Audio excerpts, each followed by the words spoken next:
Chapter 1, A Flash Marriage with a Cold Beauty. Haichang, Salt Lake Community. When it was just daybreak, Suchin put on his clothes, took his household registration book from the closet, and quietly left home. Xiaochen, do you think the pajamas my sister-in-law bought are beautiful? Last night, Suchin had just returned from the company, and before he had time to change his clothes, he was hugged from behind by his sister-in-law Lin Muyan. Suchin was startled and tried to push her away, but his sister-in-law hugged him even tighter. Xiaochen, your brother was injured in a car accident 2 years ago, and he has been unable to do that for a long time. As his younger brother, you should help him when he is in trouble. You don't want your sister-in-law to divorce you, right? Although I'm a few years older than you, I've maintained a good figure. You should know how my sister-in-law has treated you over the years. Just think of it as a favor to this family. Can you help my sister-in-law? Lin Muyan has a sexy figure and is wearing soft lace pajamas.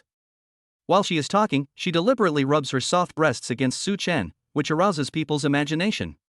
To be honest, in terms of appearance, Lin Muyan is indeed a great beauty, otherwise my brother would not have given up everything to pursue her. But no matter how beautiful a woman is, Suchin would not be moved. Because his brother is his only relative. In order to get rid of his sister-in-law's entanglement and not to embarrass his brother, Suchin finally decided to agree to Grandpa Shen's request and marry his granddaughter who suffered from alexithymia. Grandpa Shen was an old man whom Suchin had rescued on the road not long ago. The old man told Suchin that he had a granddaughter who was 25 years old and very beautiful, but because she suffered from alexithymia, she had not found a partner until now. However, he thought Suchin had a cheerful personality and was a kind person. If he could let his granddaughter marry him, she might have a good future. Alexithymia, also known as emotional difficulty expressing, simply means a cold personality and a dislike for communicating with others. But for Suchin, this is actually not a serious illness. Because in his opinion, being cold-hearted does not mean having a vicious heart. As long as the other person has a kind heart, there is nothing wrong with being a little cold-hearted. Half an hour later, Suchin took a taxi and arrived at the agreed location. Are you Suchin? In front of the coffee table, a woman in a business suit looked Suchin up and down. She had an exquisite and beautiful face, chestnut brown wavy hair, and a beautiful and graceful figure. Even Lin Muyan, who was always proud of his figure, would be 3 inches shorter than her when standing in front of her. Before coming, Suchin expected the woman to be very beautiful, but he never expected her to be so stunningly beautiful. Yes, I am Suchin. I guess you are Grandpa Shen's granddaughter, Shen Jixia? Coming back to his senses, Suchin quickly extended his hand politely. Shen Jixia did not respond to him, but gently placed a key on the coffee table. Grandpa has shown me your information. Since you don't have a house, you can live with me first. Here is the key to Haitang Garden. After you get the certificate, you can move your things over. Don't worry, I won't live in your house for free. Every month, I will give you half of the rent as compensation. Glancing at the keys on the table, Suchin responded with a firm tone. Before coming, Grandpa Shen did say that he would help them find a wedding house after they got married. But Suchin had no intention of taking advantage of the woman. Because in his opinion, the man should provide the house when getting married. Now that he doesn't have a house, it's fine, but he even lives in the woman's house without paying a cent. It's really laughable. Shen Jixia didn't expect that the man in front of her was so strong-willed. I couldn't help but look at each other again. Suchin is also 25 years old this year. Although he is not wearing any branded clothes, he has a good figure and a sunny and handsome face. He is 1.8 meters tall and has strong muscles. He gives a sense of security at first glance. Since you said so, I have no objection. This is my bank card. You can deposit 5,000 yuan into it every month for rent and other expenses of married life. After looking at Suchin, Shen Jixia pushed another bank card in front of him. 5,000 yuan is not a lot of money in a big city like Haicheng, but it is not a small amount for a college student who has just graduated. Fortunately, Suchin opened a company with his friends and had a very considerable monthly income. The 5,000 yuan was not a problem for him. Okay, I'll call you now. As Suchin said this, he was about to take out his cell phone and transfer money to the card. Shen Jixia was just testing him to see if he was just talking nonsense. In fact, she was worth hundreds of billions and was negotiating deals worth millions of dollars. She didn't care about a mere few $1,000s at all. So, when she saw Suchin was about to transfer money, she took the card back and said, "Let's talk about the money later. I'm in a hurry now." Let's go to the Civil Affairs Bureau first. Su Chen was stunned for a moment and had to stand up and said, "Okay." The two walked out of the cafe and soon came to a black Audi. Shinjisha specially found this car from her own garage. Because she didn't want Su Chen to know her true identity for the time being, she found the cheapest car to drive. Perhaps she was walking too fast. Just as Shinjisha was about to get in the car, she suddenly stepped on a stone and almost fell. Seeing this, Su Chen subconsciously reached out and hugged her waist. "Are you okay?" Shinjisha didn't expect him to hug her suddenly. She was stunned for a moment and asked angrily, "What are you doing? Who told you to be so presumptuous?" Su Chen, who was scolded for no reason, suddenly turned black. "I saw you were about to fall, so I reached out to pull you up." "Since you don't want to, then I'll let go?" As he spoke, his right hand, which was holding Shinjisha, loosened. Shinjisha didn't expect that he would relax so easily without leaving her any preparation at all. She was so angry that her face turned green. Fortunately, Su Chen was just teasing her and did not let go completely. Instead, he pulled her back at the moment Shinjisha fell to the ground in embarrassment. Seeing that he did not fall down in a mess, Shinjisha breathed a sigh of relief. At the same time, he glanced at Su Chen with some depression.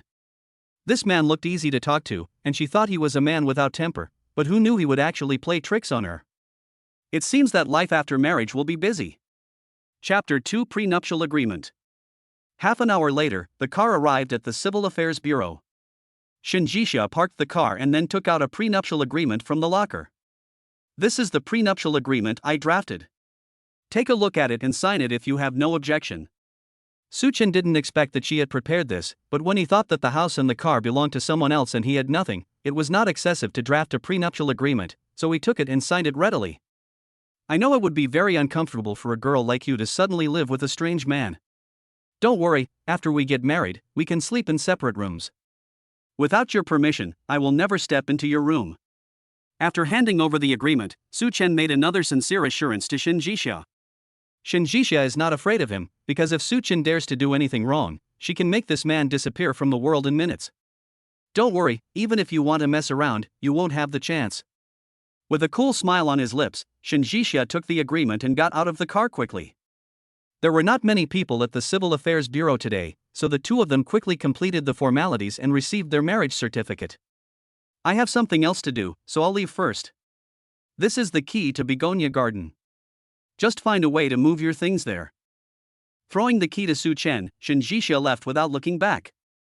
Su Chen actually didn't have much luggage, just one suitcase. He had packed everything before coming, so he just needed to go back and get it. However, he didn't want to go back now because he needed to wait for his brother to come back in the evening before he could get away. Because it was still early for his brother to get off work, Su Chen took a taxi and went to the company he co-opened with a friend. "How's it going? Have you got the certificate?" As soon as I entered the door, my good friend Jiang Yifeng came over and asked curiously. Su Chen nodded and showed him the fresh and hot marriage certificate. "I got it. It went pretty smoothly." Jiang Yifeng took the marriage certificate, opened it and took a look. Seeing that the woman who married Su Chen was a very beautiful woman, he was drooling with envy. "I didn't expect you to be so lucky that you can marry such a beautiful girl in a flash marriage." Su Chen was surprised that his marriage partner was so good-looking. After all, good-looking resources are scarce nowadays. If someone can grow up to be as beautiful as Shinjisha, there must be no shortage of suitors around her. Maybe it's because this girl has some flaws in her character, so it's my turn. Su Chen smiled, rolled up his sleeves and started working. The company he and Jiang Yifeng opened together did not have many employees due to limited funds, and most of the time, they had to do everything themselves. Jiang Yifeng was weak and couldn't do heavy work. While Su Chen was working beside him, he complained, "I won't be able to explain to my sister when you get married. I wonder if she will be heartbroken when she hears about this." Jiang Yifeng's sister is Jiang Shuiying. She is 18 years old this year. She has been secretly in love with Su Chen since the first time she saw him and vowed to marry him. It's a pity that Su Chen had no feelings for Jiang Shuiying, who was too young, and always treated her as just a younger sister. "I only treat Shuiying as my sister," Su Chen replied without raising his head. Jiang Yifeng knew that Su Chen was a straightforward person. If he liked something, he liked it. If he didn't like something, he didn't like it. He never dragged his feet. Besides, he was married now, so there was no need to dwell on this matter any further, so in the end, he just sighed and didn't mention it anymore. In the blink of an eye, it was night. Suchin looked at the time and thought it was about time, so he turned off the computer and took a taxi back to Yenhu community. As soon as he got downstairs, he saw the familiar figure. I saw my brother putting an electric car in the carport, and then taking out a large bag of high-end fruits from it. These fruits were bought for Lin Muyun. Even though Lin Muyun didn't work, she wanted the best food and drinks, especially fruits. She would eat whatever was expensive and never cared how hard her husband worked to earn money. For this reason, Suchin often advised his elder brother not to always give all the money to his sister-in-law, and to keep some for himself. But after hearing this, the eldest brother just smiled naively and even tried to persuade him. It is said that other people's wives spend thousands or even tens of thousands of dollars on cosmetics and buy a lot of bags. His wife just eats some high-end fruits and does not buy any luxury goods. If he cannot even satisfy her with these requirements, then what is the point of having him as a husband? Suchin also knew that his eldest brother had become somewhat inferior since he was injured in a car accident a few years ago. So in the past few years, no matter what requests Lin Muyun made, he would basically meet them. But women's desires are endless. The more they are indulged, the more likely they are to make mistakes. If it weren't for the big brother's endless pampering of Lin Muyun this time, that woman wouldn't have. Thinking of the embarrassing scene last night, Suchin walked forward quickly. "Brother, I have something to tell you." Suchin looked back at him and nodded. "Well, what is it?" "Xiaochen, Susan, you are back?" Just when Suchin was about to tell his eldest brother about his sister-in-law's infidelity, his sister-in-law Lin Muyun's voice suddenly came from the stairs. Suchin was very happy to see his wife coming downstairs. "Muyun, why are you coming down?" "I came down to take out the trash and happened to see you." "By the way, Xiaochen, what do you want to say to your brother?" Lin Muyun answered Suchin's words with a smile and looked at Suchin meaningfully. Suchin originally wanted to tell his elder brother about this matter without Lin Muyun's knowledge, but now that Lin Muyun was present, he naturally couldn't explain it too clearly. So, he suppressed his resentment and responded to Lin Muyun, "Nothing." "That's good. It's cold here. Let's go upstairs."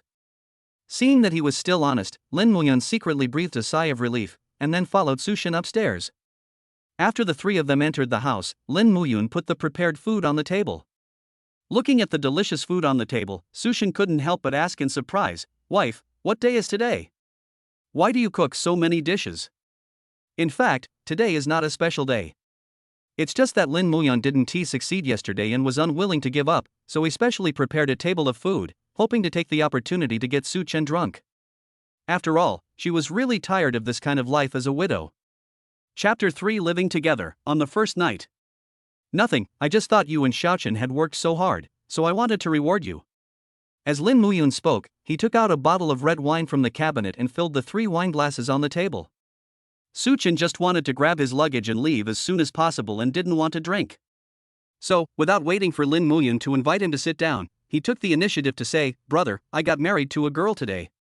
She has a house. I'm coming back tonight to pick up my luggage." "What, you're married?" As soon as Suchin finished speaking, Lin Muyun felt as if he was pricked by a needle. He was so surprised that he almost dropped the bottle of wine in his hand. Her overly excited behavior soon aroused Suchin's suspicion. "Xiaochen is getting married, why are you so excited?" I just think it's too unexpected. After all, I've never heard him mention having a girlfriend before." Realizing that he had lost his composure, Lin Muyun was so scared that he tried to make excuses. Suchin did not expose her, but explained to Suchin, "Brother, I have known this girl for a long time. The reason I didn't tell you was mainly because I felt that the time was not right. However, since we have obtained the marriage certificate, I will definitely bring her to meet you and sister-in-law in the future." Suchin wanted to nod in relief, but when he thought about the house, he felt particularly uncomfortable. This house was originally left to Suchin by his parents. However, 3 years ago, he was injured in a car accident and spent a lot of money, so he had to sell the original house and live together with his younger brother. "Now that my younger brother is getting married, I want him to move to the girl's house. What's the difference between this and a cuckoo occupying the magpie's nest? Since you are getting married, you have to prepare a wedding room. How about this? Give me a few days. Once your sister-in-law and I find a place, we will move out immediately." "Brother, you are being polite. From the beginning, I never intended to let you live on the streets." Seeing that his elder brother had misunderstood his meaning, Suchin hurriedly advised, "The housing prices in Haichang are sky high. If you move out, the rent alone will be several thousand yuan a month. You are in poor health and it will be difficult to find a job. If I ask you to move out, isn't this pushing you into a pit of fire? But. Don't say buts. It's not like I don't have a place to live. Jixia bought a house in Haitang Garden with full payment. It would be a waste if I don't live there. Without waiting for his elder brother to finish his words, Su Chen interrupted him with a smile. Su Chen looked at the smile on his brother's face, but felt extremely bitter in his heart. To be honest, if there is any way, men would not be willing to move into a girl's house. Because in the eyes of outsiders, this is called marrying into the wife's family. It was his incompetence as the eldest brother that dragged down his younger brother. Otherwise, with Su Chen's ability, he would never have ended up like this. After dinner, Su Chen left home with his suitcase.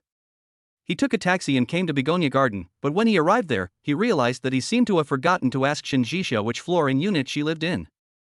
After thinking about it, Su Chen had no choice but to find Grandpa Shin's phone number and dial it. Mr. Shin is now lying on the bed, preparing to sleep. Suddenly seeing Su Chen's call, I thought the couple had quarreled, so I quickly answered the call and asked, "What's wrong, Xiaochen? Are you not used to living with Jixia?" "Don't be afraid, this girl just has a bad mouth, but she actually has a good heart." "No, Grandpa, you misunderstood, I haven't lived with Miss Shin yet." Seeing that the old man misunderstood him, Su Chen hurriedly explained. When the old man heard this, his brows immediately frowned. "What do you mean, didn't you get the marriage certificate with Jixia today?" "I did get the certificate, and she also gave me the key, but I forgot to ask her for the exact location, and I don't think I got her phone number." At the end of the conversation, Su Chen felt a little embarrassed. At that time, Shin Jixia looked very hurried, and she was also quite aloof, so he didn't dare to ask for her phone number. As a result, this big misunderstanding happened. Grandpa Shin was a good person to talk to. Hearing this, he quickly smiled and comforted her. "It's okay. I'll call Jixia and ask her to come back to find you."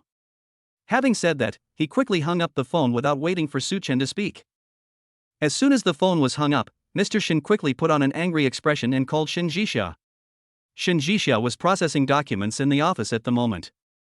When she heard her cell phone ringing, she picked it up and took a look. Seeing it was the old man, she hesitated for a few seconds before answering. "Grandpa, is there something wrong?" Mr. Shin said him lightly, and then asked, "Didn't you promise me that you would live with Su Chen?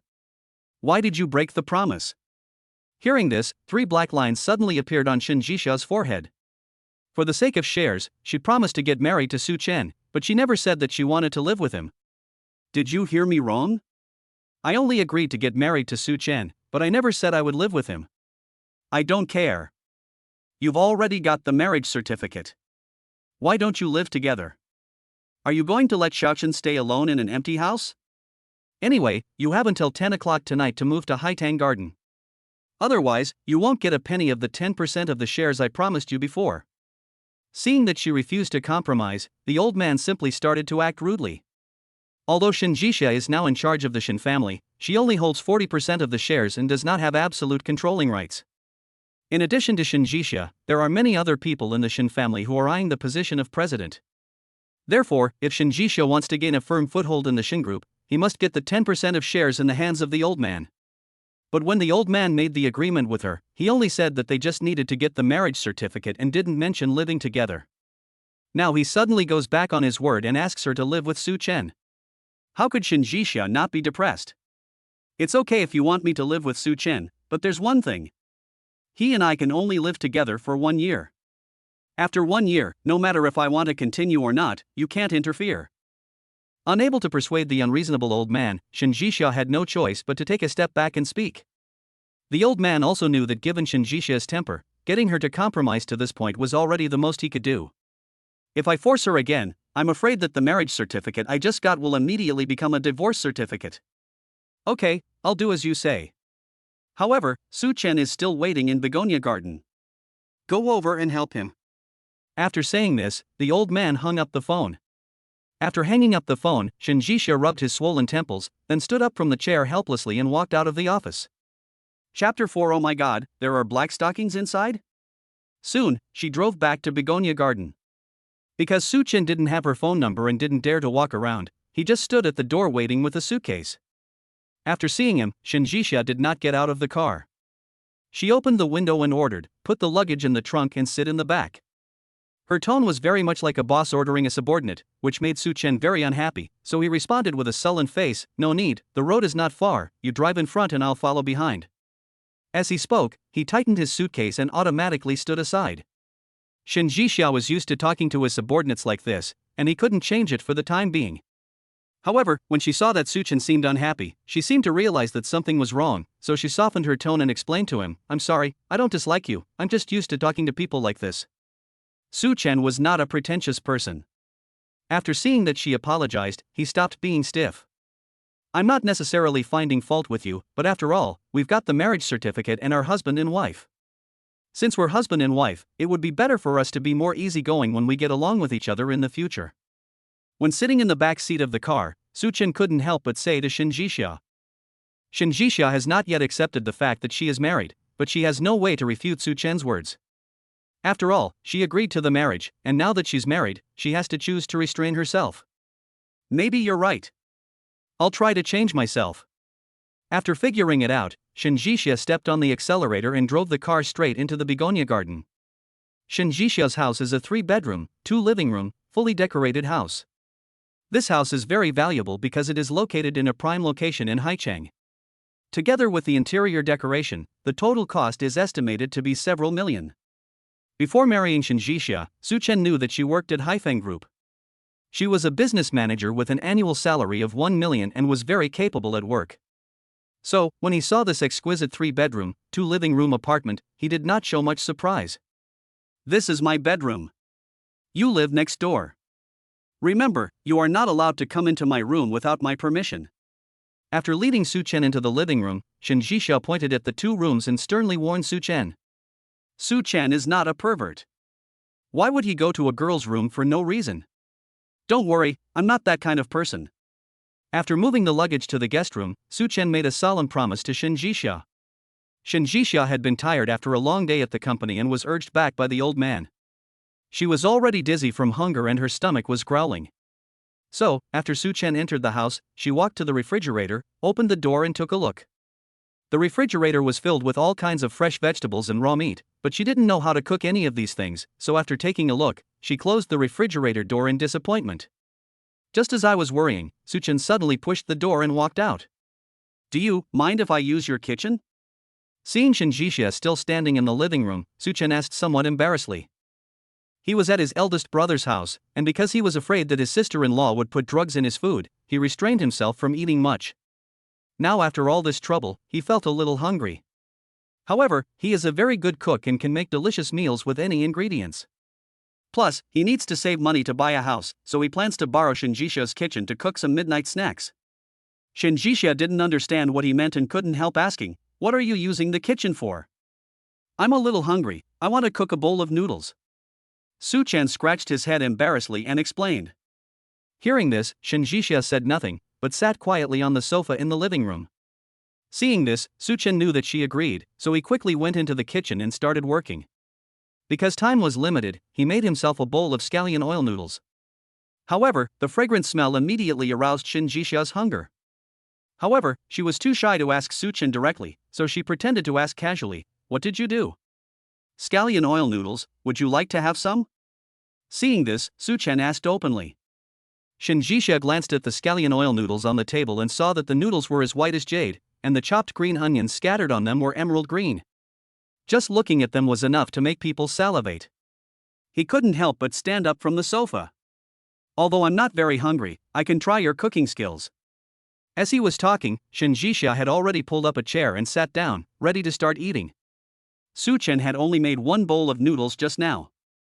Seeing that she was really coming, he had to go to the kitchen to get a smaller bowl and gave half to Shen Jixia. Shen Jixia took the noodles, picked up the chopsticks and took a bite. She didn't know if it was because she was too hungry, but she found that the noodles made by Su Chen tasted better than those at Juxianglu. Juxianglu is the largest restaurant in Haicheng. Its shredded chicken noodles are particularly delicious. Whenever Shen Jixia loses her appetite, she will ask someone to go there and order a bowl of noodles to be delivered. However, after eating the scallion oil noodles made by Su Chen, she felt that she no longer needed to go to Juxianglu. "How many days off do you have in a month?" While eating, Su Chen suddenly asked Shen Jixia. Shinjixia was stunned for a moment, then raised her head and asked him, "What's the matter?" "Yeah, a little." He nodded and explained a little embarrassedly, "I told my brother about your situation in the evening. He wanted us to go back and meet each other someday when we have time." In fact, he had never thought of taking Shinjixia to meet his parents so early. After all, they had a flash marriage. But his eldest brother has watched him grow up and is like a parent to him. If he doesn't take Shinjixia back with him, his eldest brother will probably never feel at ease. Shinjixia is the president of Shin Group. Her daily work schedule is full. Let alone accompanying him to meet his parents, even if they were to get the marriage certificate today, she had to postpone several meetings to squeeze out the time. "The company has been a bit busy lately, let's do it another day." Lowering his eyes, Shinjixia responded in a faint tone. Suchin didn't want to force it, so he nodded and agreed, "Okay, when you are not busy one day, tell me in advance and I will let my brother and the others arrange it." After dinner, Shinjixia turned around and went back to the bedroom. Suchen cleaned up the kitchen and went back to rest. The next morning, Suchen got up and prepared to exercise. He had the habit of getting up and running every morning. However, this was Haitang community, and he was unfamiliar with the place. He was afraid that he would not be able to find his way back after running, so he simply did push-ups on the carpet in the living room. Just when he had done the 100th thing and was getting ready to cook breakfast, Shinjixia's bedroom door was suddenly opened. Immediately afterwards, two long beautiful legs appeared in Suchen's sight. Since she got married just yesterday, Shinjixia had long forgotten that there was a living person outside, so she walked out wearing the suspender nightgown she usually slept in. When she went out, Suchen was just about to stand up. Just by raising his eyes, he could see the scenery under her skirt. Chapter 5. I accidentally saw her naked. At that moment, 4 words flashed quickly in Suchen's mind: black lace. He didn't expect that Shinjixia, who usually looked cold, would dress so sexy in private. "Ah, why are you here?" When she first saw Suchen lying on the ground, Shinjixia quickly covered her chest in despair. But she soon realized that given the position they were in, it was meaningless to just cover her chest, so she quickly squatted down and tried to cover her lower body as well. However, her figure was too sexy, and she was wearing a suspender nightgown today. When she squatted down, her lower body was covered, but her upper body was. Suchen was really embarrassed by this sudden scene and quickly stood up from the carpet. "I'm sorry, I didn't know you would go out, wearing so little." Looking at Shinjixia, who was wearing cool clothes, Suchen explained embarrassedly. Shinjixia was not willing to listen to his explanation. After glaring at him fiercely, she quickly got up and ran back to the bedroom. When she came out again, she had changed into a smart and capable professional suit. Perhaps she was afraid that he would see her naked again, so she, who usually wore skirts, changed into long pants this time for the first time. However, she has a good figure. She is 1.68 meters tall and weighs less than 100 kilograms. She has a curvy figure and long and straight legs. Even when she wears trousers, her temperament remains unchanged. Instead, she gives people a more intuitive beauty. "You are not allowed to exercise in the living room anymore. If you do it again, get out of here." After going out, Shinjixia glared at Suchen's face and shouted angrily. Suchen also knew that what he did was wrong, so he didn't argue. "Okay, I remember, I won't exercise in the living room in the future." This was an accident. If he had known that Shinjixia would go out without wearing underwear, he would never have done push-ups in the living room. Seeing that his attitude was acceptable, Shinjixia didn't want to continue to make trouble, so she picked up her bag and prepared to go out. While she was changing clothes, Suchen had already prepared breakfast in the kitchen. Seeing this, he couldn't help but ask, "I made breakfast, do you want to try it?" Shinjixia's breakfast was always bought in advance by her assistant and delivered directly to her office. However, she couldn't pretend to be poor in front of Suchen anymore, so she lied and said, "No, I can just eat something on the way." Breakfast on the road is all about technology and hard work. If you eat too much, it will be bad for your health. "My breakfast is very convenient. Wait a minute, I will pack it and bring it to you on the road." To express his apology, Suchen quickly ran to the kitchen, packed a prepared breakfast and handed it to Shinjixia. Shinjixia glanced at the breakfast he handed over, hesitated for a few seconds, and finally took it. "I'll have someone buy a treadmill this afternoon. You can put it on the balcony. You can go there when you want to exercise in the future." Perhaps because he was easily tempted by the food he had eaten, Shinjixia said to Suchen while taking the breakfast box. Hearing this, Suchen waved his hand and said, "No need, I'll go buy the treadmill." I'll be responsible for all the expenses of the family in the future. It's already too much for him to live in someone else's house for free. If he has to pay for all the expenses with a woman, then he would really be a gigolo. Shinjisha glanced at him, said nothing more, and turned and left with breakfast. As soon as we left Haitang Community, the assistant who had been waiting for a long time came to greet us in a Rolls-Royce Phantom. Boss Shin, sorry to have kept you waiting. This is the breakfast I made for you at Juxianglu. Please have a few bites. After Shinjisha got in the car, the assistant hurriedly handed over the breakfast in the lunchbox. Shinjisha took the breakfast and was about to open it when she suddenly remembered the bowl of noodles she had eaten last night and hesitated again. The noodles that Su Chen made yesterday still left her with an unforgettable taste. She wondered what the breakfast made by this kid would taste like. Thinking of this, she picked up the breakfast box that Su Chen gave her, opened it and took a look. Su Chen made a prawn sandwich and a cup of hot multi-grain soy milk. Although this sandwich looked no different from the ones outside, its golden color and rich flavor instantly aroused Shinjisha's appetite. She couldn't help but pick up a piece of sandwich, put it in her mouth, and started eating it in big mouthfuls. This action made the assistant next to him open his eyes wide. You know, Shinjisha's desire for food has been greatly reduced because she has been in a high-intensity work state for many years. Even the food in Juxianglu can hardly arouse her appetite. However, just this small piece of sandwich could instantly whet Shinjisha's appetite. In less than a moment, he ate it all up like a cloud of remnants. What kind of awesome person must be able to make such a delicious breakfast? Boss Shin, who made this breakfast for you? Looking at the empty lunchbox that Shinjisha had eaten, the assistant couldn't help but ask curiously. Shinjisha glanced at him and said in a light tone, "No one, just hired a new cook." She didn't tell anyone, including her assistant, about her marriage to Su Chen except the old man. Not for any other reason, but because she firmly believed that after 1 year's contract, this marriage would definitely become a thing of the past. After Shinjisha left, Su Chen also took a taxi and came to the company to work. As soon as he entered the door, he was stopped by a beautiful figure. This person was none other than Zhang Yifeng's sister Zhang Shuiying. Yesterday, Zhang Yifeng spoke too quickly and accidentally told her about Su Chen's sudden marriage. Zhang Shuiying didn't believe it, so she skipped class early this morning and came to the company to find out what was going on. "Brother Su Chen, I heard that you are married, is it true?" After stopping Su Chen, Zhang Shuiying asked angrily. Su Chen didn't want to hide it from her, so he nodded and responded, "I got the certificate yesterday." "I don't believe you. You must be lying to me. Take out your marriage certificate and let me see it. Only after I see it will I give up." Zhang Shuiying said this and stretched out her hand, asking him to show her the marriage certificate. Su Chen had already placed the marriage certificate in Haitang Community yesterday, so it was impossible for him to give it to her now. "I didn't bring it. Let's wait for another day. I'll have a chance for you to meet your sister-in-law." With a faint smile, Su Chen turned and walked towards the office. Zhang Shuiying didn't give up. She held his hand and said, "Brother Su Chen, even if you don't have the marriage certificate, you should at least tell me her name and where she works. Otherwise, if we fight one day, we won't know who is who." Su Chen didn't want to pay attention to her at first, but then he thought again and felt that it was necessary to tell her. After all, this girl is extremely stubborn.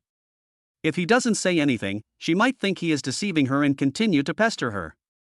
Her name is Shinjisha, she is 25 years old and currently works as a sales manager at Haifeng Group. Shinjisha? No way? I heard that the female president of Xin Group is also called Shinjisha. Are you sure it's her? Hearing this familiar name, Zhang Shuiying's eyes widened in surprise. Chapter 6: Misunderstanding that he bought a diamond ring for another girl. The information of the president of Xin Group is generally not open to the public. However, the Zhang family is a nouveau riche family in Haicheng, so they can more or less get a glimpse of the upper class. However, Zhang Shuiying only knew that the president of the Xin Group was called Shinjisha, but she had no idea what he looked like. How could that be? Xin's Group is one of the world's top 500 companies, and its president is worth hundreds of billions. How could I be so worthy as to marry such a powerful woman? Su Chen smiled, but responded calmly.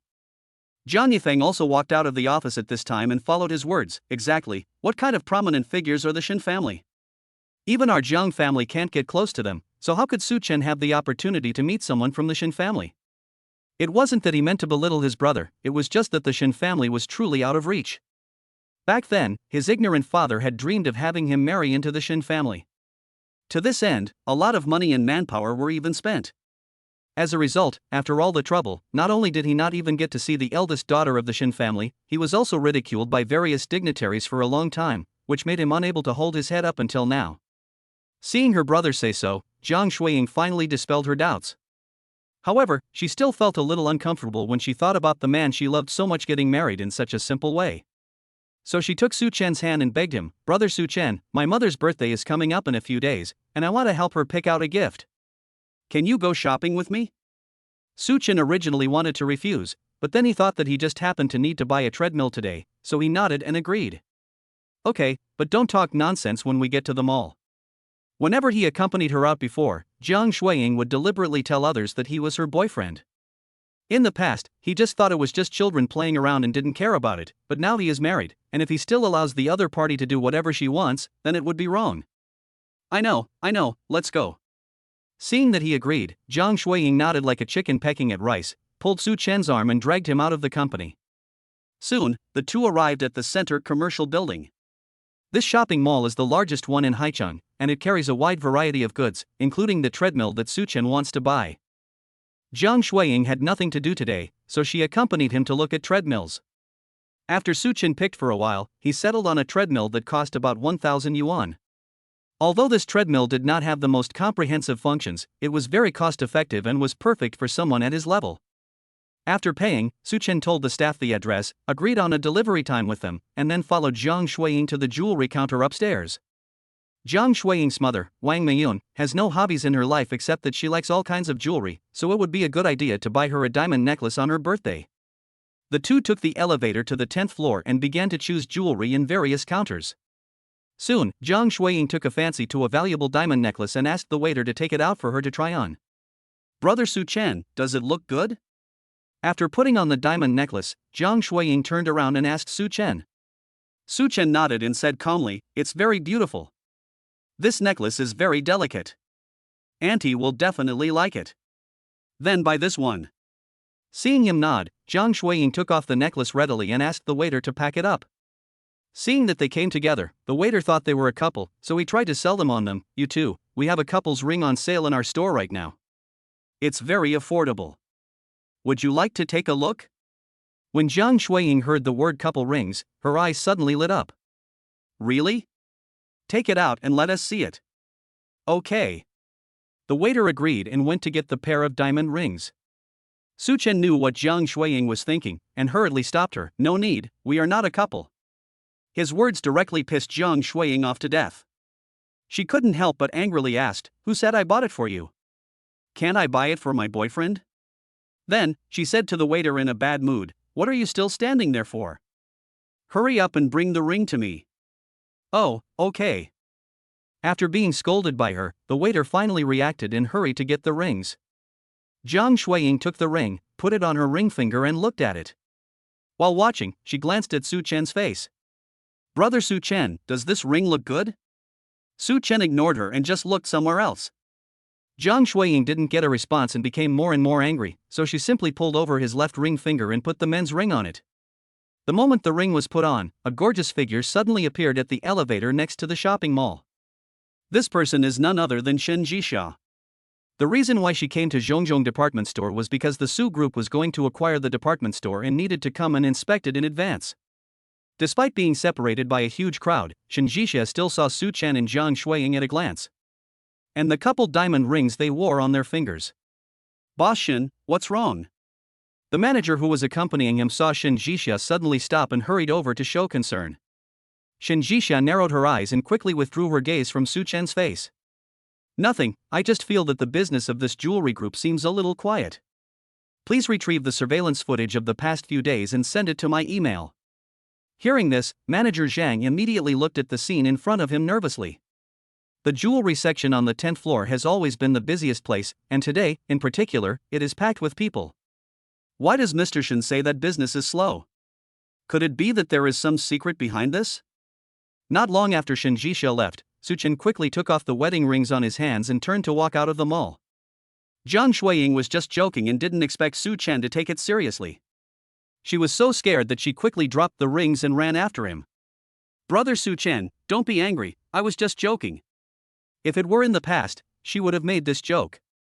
But now Su-chin is married, and it would be inappropriate to make such a joke. I'm not angry. It's getting late. I have to go back to work. Not wanting to argue with her, Su-chin said this, hailed a taxi and left quickly. After returning to the company, Su-chin began to deal with the remaining work. At 5 o'clock in the afternoon, someone from the mall called him and said that the treadmill had been delivered and asked Su-chin to go home. Seeing this, Su-chin put down the work in his hands, explained to Jiang Yifeng, and took a taxi back to Begonia Garden. But when he took out the key to open the door, he couldn't open it no matter what. Chapter 7, Seeing is Not Believing. Mr. Su, did you take the wrong key? Looking at Su-chin, who couldn't open the door no matter what, the staff next to him couldn't help but remind him. Su-chin looked down at the key in his hand to make sure he had taken the right one. Because this key is quite special, he even hung a keychain on it to prevent him from taking the wrong key. But since the key is correct, why can't the door lock be opened? Wait a moment, I'll call my wife and ask what's going on. Afraid that Shin Jixia had given the wrong key, Su-chin quickly took out his cell phone and called Shin Jixia. Shin Jixia is in a meeting at the moment and her cell phone is turned off. Su-chin couldn't get through, so he had to give up. I'm sorry, maybe I really put the key in the wrong place. How about this, you put the treadmill at the door first, and when my wife gets off work later, I will find a way to get it home myself. Okay. The staff nodded, then placed the treadmill according to Su-chin's request, turned around and left. After everyone left, Su-chin glanced at the treadmill next to him and called Shin Jixia again. Shin Jixia had just finished the meeting and turned on her phone. After seeing Su-chin's call, she frowned and wanted to hang up immediately. But on second thought, she deliberately sent a text message back to Su-chin. I'm on a business trip today and won't be home tonight. In fact, Shin Jixia was not on a business trip. The reason she said this was that she wanted to make Su-chin, this big scumbag, suffer a little. After all, a man who dares to go to the mall to try on diamond rings with other girls behind her back is definitely not a good person. After receiving Shin Jixia's text message, Su-chin did not become suspicious, but politely replied, "Be careful." Then he found Grandpa Shin's phone number and dialed it. Grandpa Shin was having dinner at the moment and was listening to Butler Zhang's report on the company's situation. Although he has retired temporarily, the company was built by him after all, so he will pay close attention to the company's daily situation. Xiaochen, is there something wrong? After the call was connected, Grandpa Shin asked politely. Su-chin explained a little embarrassedly, "It's nothing, it's just that the key Jixia gave me doesn't seem to open the door, so I wanted to ask if you have a backup." Hearing this, Grandpa Shin subconsciously said, "If you don't have the key, you can ask Jixia. The key to Begonia Garden is in her hands." "I know, but she's on a business trip tonight and may not be back." Sighing, Su-chin said helplessly. In fact, if it weren't for the treadmill, he could have stayed overnight in the company. There was no need to disturb Grandpa Shin. Hearing the word business trip, Grandpa Shin looked at Butler Zhang in surprise. Just now, when Butler Zhang was reporting the company's situation to him, he also said that Jixia was holding a party at the company. Why is she on a business trip now? Is there some hidden story behind this? Are you sure? Did she tell you that herself? After thinking about it, Grandpa Shin asked Su-chin tentatively.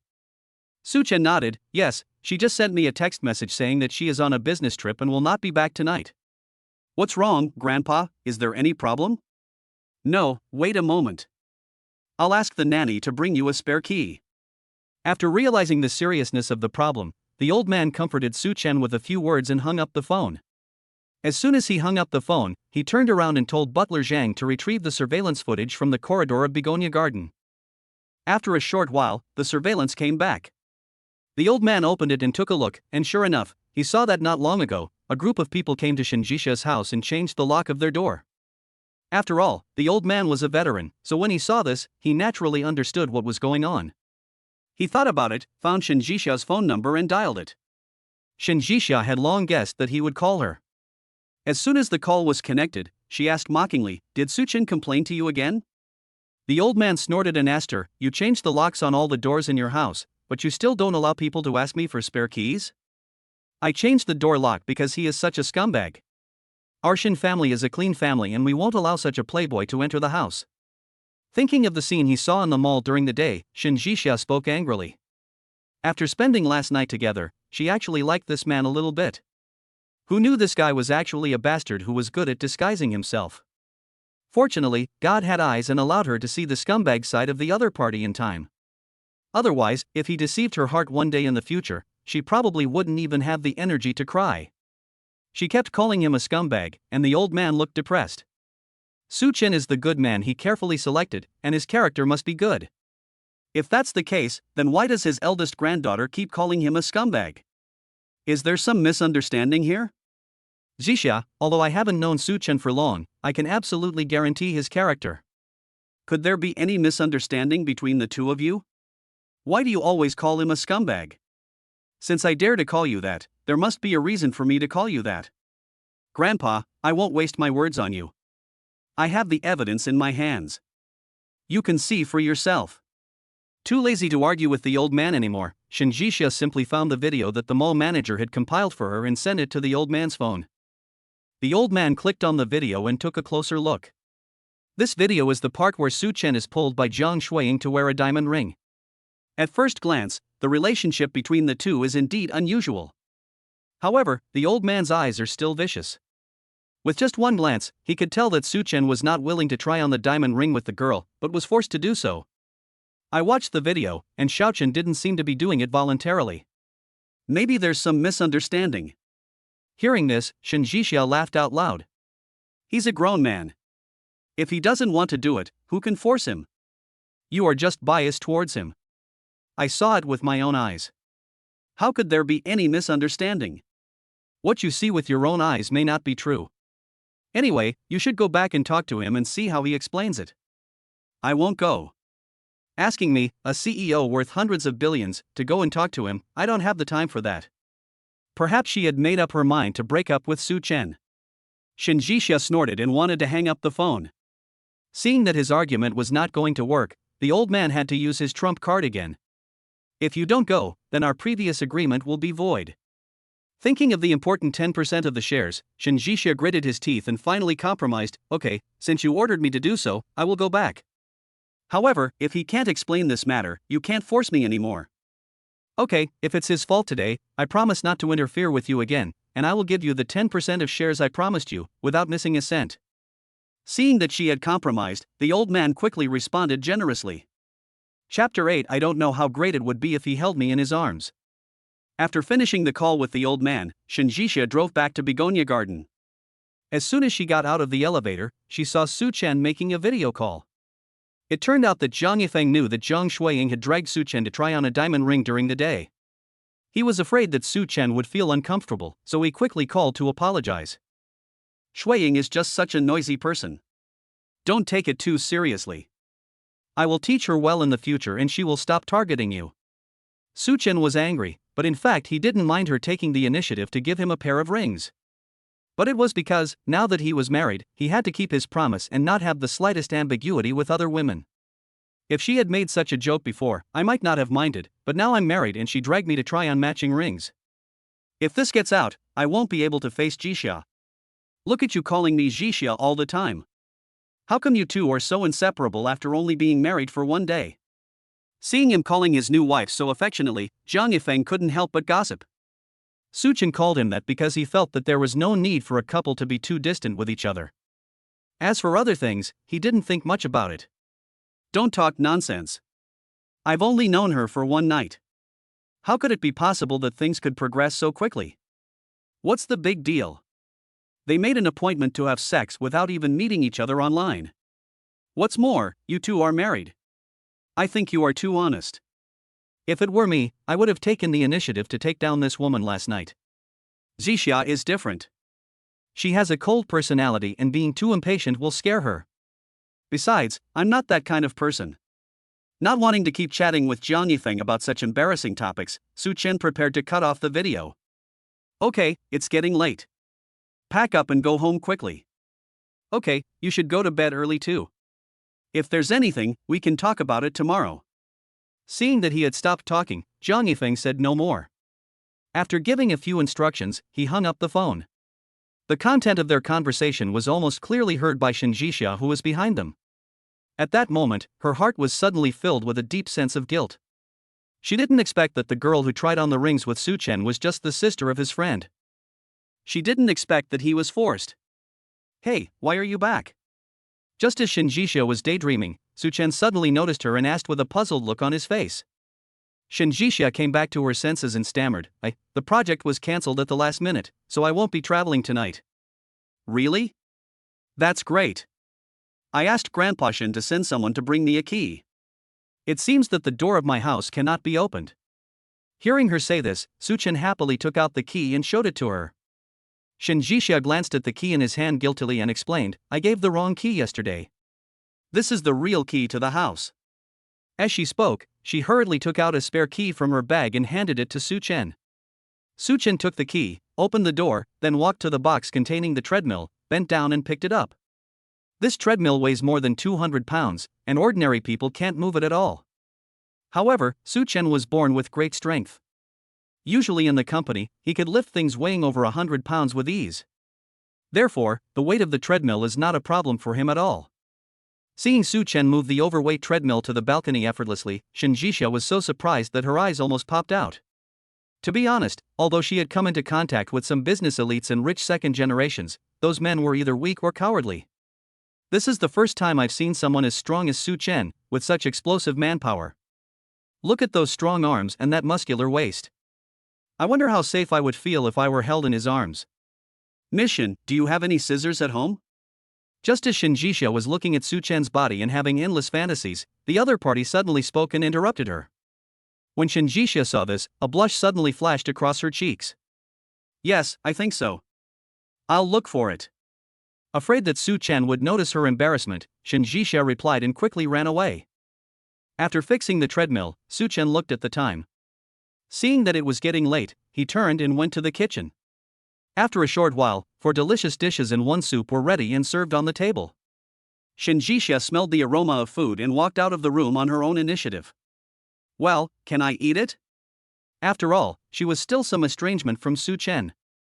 Shinjisha looked at the 4 delicious dishes on the table and asked embarrassedly. Suchen is not a stingy person, and what's more, she bought the raw materials for cooking with her own money. Of course, we are husband and wife now, and we should share with each other. As Suchen spoke, he gentlemanly helped Shinjisha pull out the dining chair. His generosity made Shinjisha feel even more guilty. In order to make up for his mistake, Shinjisha hesitated for a while, and then discussed with Suchen, tomorrow is Saturday, and I won't be working. How about I accompany you to meet your eldest brother and the others? Hearing this, Suchen immediately raised his head happily, really? Seeing that he doubted her, Shinjisha frowned, why, are you afraid that I will deceive you? It's not like that, it just feels a bit sudden. I thought this matter would take a long time. Suchen scratched his head embarrassedly and explained. In fact, seeing Shinjisha's rejection attitude last night, he no longer had much hope of going home. After all, this girl has lyrical disorder, which is different from ordinary people. However, now it seems that he was worrying too much. Although this girl has a cold temper, she is not completely unkind. Since you've decided to go back tomorrow, shall I go downstairs and buy some gifts later? After a pause, Suchen discussed with Shinjisha again. Although the eldest brother doesn't care about these things, after all, Jisha is entering the house for the first time, so the proper etiquette should always be observed. After hearing this, Shinjisha responded calmly, no need, I have a lot in my warehouse, just ask them to bring a few over later. You warehouse? Why, do you have other houses? Suchen couldn't help but ask after hearing what she said was strange. Shinjisha realized that she had said something wrong when she heard that, and quickly changed her words, no, I meant that there are still a few gifts given to me by others in the company warehouse. I can just drive over to get them tomorrow morning. I see. That's fine. You can keep your things and give them to customers later. I'm the man of the family, and you're visiting my relatives, so I should pay for this. Seeing her say this, Suchen no longer doubted it, but said in a firm tone. Shinjisha was afraid of letting something slip, so she didn't say anything else.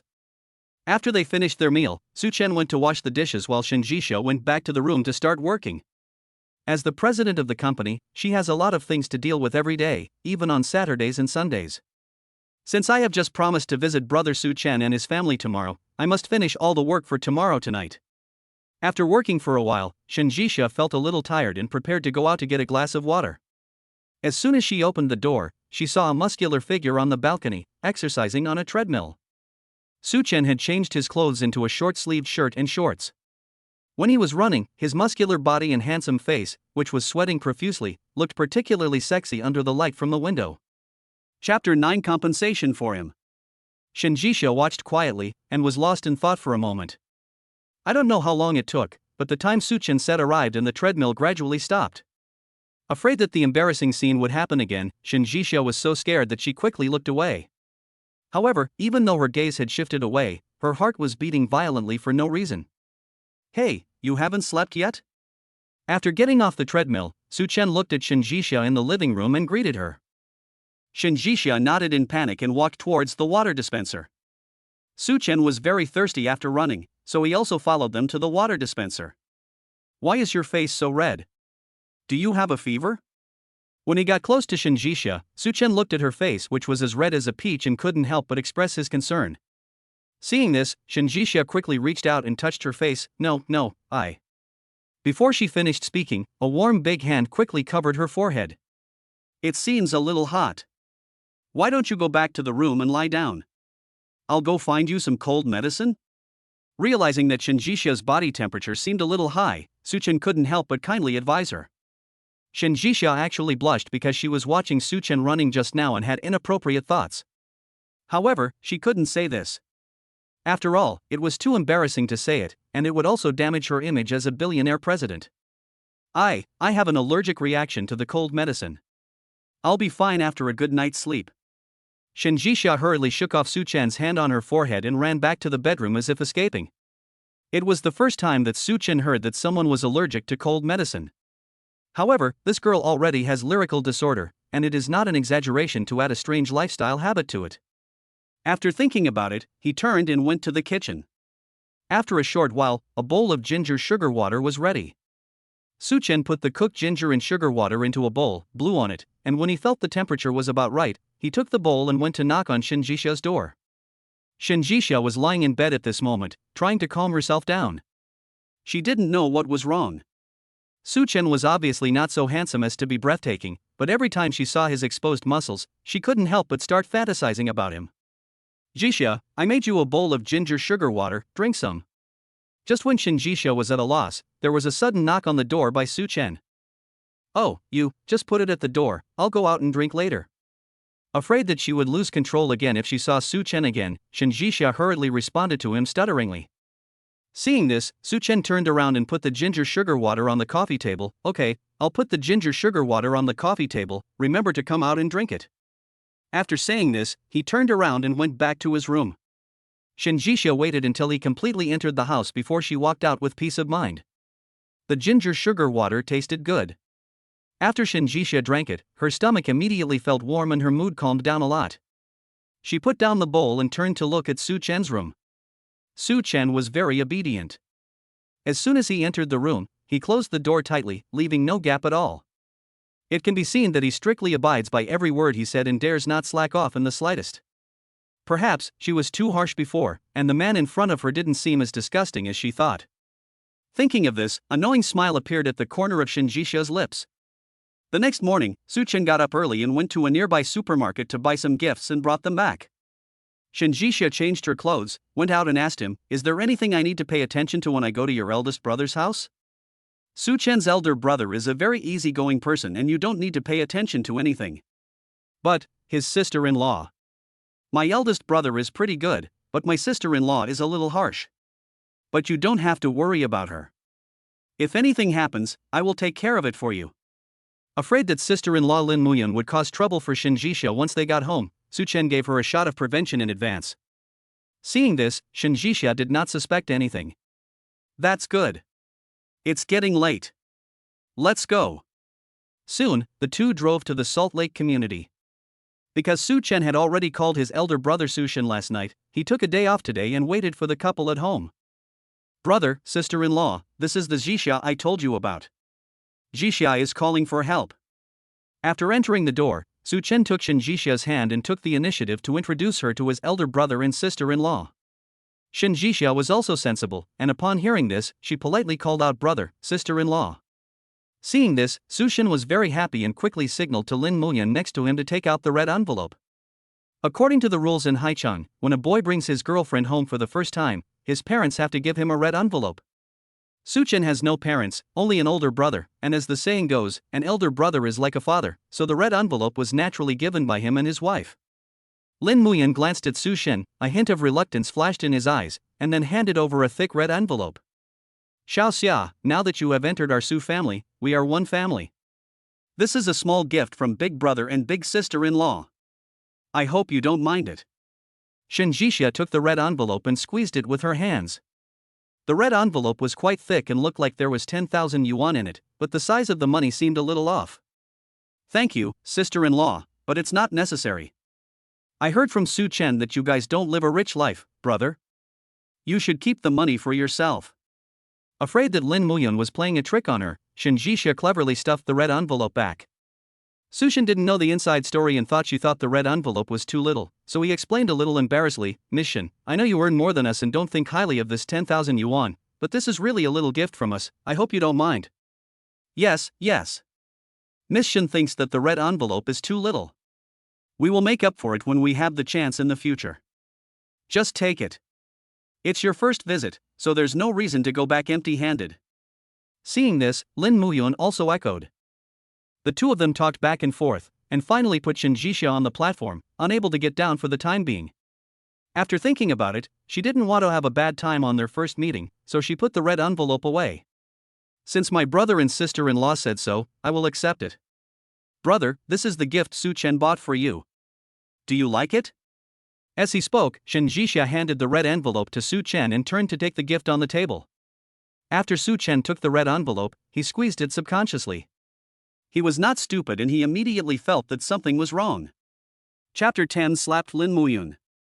In order to verify his guess, he quietly opened the red envelope and took a look while everyone was chatting. When he saw that there was a thick stack of 1 yuan bills inside, he immediately took a breath. A 1 yuan note, no matter how thick it is, will not exceed 100 yuan. With such a small amount of money, it is impossible to do such a shameful thing unless it is done with malicious intent. But although my eldest brother is poor, he still needs to save face. I have no grudge against him, so no matter what, I will never use a dollar to disgust him. Since it's not the eldest brother, then it must be the eldest sister-in-law Lin Muyun. She had seduced herself before, but he rejected her politely. Now that she saw that he had suddenly married another girl, she must be unwilling to accept this and wanted to take this opportunity to teach Jixia a lesson. Thinking of this, Su Chen raised his head and glanced at Lin Muyun sharply. Lin Muyun felt guilty after all. When she saw him looking at her, she quickly lowered her head, not daring to look him in the eye. Seeing this, Su Chen became more certain of his thoughts. Brother, you still have foreign debts, and your sister-in-law doesn't work, so you should keep this money for yourself. I will make up for the red envelope you give to Jixia later. After dinner, when Su Chen took Shen Jixia away, he deliberately stuffed the red envelope back into Su Shen's pocket. He did this not only because he didn't want to make a scene in public, but also because he wanted to teach Lin Muyun a lesson. Because he knew that although his elder brother liked Lin Muyun, he was still very principled in doing things. Once he finds out that the money in the red envelope has been swapped, he will definitely punish the other party. Su Shen wanted to stuff the money back to him, but Su Chen took Shen Jixia's hand and left first. After the two left, Su Shen sighed and prepared to take out the money and deposit it for Lin Muyun. As a result, the moment he opened the red envelope, he was completely dumbfounded. What's going on? Didn't I ask you to put 10,000 yuan in it for Xiaochen's girlfriend? Why are there only 1 yuan in a stack? Looking at the thick stack of green banknotes inside, Su Shen questioned Lin Muyun angrily. Lin Muyun didn't expect things to turn out like this. In her original plan, she was thinking about what Shen Jixia would say. She was also a new daughter-in-law and was thin-skinned. Even if she later found out that the money was paid piece by piece, she would have to swallow this loss and not dare to ask for the money later. However, now things went against her wishes. Not only was the red envelope not sent out, but Su Shen also discovered that she had switched the red envelope. How would I know? When I gave it to Su Chen's girlfriend, there was still 10,000 yuan in it. Maybe they switched it. After a pause, Lin Muyun tried to argue. Su Shen is not stupid. Su Chen and Shen Jixia never left his sight from beginning to end. Where could they have switched the items? Xiaochen and Jixia were always talking to me and never left my sight during meals. How could they have had the chance to switch the money? It's obviously you who was reluctant to take so much money, so you did such a thing behind my back. So what? Don't you know how much money you earn a month? If you give her so much, we won't have food or drink, right? Besides, Su-chen is just your brother, not your biological son. Do you really have to be so generous? Bang! Without waiting for Lin Muyan to finish her words, Su-chen decisively slapped her in the face. You actually hit me? Covering his swollen face, Lin Muyan looked at Su-chen in disbelief. Su-chen was really furious this time. Instead of apologizing, he pointed at her face and yelled, "So what if I hit you? No matter how little I earn, I can still feed and clothe you." That's Xiaochen, not an outsider. If we hadn't relied on him in the past few years, would we have had a chance to turn things around? You are such an ungrateful person. 3 years ago, he was injured in a car accident and nearly died. It was Su-chen who took out all his savings accumulated over the years and barely saved his life. Afterwards, he had to sell his house to pay for the accident compensation. It was Su-chen who, without saying a word, gave up the master bedroom to the couple. To Su-chen, this kindness was not like rebirth, but it was better than rebirth. He would not allow anyone to speak ill of his brother no matter what. Okay, you two brothers have a deep bond. I'm just an outsider and nothing. Since you and Su-chen have such a good relationship, then just leave him. I want to divorce you. Not feeling that he had done anything wrong, Lin Muyan said this angrily and left home. After she left, Su-chen sighed, turned around and called Su-chen. Xiaochen, I'm really sorry for what happened just now. I've already taught your sister-in-law a lesson. As for the red envelope, I'll take out the money and make it up to Xiaoxia another day. Su-chen did this mainly because he wanted his elder brother to see clearly what kind of person Lin Muyan was, and he didn't really care about the 10,000 yuan red envelope. Brother, I have already given Jixia the money, so you don't have to worry about it. I told you this mainly because I want you to understand what kind of person my sister-in-law is. I know. I won't blindly listen to your sister-in-law anymore. Don't worry, the relationship between us brothers cannot be destroyed by anyone. Su-chen nodded and said in a firm tone. Su-chen actually wanted to tell him about the time when Lin Muyan seduced him, but Shen Jixia was sitting next to him, so it was not convenient and he had to give up. That's good, take care of yourself, brother. I'll come to see you when I have time. Well, you also have to promise to tell me if you have any difficulties. After the two brothers chatted for a few more sentences, Su-chen hung up the phone reluctantly. As soon as the phone was hung up, Shen Jixia beside him suddenly said, "Why do I always feel that your sister-in-law is weird?" Su-chen was panicked when he heard this. What's so strange about that? She's just a little stingy. Yeah? Shen Jixia moved the corners of her lips and glanced at Su-chen with complicated eyes. I hope what you said is right, she just felt sorry for the 10,000 yuan, not trying to intimidate me. Su-chen didn't expect that Shen Jixia was so thoughtful. He was so scared that he quickly changed the subject and said, well, I have something to deal with in the company. Can you just take me to the door of the company later? Yes, sure. Seeing that he was no longer discussing the matter, Shen Jixia did not continue. She agreed and drove towards Su-chen's company. Chapter 11 Help him at work. When Su-chen arrived at the company, he got out of the car and was about to go in, but at this moment, Shen Jixia suddenly spoke. Why, you don't want to invite me in for a look? Hearing this, Su-chen's face suddenly showed a trace of embarrassment. I'm sorry, I thought you didn't want to. The company he and his friends opened was not very large. The reason why he didn't think of letting Shen Jixia join was because he was afraid of being disliked by the other party. After all, Shen Jixia is a business elite with an annual salary of 1 million. How could that be? Since we are husband and wife, I will have a share of your things in the future.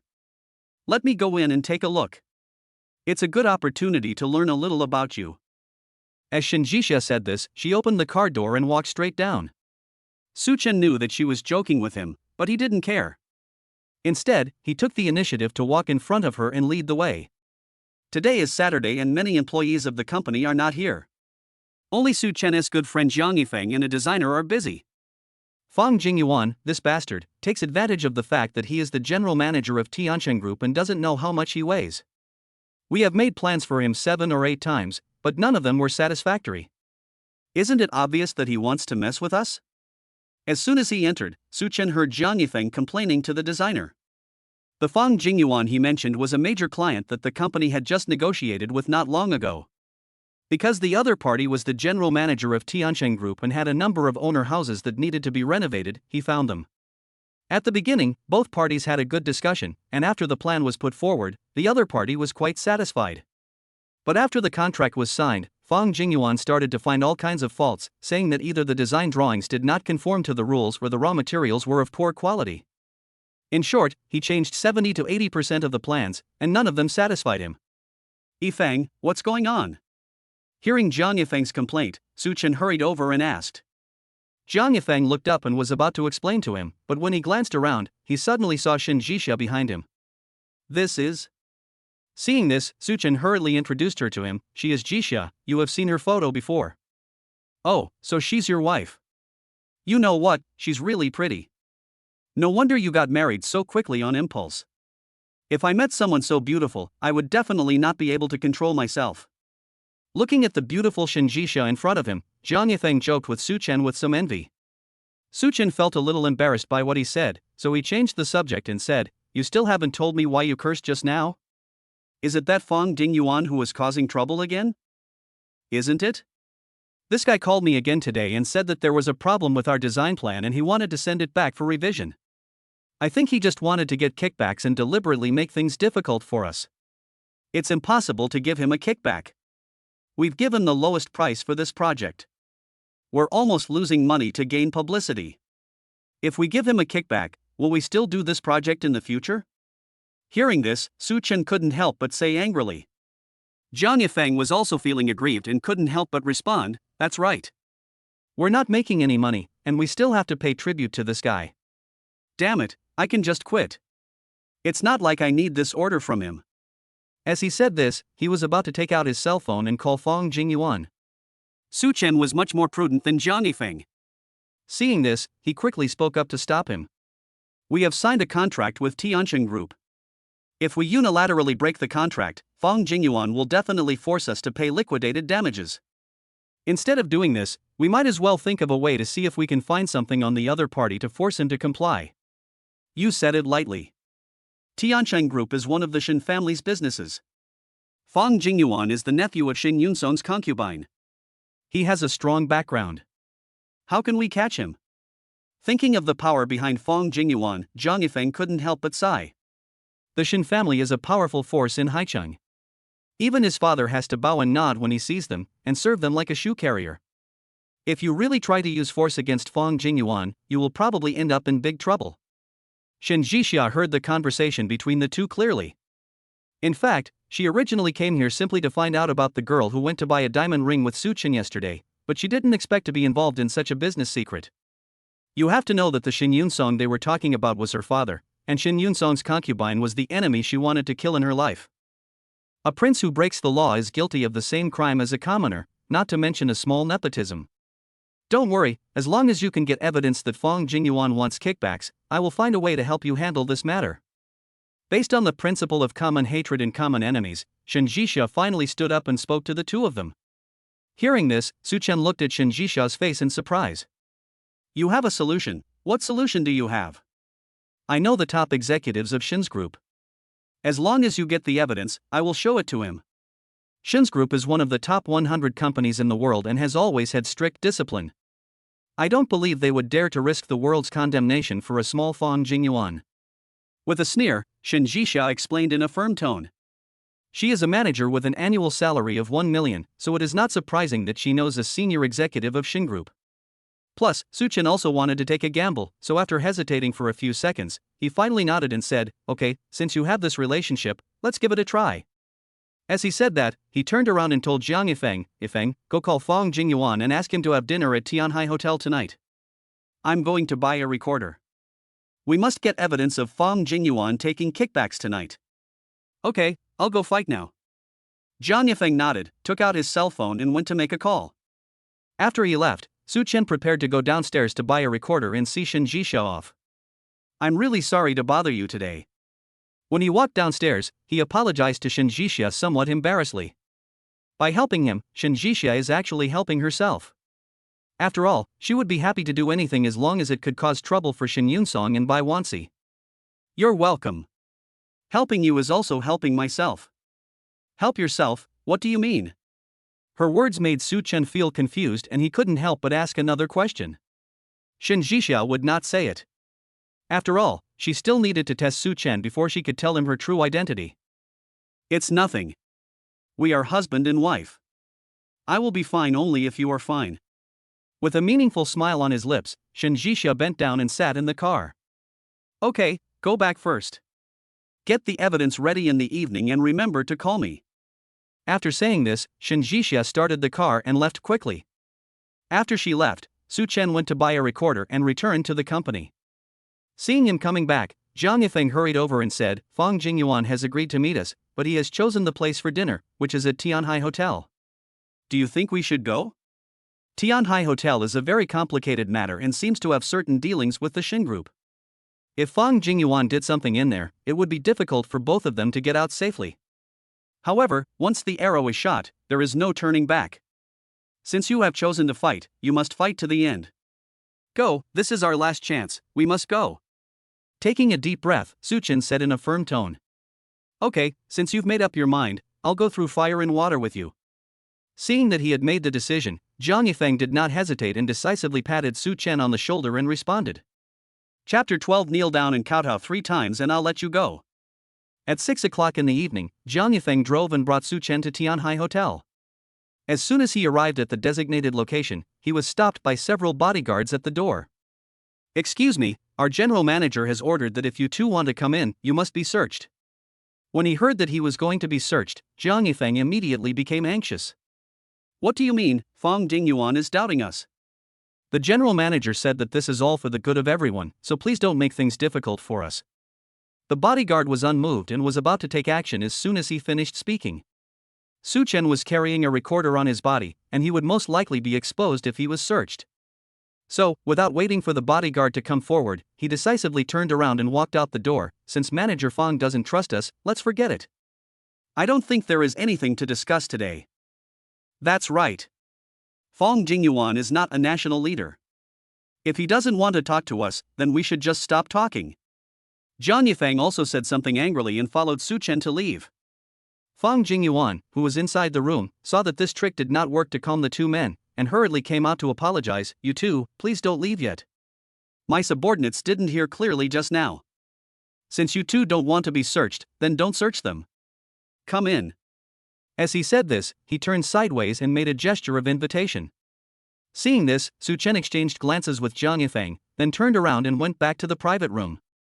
After entering the room, Fang Jingyuan arranged for the two to sit down, and then asked mysteriously, You two asked me to meet you, is there something important to discuss? Su Chen looked at him and asked instead of answering, We don't have anything important to discuss with Manager Fang, but I think Manager Fang should have something important that he wants to talk to us alone. When Fang Jingyuan heard this, he immediately smiled and gave a thumbs up. Mr. Su is amazing. He guessed what was on my mind right away. Yes, the reason I agreed to meet with you is because I have a document that I would like you to review. As he spoke, he took out a small contract from the briefcase next to him and motioned for Su Chen to look at it. Su Chen took it and saw the content was indeed related to kickbacks, so he quickly gave Jiang Yifeng a look. Seeing this, Jiang Yifeng understood what he meant and took the contract, flipping through it page by page. While flipping through the pages, he deliberately asked Fang Jingyuan. Manager Fang, I don't quite understand this contract. Could you please give me some pointers? Fang Jingyuan knew that they were pretending to be confused, so he sneered and asked, It's clearly written in the contract. How come young Master Jiang doesn't have an elementary school education and can't even understand the literal meaning? Jiang Yifeng felt frustrated and a little angry. I understand it, but I don't know what you mean by giving us this contract. Do you want kickbacks or? Don't say such harsh words. I just want to help you purchase a batch of materials. This will be convenient for both your company and our Tianxing group. Before he could finish his words, Fang Jingyuan interrupted him cunningly. Seeing this, Su Chen had no choice but to discuss with him tactfully, This contract is a bit too abrupt. We have to go back and study it carefully. We will give you a reply tomorrow. What do you think? That won't work. What if you take the contract to the higher authorities and sue me? Either sign it now or cancel the contract automatically. Seeing that the two of them were hesitating and unwilling to give in, Fang Jingyuan threatened them with a deliberately cold face. If he voluntarily cancels the contract, he will definitely be held accountable for the penalty. Su Chen is not that stupid. There is nothing wrong with our design drawings. Why should we automatically cancel the contract? Manager Fong said this on purpose. He wants to force us to give up the position so that it can be given to others and he can get kickback smoothly, right? You. Su Chen's words immediately made Fong Jingyuan's face change drastically. He couldn't help but stand up and shouted angrily, so what? Don't you look at your own shabby company and how much money it can make in a year? I'm kind-hearted and want to make a lot of money for you. Don't be so shameless. Make a lot of money? I'm afraid the ultimate beneficiary of this business is your manager, right? The proposal we gave your company is already so low that there is no profit, and you still want to take kickbacks from it. You are trying to squeeze the marrow out of us. Su Chen snorted, picked up the small contract, and was about to pull Jiang Yifeng away. I'm sorry, Manager Fong. Now that we've come to this, it seems there's no need for us to have our meal. We'll leave first. Someone, stop them for me. Seeing that the evidence of his crime was about to be taken away by Su Chen, Fong Jingyuan was so scared that he quickly shouted to the bodyguard at the door. Upon hearing this, the bodyguard rushed into the door and was about to attack Su Chen. Su Chen was a martial artist and was not afraid of these men. Without waiting for the other party to react, he kicked one of them hard in the waist and abdomen. The bodyguard didn't expect him to move so quickly. He groaned and quickly squatted on the ground, covering his lower abdomen. Seeing this, another bodyguard quickly changed his target and rushed towards Jiang Yifeng. Jiang Yifeng had a weak constitution and was not the type who could do heavy work. Seeing the bodyguard coming towards him, he quickly ran outside with the contract. But he was weak and had only run a few steps when the bodyguard grabbed his neck with his arm and controlled him. Stop it. If you hit me again, your friend's life will be gone. After controlling Jiang Yifeng, the bodyguard threatened Su Chen while holding a dagger across his neck. Su Chen didn't expect that the other party would be so despicable. He had to slowly retract his clenched fist. Let my friend go, and we can give you the contract. Ha, you just let go the person who injured me? At this time, Fong Jingyuan walked out of the private room arrogantly and said with disdain on his face. Su Chen glared at him and said angrily, so what do you want? It's very simple. Kneel down and kowtow to me 3 times, then sign this contract, and I will naturally let you and your friend go. As Fong Jingyuan spoke, he pointed to the floor in front of him, motioning Su Chen to kneel down in front of him. Su Chen had never kneeled down to anyone in his entire life, except to his dead parents. So, after hearing Fong Jingyuan's words, he clenched his fists so hard that they made a crackling sound. Fong Jingyuan, I advise you not to go too far, otherwise you will suffer the consequences. Oh, you dare to threaten me? Fine, you won't kneel, right? Then don't blame me for being rude. Seeing that he was so strong-willed, Fong Jingyuan didn't hesitate and decisively gave a look to the bodyguard next to him. Seeing this, the bodyguard clenched his fist and punched Jiang Yifeng hard in the stomach. Jiang Yifeng had a weak constitution and could not withstand such a beating. After one punch, his face turned pale and he had difficulty breathing. Fuck you, Fong Jingyuan, if you have the guts, kill me. If I die, my dad will not let you go. After catching his breath, Jiang Yifeng gritted his teeth and angrily cursed Fong Jingyuan. Behind Fong Jingyuan is the extremely powerful Shin family. Although in Mr. Shin's eyes, he is not even as good as a piece of shit. But no matter what, even if he is a piece of shit, it is shit with gold edges. How can it be compared with a small fry like Jiang Yifeng? Chapter 13 Who was helping secretly? Isn't your father just a nouveau riche? How can he compare with me? Believe it or not, I can kill your whole family in a minute. Grabbing Jiang Yifeng's tie on his chest, Fong Jingyuan sneered and patted his face. Seeing this, Su Chen was about to speak, but at this moment, a sharp rebuke suddenly came from the end of the corridor. Manager Fong, you are so arrogant. Do you want to kill a few people in my hotel? Hearing the scolding, everyone looked towards the source of the sound. But then they saw a middle-aged man, accompanied by 7 or 8 hotel security guards, striding towards Su Chen and his group. The person who came was none other than Wang Tianhai, the chairman of Tianhai Hotel. Although Tianhai Hotel is just a hotel, it has a very long history. Its owner, Wang Tianhai, is also well qualified and has a wide network of influence. Although he is not as wealthy and powerful as the Shin Group, people like Fong Jingyuan are no match for him. Oh, who was it? It turns out to be Mr. Wang. What brings you here? After seeing Wang Tianhai, Fong Jingyuan immediately changed his expression and smiled. Wang Tianhai came closer and responded with a fake smile. It's not a big deal, it's just that my hotel is too small, and I heard someone wanted to kill someone, and I was afraid of taking responsibility, so I hurried over to take a look. After saying that, he deliberately glanced at Jiang Yifeng's face. Mr. Fong, this is? Oh, it's just a small misunderstanding. Don't mind it, Mr. Wang. We were just joking. Upon seeing this, Fong Jingyuan quickly gave the bodyguard a look, signaling him to let the man go.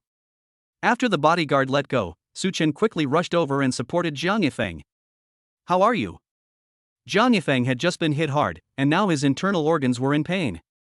However, in front of Fong Jingyuan, he didn't want to admit defeat, so he shook his head and said, "It's okay, I'm fine." "Okay, I'll take you to the hospital." Seeing this, Su Chen supported Jiang Yifeng and prepared to walk out of the hotel. They both have that small contract in their hands. If this contract is leaked, Fong Jingyuan will definitely be in trouble. So, when he saw Su Chen and Jiang Yifeng were about to leave, Fong Jingyuan quickly opened his mouth to stop them. "Stop, you can go, but leave your things to me." As he said this, he was about to order his bodyguards to block the two men's way. However, before the bodyguards could take action, the hotel security guards brought by Wang Tianhai automatically stood in a row, blocking their way. "Manager Fong, who just told me that no one would die? Why are you going to go back on your word?" After stopping the bodyguards, Wang Tianhai deliberately glared at Fong Jingyuan and questioned him harshly. "Boss Wang, I'm not going to go back on my word. You saw it, they were the ones who took my things and refused to return them. I just want them back." Seeing Wang Tianhai taking action, Fong Jingyuan had no choice but to explain to him. "Really? But I see that the two gentlemen have empty hands. It doesn't look like they took anything from you?" Upon hearing this, Wang Tianhai pretended to be confused and asked back. Now, no matter how dumb Fong Jingyuan was, he knew what he was here for. "Wang Tianhai, what do you mean? Are you acquainted with these two guys?" The reason why Wang Tianhai appeared here was really to help Su Chen. However, he didn't know Su Chen and the others, but was entrusted by someone. "Manager Fong, you're worrying too much. I just don't want anything bloody to happen on my territory." After saying this, Wang Tianhai deliberately ordered his two subordinates, "I think this gentleman was beaten badly, you two take him to a nearby hospital." "Yes." The two security guards received the order and quickly escorted Su Chen and Jiang Yifeng away. After the two left, Wang Tianhai looked at Fong Jingyuan and said, "Manager Fong, enjoy your meal. I'll take my leave now." After saying that, he quickly led his men to evacuate without waiting for Fong Jingyuan to speak. After successfully coming out of Tianhai Hotel, Su Chen drove Jiang Yifeng's car and took him to a nearby hospital. On the way, Jiang Yifeng held his stomach and couldn't help asking Su Chen, "Do you know the owner of Tianhai Hotel?" Su Chen looked at him, not understanding why he asked that. "Shouldn't you be the one who should get to know him? He is just an ordinary citizen, so how could he have the opportunity to meet those upper-class people? Only someone with a family background like Jiang Yifeng could possibly establish a relationship with him and get him to help." Jiang Yifeng shook his head and denied it decisively. "Impossible. The owner of Tianhai Hotel is a man who is involved in both black and white affairs. It is impossible for me to know such a person, let alone ask him to help us." "That's strange. Since we don't know him, why did Boss Tianhai take action? Does he really not want to see blood on his own territory?" Hearing him say this, Su Chen couldn't help but frown. Jiang Yifeng felt that saying that he didn't want blood to be seen on his own turf was a bit too perfunctory. You have to know that the boss of Tianhai is involved in both legal and illegal activities, and his hotel is full of all kinds of people. Since the hotel opened, there have been countless murders and injuries. A mere fight is not worth Wang Tianhai making such a fuss about. Unless there is someone behind him controlling all this. What do you think? Could it be that he appeared there on purpose? Was it someone who secretly instructed him to do so? After a pause, Jiang Yifeng asked Su Chen tentatively. Su Chen thought about it and finally shook his head. "Impossible, we don't even know Wang Tianhai, let alone someone more powerful than him. I think Wang Tianhai probably has a personal grudge against Fong Jingyuan, and he took this opportunity to deliberately retaliate against him." Jiang Yifeng also felt that this answer was the most reliable. After all, Fong Jingyuan was a scoundrel who took advantage of the power of others to bully others. Who knows how many powerful people in Haicheng he had offended? Forget it, let's not talk about this for now. Now that we have the information, how do you plan to negotiate with Fong Jingyuan? Coming back to his senses, Jiang Yifeng asked Su Chen again. From the moment Su Chen asked Jiang Yifeng to bring out the contract, he had no intention of negotiating any terms with Fang Jingyuan. Because he knew that Fang Jingyuan was not only shameless, but also extremely ruthless. The two sides had come to this point, and unless they got rid of him, they would not end up well. Send you to the hospital first to see if you're okay. If you're okay, I'll give the recorder and the contract to Jixia and let her handle it. Isn't it a bit unreliable to give her such an important thing? This is our last chance. Seeing that he trusted Shin Jixia so much, Jiang Yifeng couldn't help but feel a little worried. In fact, his worries are not without reason. After all, Su Chen and Shin Jixia had only known each other for 2 days, and he knew almost nothing about her.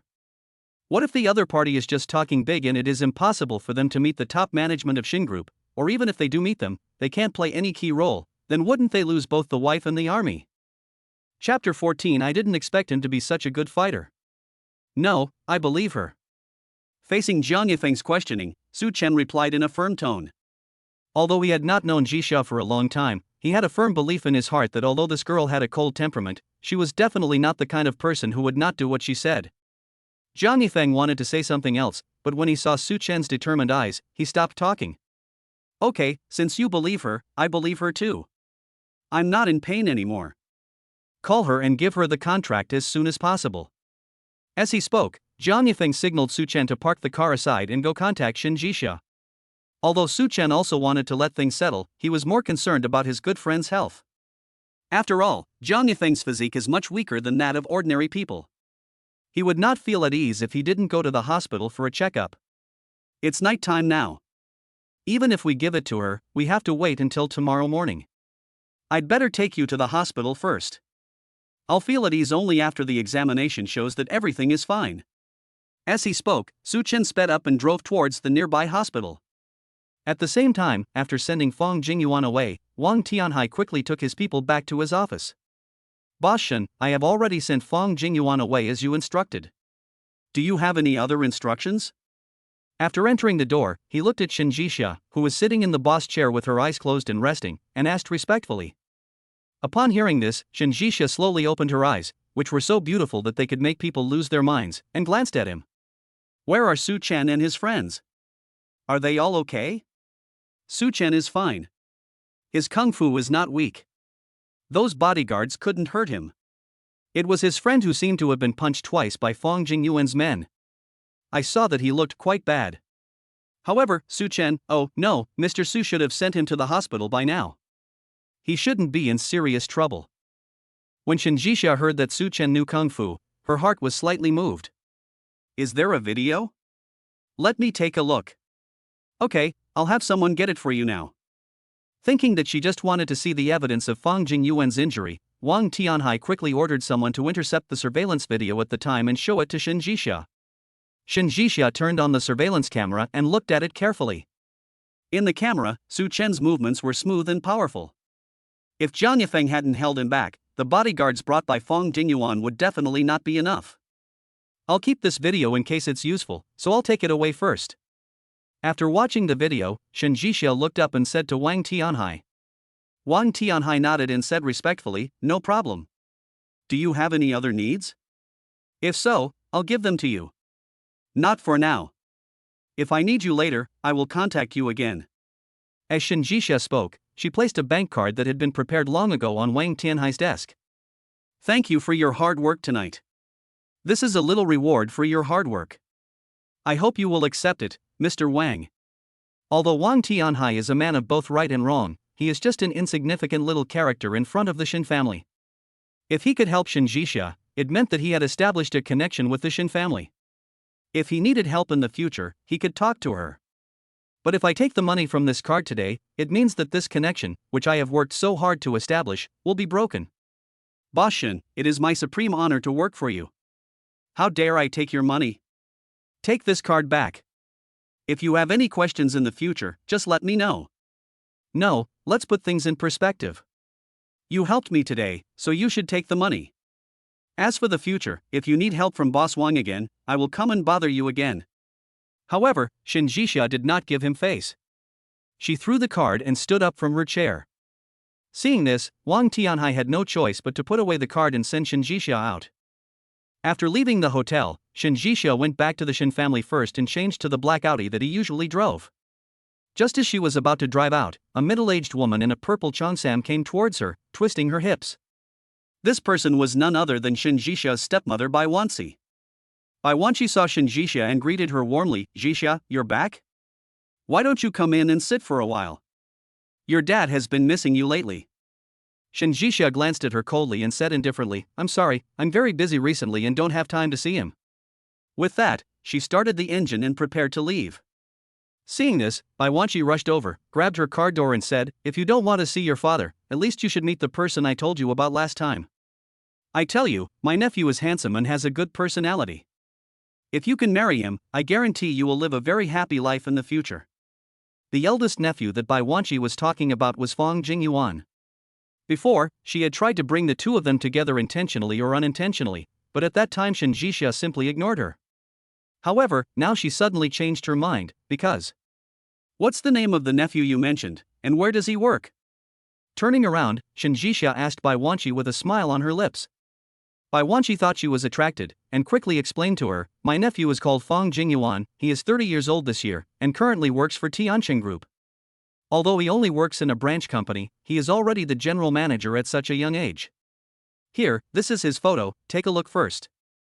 As Bai Wanxi said this, he quickly took out his cell phone and showed Shin Jixia a carefully retouched photo. In this photo, Bai Wanxi's biological mother could hardly recognize her. If Shin Jixia had not seen what Fong Jingyuan looked like in advance, she would have been fooled by her. "She looks pretty good, and quite in line with my aesthetic." Although she despised him in her heart, Shin Jixia still pretended to be satisfied and praised him a few times. When Bai Wanxi heard this, her eyes lit up immediately. "So, you agree? Then I'll invite him to my house some other day so we can have a meal together? No need to change the date. I have time tomorrow. You can ask him to come home so I can meet him."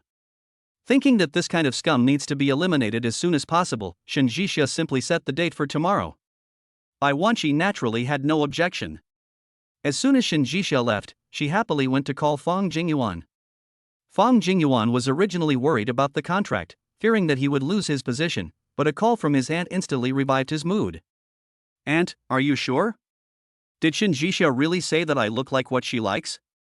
Feeling as if he was dreaming, Fong Jingyuan couldn't help but ask another question. Bai Wanxi nodded and said firmly, "How can your aunt lie to you? I showed her your photo and her eyes widened immediately. She also kept praising you for being handsome. Remember, behave well tomorrow and try to win her over in one go. This way, your aunt can also gain a firm foothold in the Shin family." Unfortunately, she was not very fertile. Over the years, she only gave birth to 2 daughters, and neither of them was as good as Shin Jixia. Otherwise, he would not have tried so hard to promote his nephew and asked him to help consolidate his position in the Shin family. "Don't worry, Auntie. I will definitely behave well tomorrow and will definitely not let you down."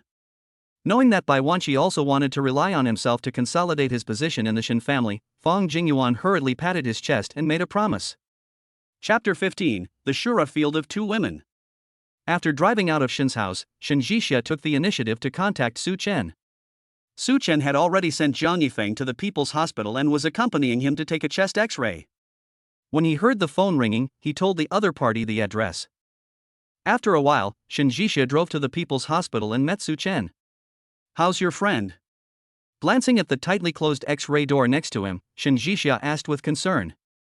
Su Chen shook his head, his face a little heavy. "I don't know, but Yifeng vomited blood twice before getting off the car. I guess he's not doing well. Jiang Yifeng was born prematurely and had a weak constitution since childhood. He was later involved in a car accident and developed lung problems. This time he was beaten to cause internal bleeding, and his heart and lungs might have been damaged." Su Chen was afraid that something bad might happen to him again and he wouldn't be able to explain to the Jiang family. "There's nothing we can do about it. Who would have thought that Fong Jingyuan would be so cruel? Let's not worry about it. Let's wait until he comes out." Looking at Su Chen with a look of self-blame on his face, Shin Jixia couldn't help but open his mouth to persuade him. Hearing this, Su Chen nodded and said to her, "This is the only way now. I have already notified Yifeng's parents, and they will be here soon." As he was talking, Zhang Shuiying's voice suddenly came from the end of the hospital corridor. "Brother Su Chen, how is my brother?" Hearing the voice, Su Chen quickly turned around and looked at her. Shuiying, why are you the only one back? Where are your parents? My parents went on a trip yesterday and won't be back until tomorrow at the latest.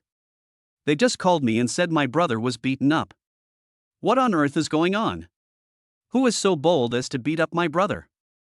As Jiang Shuiying spoke, she grabbed Su Chen's hand and asked a barrage of questions. Su Chen didn't want to explain too much to her, because Jiang Shuiying had a hot temper and was the type who would take revenge. Once she knew that Jiang Yifeng was beaten by Fong Jingyuan, she might dare to kill him with a knife immediately. Your brother was beaten because of work, but don't worry, I have obtained evidence of the other party's crime, and I believe I will be able to give your brother justice soon. Justice? How? Are you going to beat up the other person as well? My brother was beaten like this, you can't just call the police and arrest him and that's it?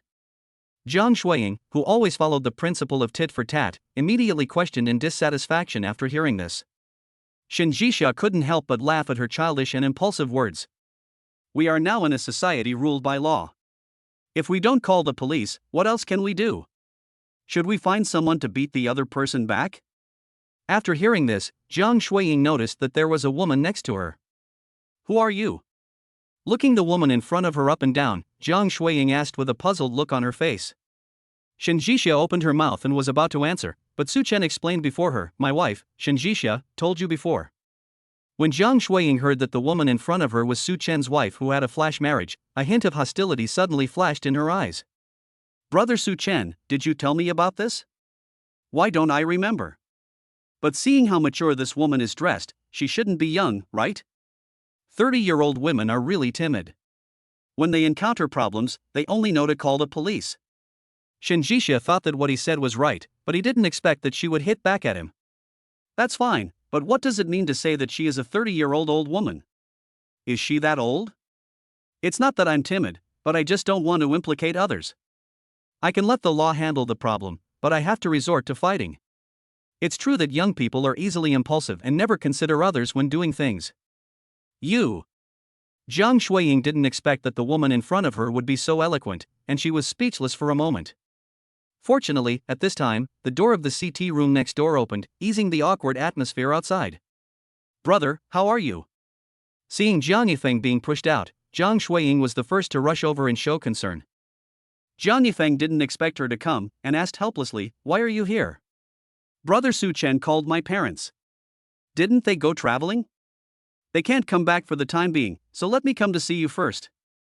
Jiang Shuiying said as she was about to push Jiang Yifeng to the hospital. You are weak and you just vomited blood. You will stay in the hospital for the next few days.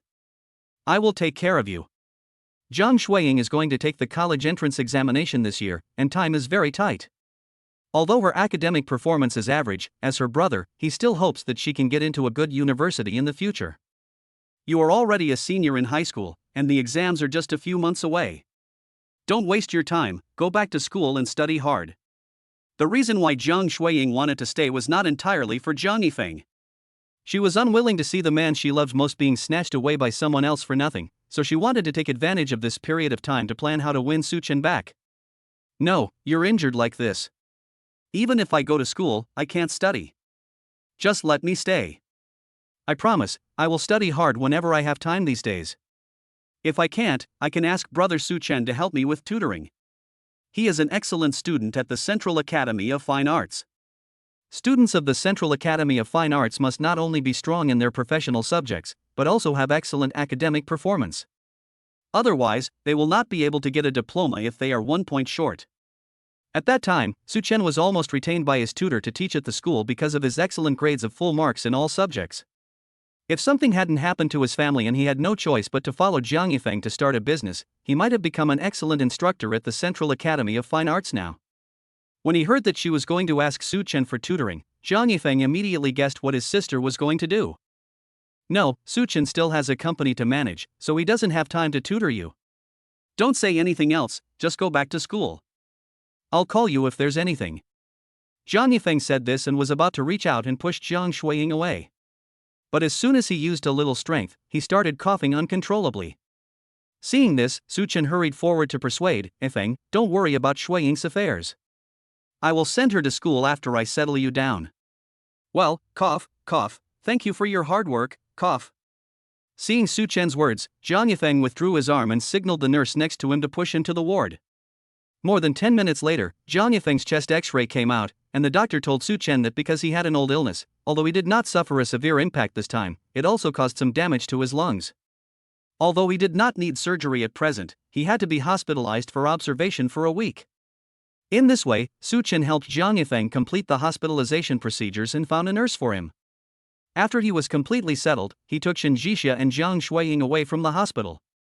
After the three of them went downstairs, Shen Jixia was about to let Su Chen take her car back to Haitang community. Unexpectedly, Jiang Shuiying pulled his arm and spoke first. "Brother Su Chen, didn't you say you would take me back to school? Then let's go now?" Chapter 16, saying in public that he is her boyfriend. Hearing this, Su Chen hurriedly looked at Shen Jixia and said, "No, Jixia is still alone, I am worried about her." "Doesn't she have a car? She can drive back by herself. You've already promised my brother. If something happens to me on the way, how are you going to explain it to him?" Jiang Shuiying said this while deliberately giving Shen Jixia a provocative look. Shen Jixia didn't want to argue with a young girl like her, so she took the initiative to say, "Miss Jiang is young and impulsive. She should be sent to school first. You guys go, I can drive back by myself." After saying that, she turned around and walked towards her Audi without waiting for Su Chen to speak. Looking at her failed exit, Jiang Shuiying secretly felt happy in her heart, then took Su Chen's hand and dragged him to her car. "I think Shen Jixia is just average looking. Brother Su Chen, why did you want to get married with him so quickly?" On the way, Jiang Shuiying couldn't help but belittle Shen Jixia. Shen Jixia is not ordinary in appearance. In Su Chen's eyes, she is both dignified and beautiful, unlike Jiang Shuiying, a yellow-haired girl who is far inferior to her. "Jixia is pretty, not as bad as you say. Besides, I'm the one who chooses my wife, not you. Why are you meddling in this?" I'm just stating my objective opinion. I'm not interfering with you two." "Why, she's ugly, and you don't believe what she says?" Jiang Shuiying felt deflated and argued angrily. Su Chen was too lazy to talk nonsense with her, so he simply leaned back in his seat and closed his eyes to rest. Jiang Shuiying originally wanted to sow discord between the two of them, but when Su Chen didn't respond, she had no choice but to shut up. Soon, we arrived at Haicheng High School. Jiang Shuiying drove the car to the parking lot and was about to get out when a white figure suddenly rushed over from the road next to her. "Shuiying, you're back. I've been waiting for you here for a long time. This is for you." As he spoke, a boy in a beige sweatshirt quickly held up a large bouquet of bright red roses in front of Jiang Shuiying. The boy is also a student of this high school. His name is Fang Hao. He fell in love with Jiang Shuiying at first sight and wanted to pursue her. This time Jiang Shuiying happened to be driving back, and he seized the opportunity, so he rushed over and confessed to her. If it had happened in the past, Jiang Shuiying would have pretended not to see it and would have simply pushed the flowers aside and left. However, Su Chen was still in the car at the moment, and she decided to take advantage of this suitor. "Thank you for the flowers, but I already have a boyfriend." Taking the red rose from Fang Hao's hand, Jiang Shuiying turned around with a smile and looked at Su Chen in the passenger seat. Seeing this, Fang Hao followed her gaze and looked over. Su Chen wore a black suit today because he was going to have dinner with Fang Jingyuan. The white shirt and black suit set off his nearly perfect figure, making him look like a radiant model.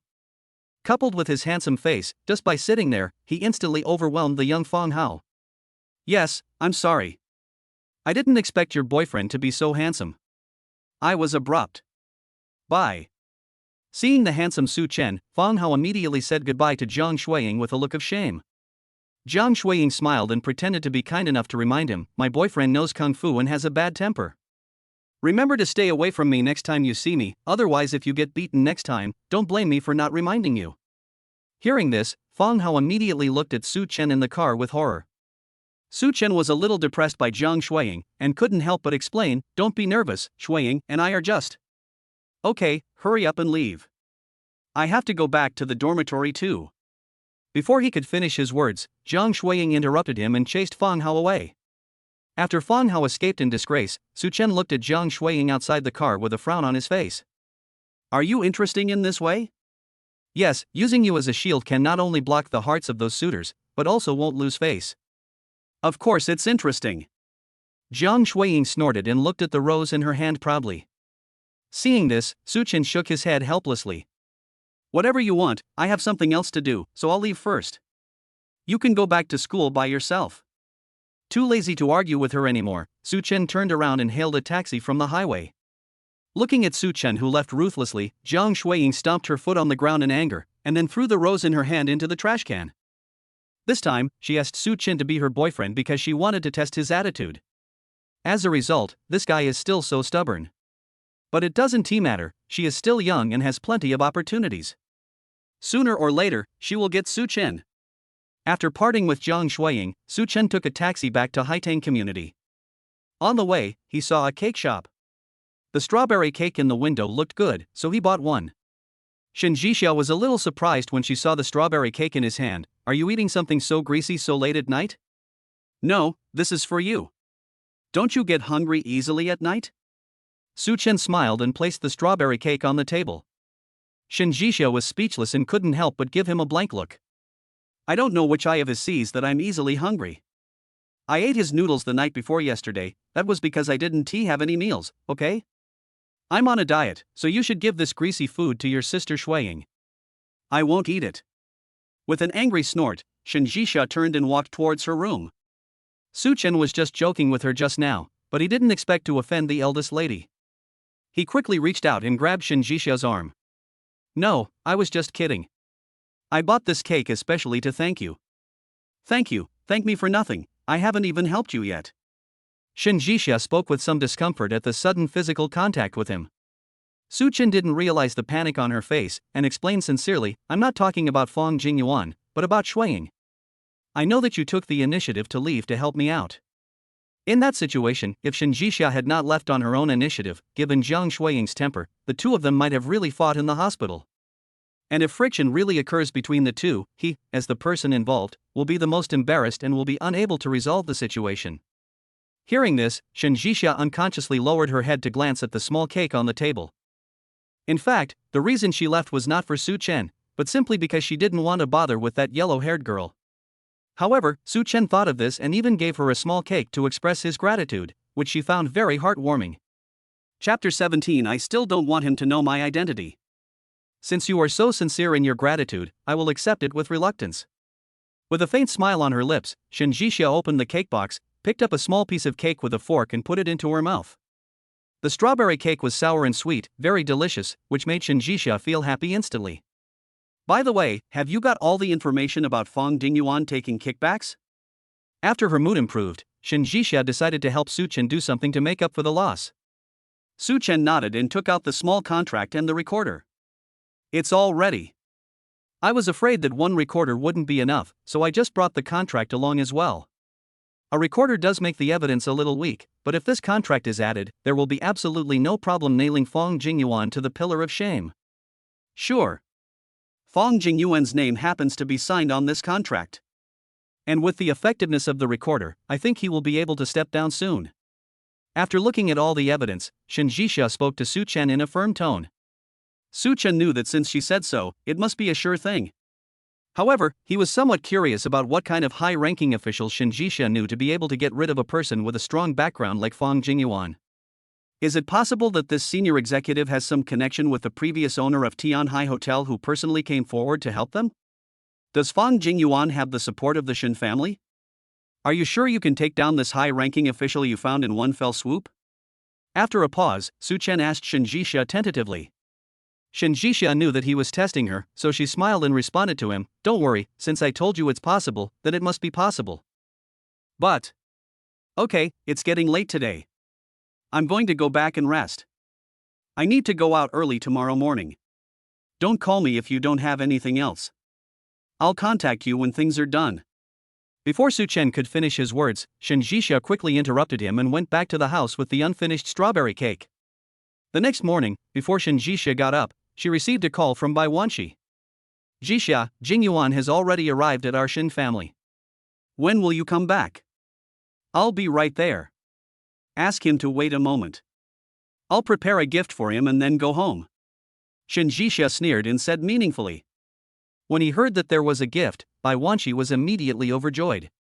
Alas, my nephew has no other merits except that he is handsome. You don't need to prepare a gift for him. Her words made Shen Jixia want to vomit. However, she finally held back and said, Little mom, don't be so modest. Your nephew is quite outstanding. He deserves this gift from me. After saying this, Shinjixia quickly hung up the phone, got up and got dressed. Since she was going to judge Fong Jingyuan, she did not dress up specially. Instead, she casually put on a dark gray suit, tied her long chestnut brown hair up high, and hurried out.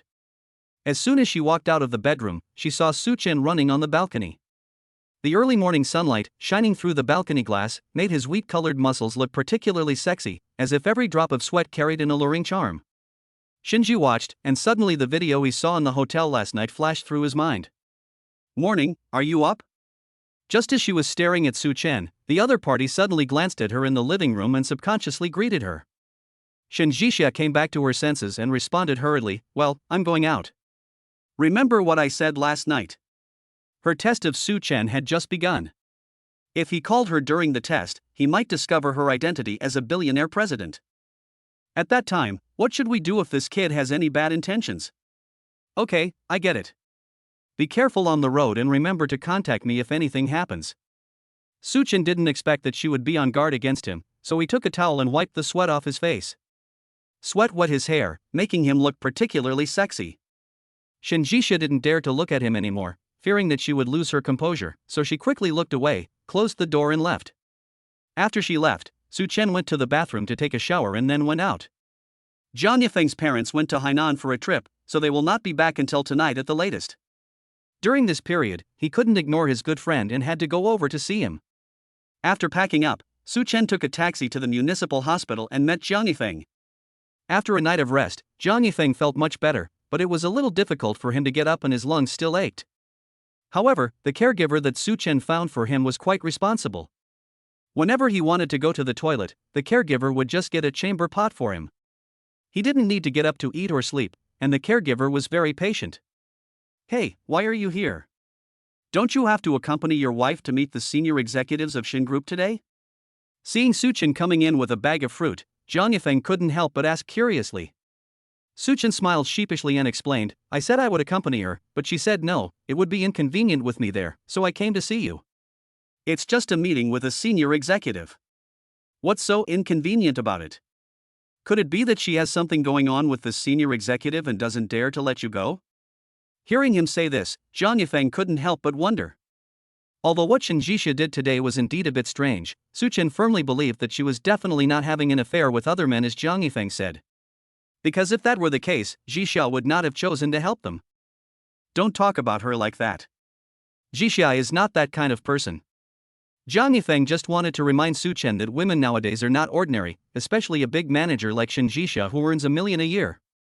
Her identity and background must be very complicated.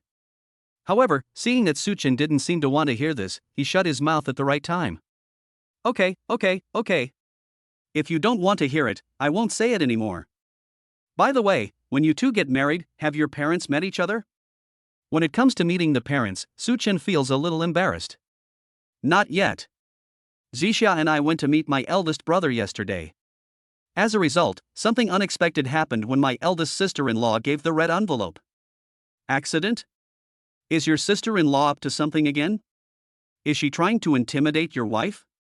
Well, my eldest brother asked her to give Zixia a red envelope of 10,000 yuan, but she changed all of it into 1 yuan in coins, so the total was less than 100 yuan. After Zixia found out, she gave the red envelope to me to deal with, and I called my eldest brother and told him about it. So, your sister-in-law is really a piece of shit.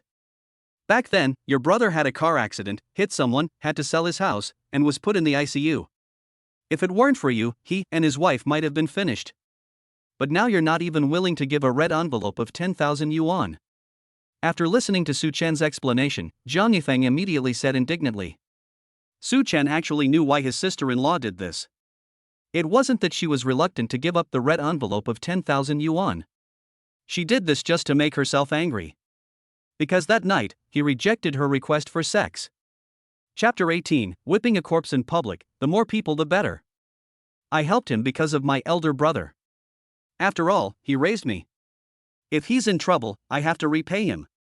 That's what you said, but who caused your brother's car accident? Wasn't it that Lin Muyun?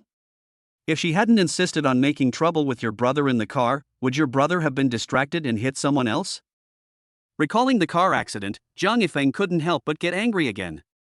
Big brother Su Chen is fine in every way except that he is blind and insists on marrying Lin Muyun, such an unlucky woman. Originally he had a very good job and had bought a house and a car, but because he married Lin Muyun, he has become neither human nor ghost. The key point is that Lin Muyun has no self-awareness at all. It was obviously the car accident caused by her, but she blamed it all on brother Su Chen. Over the years, not only did she not help to make money to pay off the debt, she also used Su Chen's money to support her mother's family. Okay, stop talking about them and eat your apples. Su Chen didn't want to say too much to outsiders, so he stuffed the peeled apple into Jiang Yifeng's mouth. Jiang Yifeng took a bite of the apple and changed the subject again. Speaking of which, since Shen Jixia has gone with you to meet her in-laws, when do you plan to go back to her parents' home with her? Hearing this, Su Chen's heart paused. When he and Shen Jixia got their marriage certificate, he didn't know much about her. He only knew that she had a grandfather, but he had no idea whether she had other relatives. However, as a courtesy, he should indeed go and visit her family. You reminded me. I'll buy some gifts and go see Grandpa Jixia later. Are you going alone? Or are you going to wait for Shen Jixia to come back and join us?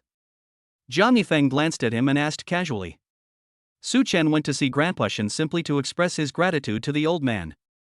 It was not a formal meeting with the parents, so he just went by himself. I will take Jixia to meet her other relatives after discussing it with Grandpa Shen. As Su Chen spoke, he stood up from his chair and walked out of the hospital. It's getting late, take good care of yourself, I'll find time to come and see you. Shen family. As soon as Shen Jixia drove to the garage, she saw Bai Wanxi and her eldest nephew Fang Jingyuan, who had been waiting for a long time.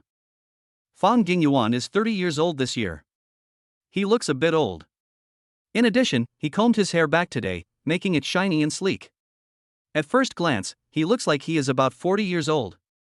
And Bai Wanxi has taken good care of herself, so at 50 years old she looks almost like she is in her 40s. When the two of them stand together, they do not look like elders and juniors, but more like a couple. Little mother, you look good today. Standing with your eldest nephew, you look like a couple. After getting off the car, Shen Jixia looked at the two people in front of him and deliberately joked. When Bai Wanxi heard this, she thought she was praising herself, so she quickly said modestly, Jixia, don't say that. I'm already old, how can I be as young as you say? Little mother, you are not young, but your eldest nephew looks old, so the two of you look quite a good match when standing together. Seeing that she had misunderstood what she meant, Shen Jixia curled her rosy lips and kindly explained. These words immediately made Bai Wanxi, who was still feeling smug, so angry that his face turned green. Even Fang Jingyuan, who was standing next to him, was so embarrassed that he wanted to find a crack in the ground to crawl into. On the way here just now, Bai Wanxi kept assuring him that if Shen Jixia saw his handsome face, she would be so fascinated that she would be unable to walk. Who would have thought that as soon as they met, the other party would directly laugh at him for being old? Is he old? How is he old? Do you understand that a man is in his prime at 31? Even though he is a little older, he is very good in that aspect. As long as Shen Jixia is willing to give him a chance, he guarantees that he can make the other party extremely happy. Ahem, it's quite windy here, why don't we go inside and talk? Thinking that today's blind date was important, Bai Wanxi suppressed the reluctance in his heart and asked Shen Jixia with a smile. Shen Jixia nodded and smiled obscurely, okay, I also have some things I want to give to you. After the three of them entered the living room, Bai Wanxi first praised Fang Jingyuan a lot, and then tested Shen Jixia's intentions. Jixia, you've met my nephew, how do you feel about him? Shen Jixia glanced at her and nodded, not bad. Hearing this, the two of them immediately smiled happily. Really? If that's the case, how about you two finalize your relationship today? Having said that, Bai Wanxi quickly gave Fang Jingyuan a look, signaling him to go ahead. Seeing this, Fang Jingyuan hurriedly rushed to Shen Jixia and wanted to grab her hand. But before he could touch the other person, he heard Shen Jixia suddenly shout, wait a minute, it's okay to confirm the relationship, but the other family members must know about it. Hearing this, Bai Wanxi hurried over to try to please him, yes, that's right. We are a top-tier wealthy family, we can't be so casual. I'll call your father now and have him come over to make the decision for you too. As he spoke, Bai Wanxi was about to take out his cell phone and call Shen Yunsong. Seeing this, Shen Jixia suggested, in that case, why not call my grandfather over as well, so that after we confirm our relationship, no one will object. When he heard that Mr. Shen was going to be called over, a hint of hesitation suddenly appeared on Bai Wanxi's face. Shinjisha was raised by the old man, so he really hopes that Shinjisha can find a capable man of similar age to be his future grandson-in-law. But even though she praised her nephew to the skies, she knew his actual character better than anyone else. If Shin Yunsong had no feelings for Shinjisha, he could just fool around with it, but the old man had such sharp eyes that I was afraid that once the two of them met, this matter would definitely fail. It's better not to look for your grandfather. He's so old, and it's not easy for him to go back and forth. It won't be too late to ask him to come over when you and Jing Yuan are engaged. With a wry smile, Bai Wanqi discussed with Shinjisha somewhat embarrassedly. If Shinjisha wants to set up this plan, she must have the old man to support her. Otherwise, at most Fang Jingyuan will be removed, but Bai Wanqi will not be hurt. That won't work. I was raised by my grandfather. If I find a boyfriend without his permission and he finds out in the future, will I still be able to work at Shin's? After rolling his eyes at the other person, Shinjisha quickly took out his cell phone and called the old man. The old man lives in Nanting community.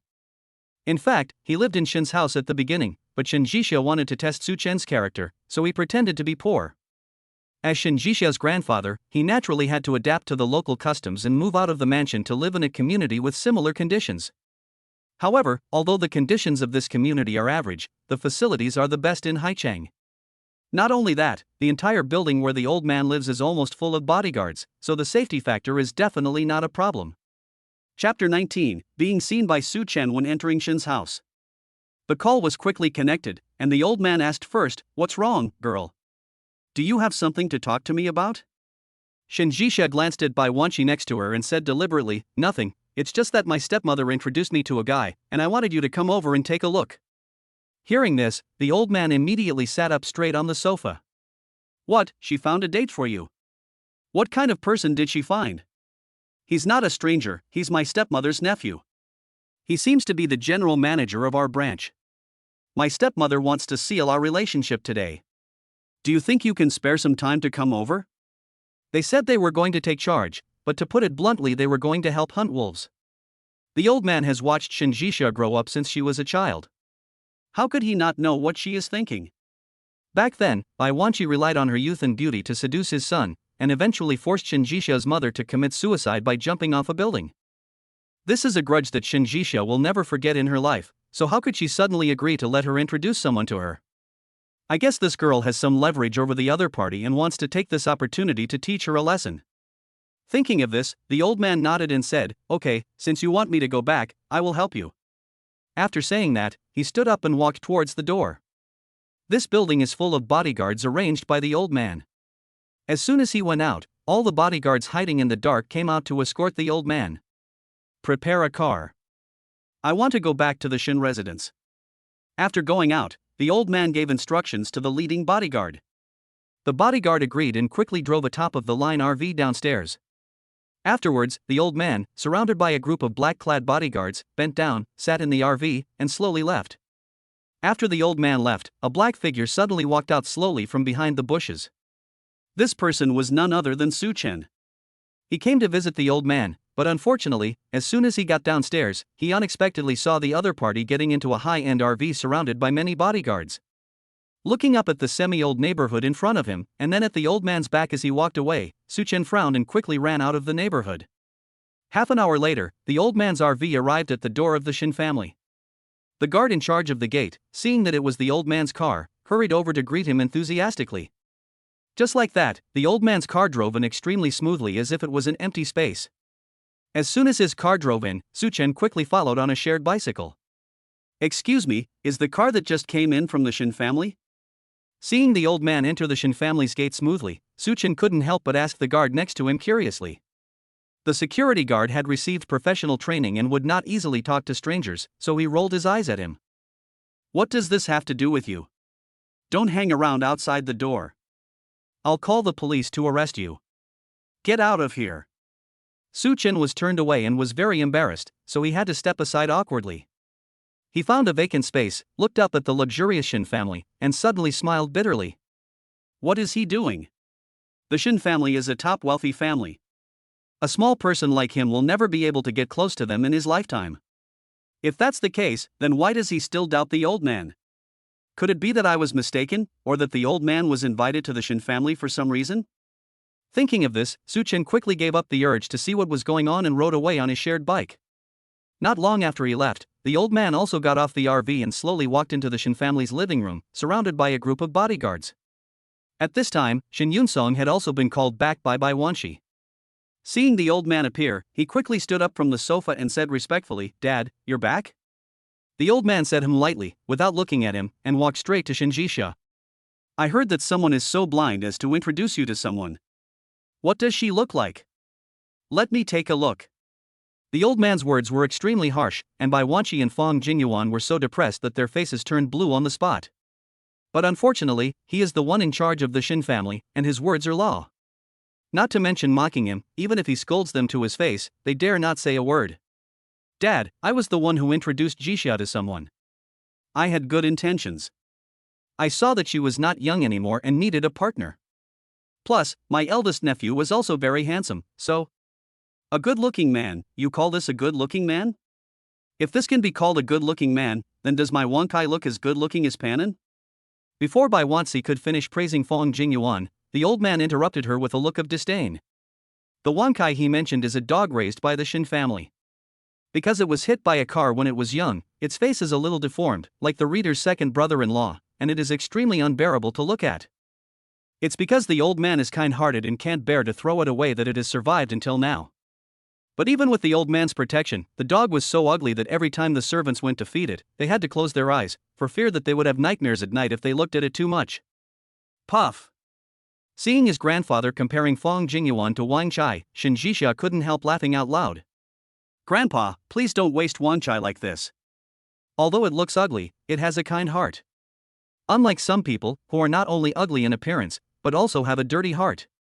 These words were clearly aimed at Fong Jingyuan. He was not stupid.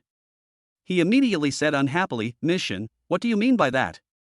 Are you trying to say that I am two-faced?" "No, being two-faced is only for others. Your face is the same as your heart. I can't bear to look at it directly." Seeing that everyone who should be there had arrived, Shin Jisha was too lazy to pretend anymore. She slowly took out the contract that Su Chen gave her from behind the sofa and placed it on the coffee table. "Little mom, this is some evidence I collected about your nephew taking kickbacks. Do you want to take a look?" Bai Wanshi didn't expect her to do this suddenly. He was a little confused and at a loss for a moment. Fortunately, Shin Yun-song reacted quickly. He coughed lightly, stood up and said, "Ahem, Jisha, today I'm here to arrange a blind date for you too. If you don't like Jingyuan, you don't have to agree. There's no need to say anything else. That won't work. Fong Jingyuan is an employee of our company and the general manager of a branch. He was introduced by my stepmother. If the kickback issue is not resolved, it will affect the reputation of the entire company." After taking a glance at Shin Yun-song, who was only good at smoothing things over, Shin Jisha turned to look at the old man. "Grandpa, what do you think?" Chapter 20 looks like Wonkai at home. The old man knew that she was going to do something, and nodded approvingly when he heard it. Yes, Jisha is right. If the blind date today was an ordinary person, it would be fine, but he happened to be introduced by regret. If this matter is not handled well, it will be difficult for our Shin family to convince the public in the future. The two of them introduced themselves one by one. Bai Wanshi broke out in a cold sweat and quickly explained with a sad face. "Grandpa, you are wise. Although Jing Yuan is my nephew, he was able to enter the company by himself. It has nothing to do with me." "No? But I remember when Fong Jingyuan was promoted to general manager, you asked my father to endorse him." Seeing that she still had the nerve to deny herself, Shin Jisha immediately exposed her mercilessly. The Shun Group is one of the top 100 international companies, and people who can reach the manager level are generally at least 40 years old. For someone as young as Fong Jingyuan to become the general manager of a branch company, it would be impossible to convince others without the endorsement of someone with strong background. In order to help him, Bai Wanshi whispered a lot of words in Shin Yun-song's ear, which made Fong Jingyuan go against all odds and take on the position of general manager at a young age.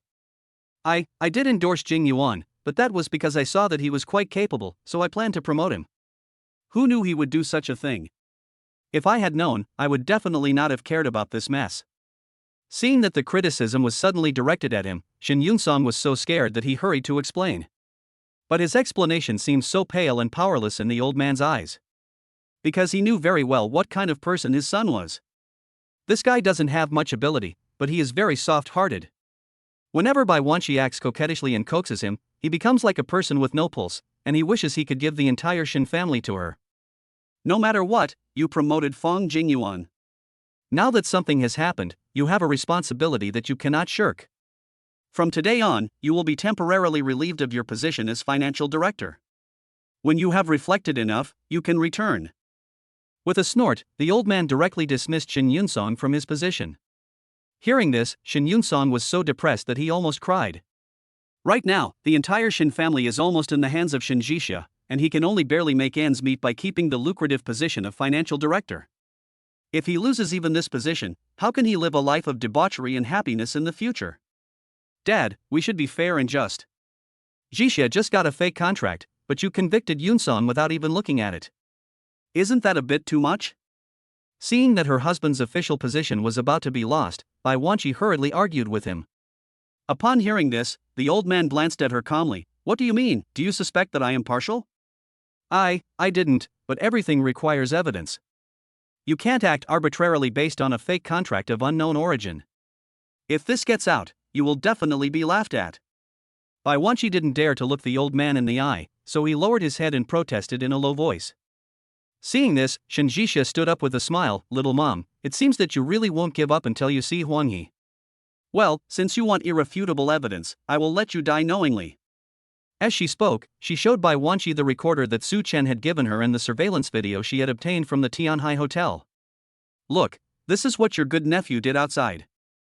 It's okay to force the cooperative company to pay tribute, but he even beat people in public. If this gets out, our Shin family will really be laughed at.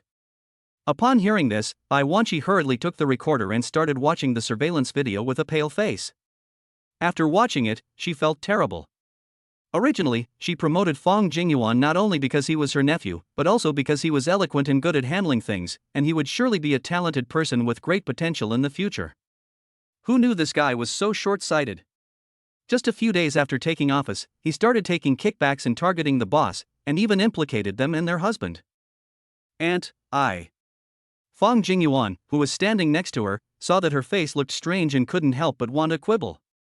But before he could finish his words, Bai Wanqi slapped him in the face. Useless thing, I asked your uncle to promote you because I saw that you have good abilities, but I didn't know that you would be so despicable. Did you open the Shin group alone? You can take kickbacks if you want. Do you take us elders seriously? Fong Jingyuan was slapped in the face and dared not talk back. He could only cover his face and lower his head silently.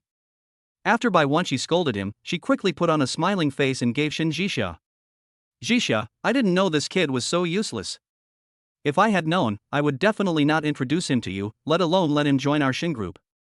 Stop talking about our Shin group all the time, stepmother. The Shin group has nothing to do with you. You are just a mistress who got to the top by despicable means. What qualifications do you have to be the boss here? Shin Jixia sneered and mocked her with disdain on her face. When Shin Yunsong heard this, his face instantly became extremely ugly.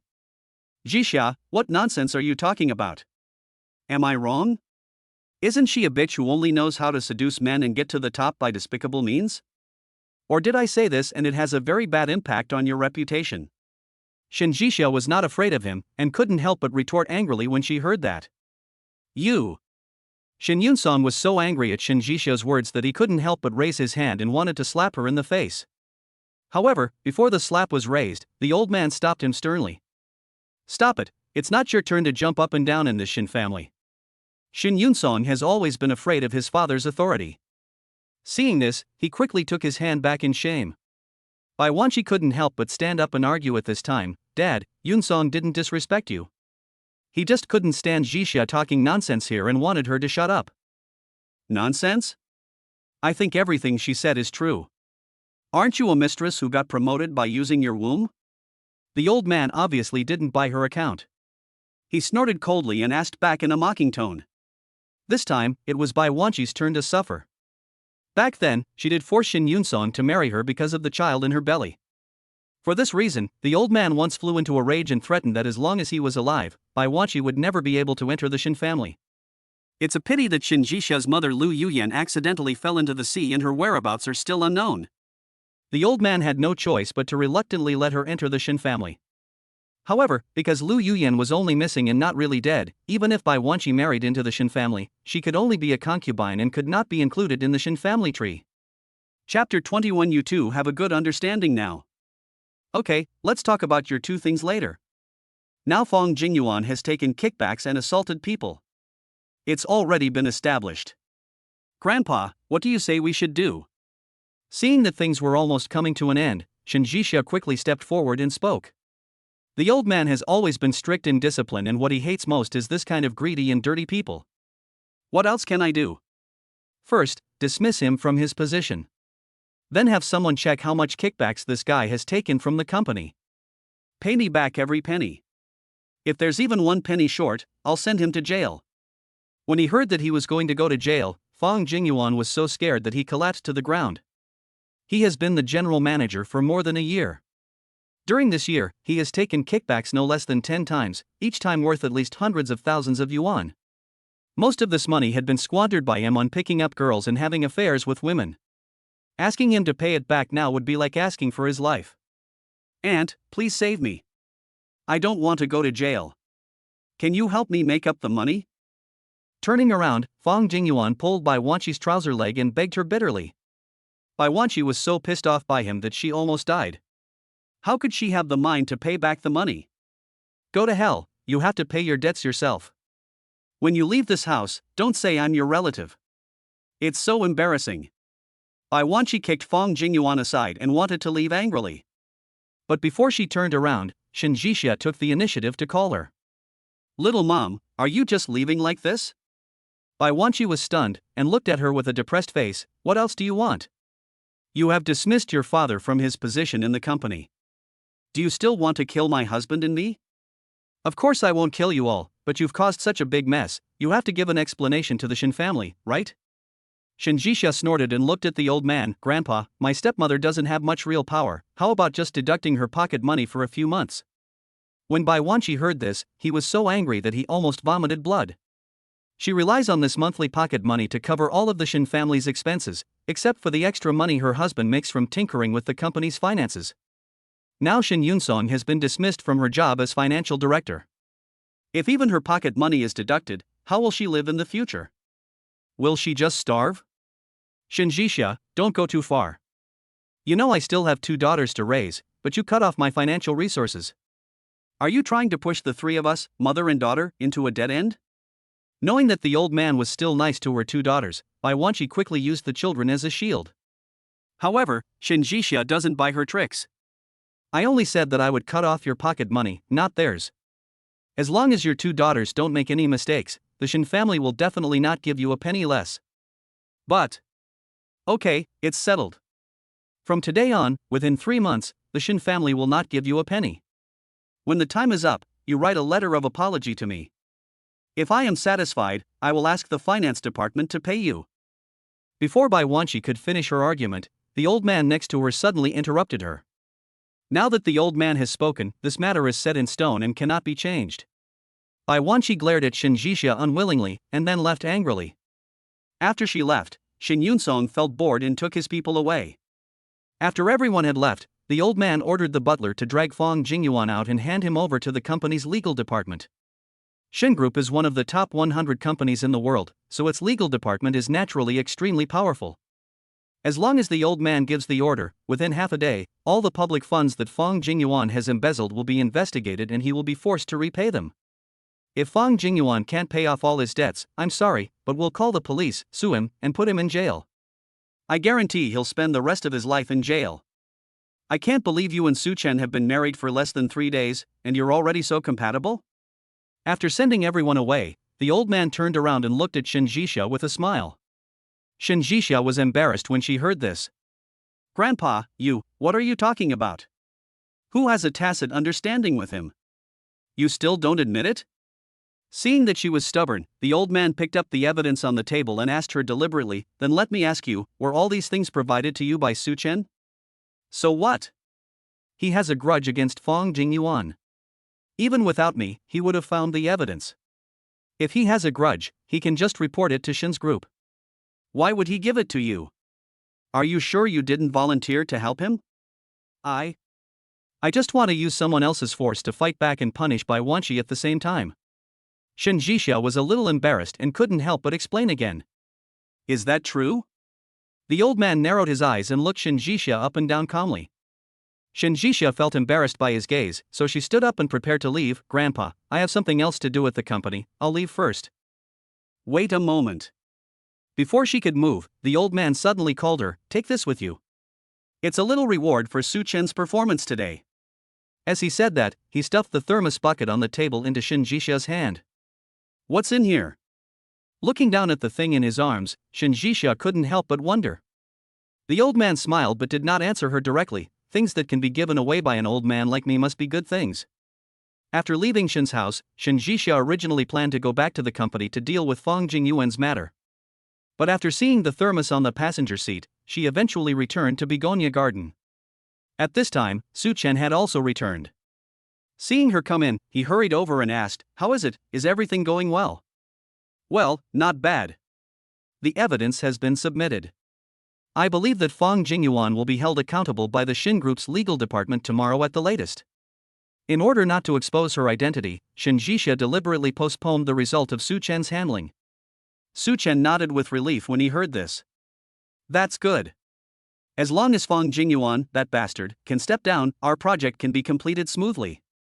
The quotation they gave to Tianqing Group was the lowest, and the materials they used were the best. I believe that as long as they don't find another greedy guy like Fong Jingyuan, they will be able to successfully win the order. Shin Jixia looked up at him and said nothing. In fact, on the way here, she had already called Tianqing and told them to find a reliable person to take over and not to make things difficult for Su Chen and his company. But she certainly couldn't say these words, so she changed the subject and said, by the way, I received a call from my grandfather on the way here. He asked me to go to his place and get this. It's for you. As she spoke, Shin Jixia stuffed the thermos in her hand into Su Chen's arms. Su Chen took the thermos and suddenly thought of the scene of the old man riding in the RV into the Shin family. Does your grandfather know anyone from the Shin family? After a pause, he couldn't help but ask out of curiosity. Chapter 22. Is there something wrong with this soup? When Shin Jixia heard this, she was stunned. Why would you ask this question for no reason? No, I'm just curious. I just passed by the entrance of Shin's house. I seemed to see someone who looked very similar to your grandfather. Su Chen was too embarrassed to tell others that he had been chasing her all the way on a shared bike. He was afraid that Shin Jixia would laugh at him if she knew, so he made up a lie. But even so, Shin Jixia's heart still skipped a beat. Because just now, the old man did go back to the Shin family. Well, it's like this, my grandfather and Mr. Shin had a little friendship before, and he went to the Shin residence this time to help us lobby. Knowing that if he didn't explain, his identity would be exposed, Shin Jixia quickly found a reason for him. Hearing this, Su Chen nodded in understanding. I thought so. No wonder you said you knew the top executives of Shin Group. It turns out that it's through your grandfather's relationship. Yes, otherwise, how do you think Fong Jingyuan's affairs could be handled so smoothly? Seeing that he had no suspicion, Shin Jixia secretly breathed a sigh of relief and immediately walked towards the bedroom. I'm very tired today, I'm going back to my room to rest. Good. Su Chen nodded, watched her enter the house, and then took the thermos bucket given by the old man to the kitchen. Because he was in a good mood today, Su Chen went downstairs to a nearby supermarket to buy some vegetables since it was still early, and then started to get busy in the kitchen. He used to study fine arts and had some knowledge of cooking. Within 2 hours, he had prepared several delicious dishes that were comparable to those of Michelin chefs. After finishing the dish, Su Chen turned around and saw the thermos bucket given by the old man, so he opened it and took a look. I found that there was actually a bowl of soup inside, so I simply poured out the soup, heated it in a casserole, and then brought it to the table. After everything was done, Su Chen glanced at Shin Jixia's room.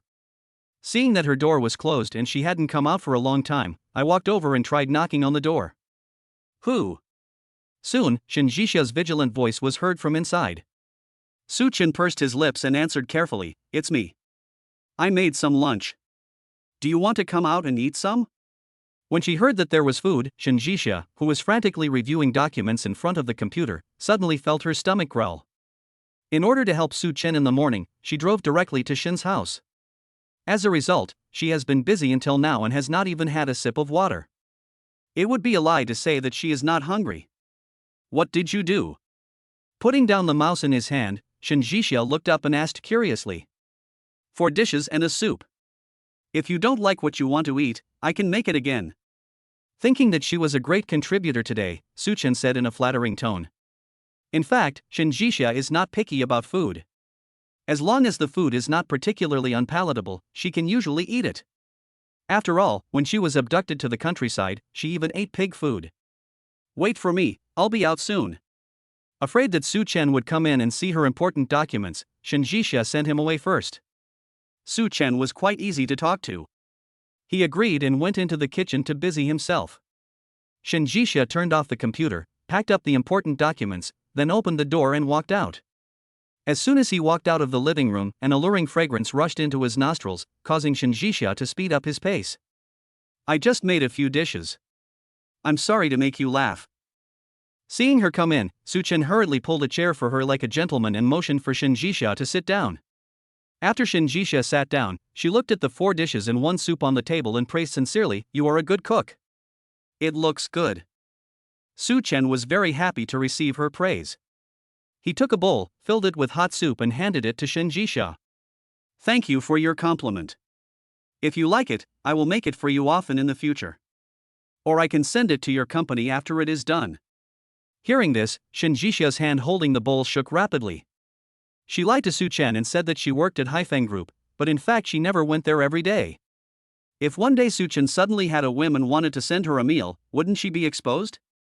Haifeng Group has an employee cafeteria. The food there is pretty good. No need to send it. Suchen was just being polite.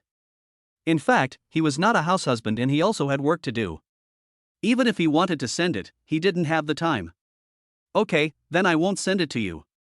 But if you want to eat it someday, you can call me and I'll come back early to make it for you. Seeing him nod, Shinjishia secretly breathed a sigh of relief, hurriedly picked up the bowl of soup in her hand, and began to drink it in small sips. After drinking the soup, Shinjishia ate some rice and then went back to her room to work. Around evening, she suddenly felt inexplicably hot, which made her feel very uncomfortable, so she put down the work in her hands and went to the bathroom to take a shower. The cold bath water temporarily relieved the heat in her body. But not long after she walked out of the bathroom, that indescribable feeling of heat came over her again. Moreover, this time the situation has escalated to the point where it is out of control. How so? Realizing that something was wrong, Shinjishia quickly opened the bedroom door and walked out. Su Chen was preparing dinner in the kitchen at this moment. When he saw her come out, he subconsciously greeted her, "Good evening." Shinjishia glanced at him without saying anything.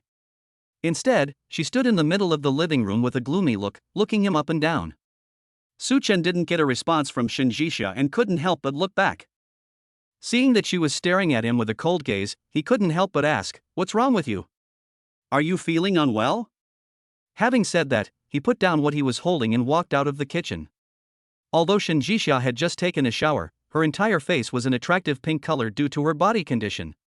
Suchen didn't understand what she meant and thought she had a fever, so he reached out his hand and tried to touch her forehead. "Don't touch me." Without waiting for him to stretch out his hand to her, Shinjishia suddenly angrily pushed his palm away. Suchen was startled by her sudden irritable behavior and explained awkwardly, "I'm sorry, I just thought you were sick, after all, your face was so red." Hearing this, Shinjishia quickly reached out and touched her face. Her face was not only red, but also hot. Not only her face, but her entire body was hot, very hot, so hot that she wanted to impulsively throw herself into Su Chen's arms. Wait, why did she have such a strange idea? Did Su Chen drug her lunch? Chapter 23. I hope you don't regret asking me. Su Chen, I didn't expect you to be such a despicable and shameless person. Thinking that all her problems were caused by Su Chen, Shinjishia couldn't help but curse at him. Su Chen was completely stunned by her scolding.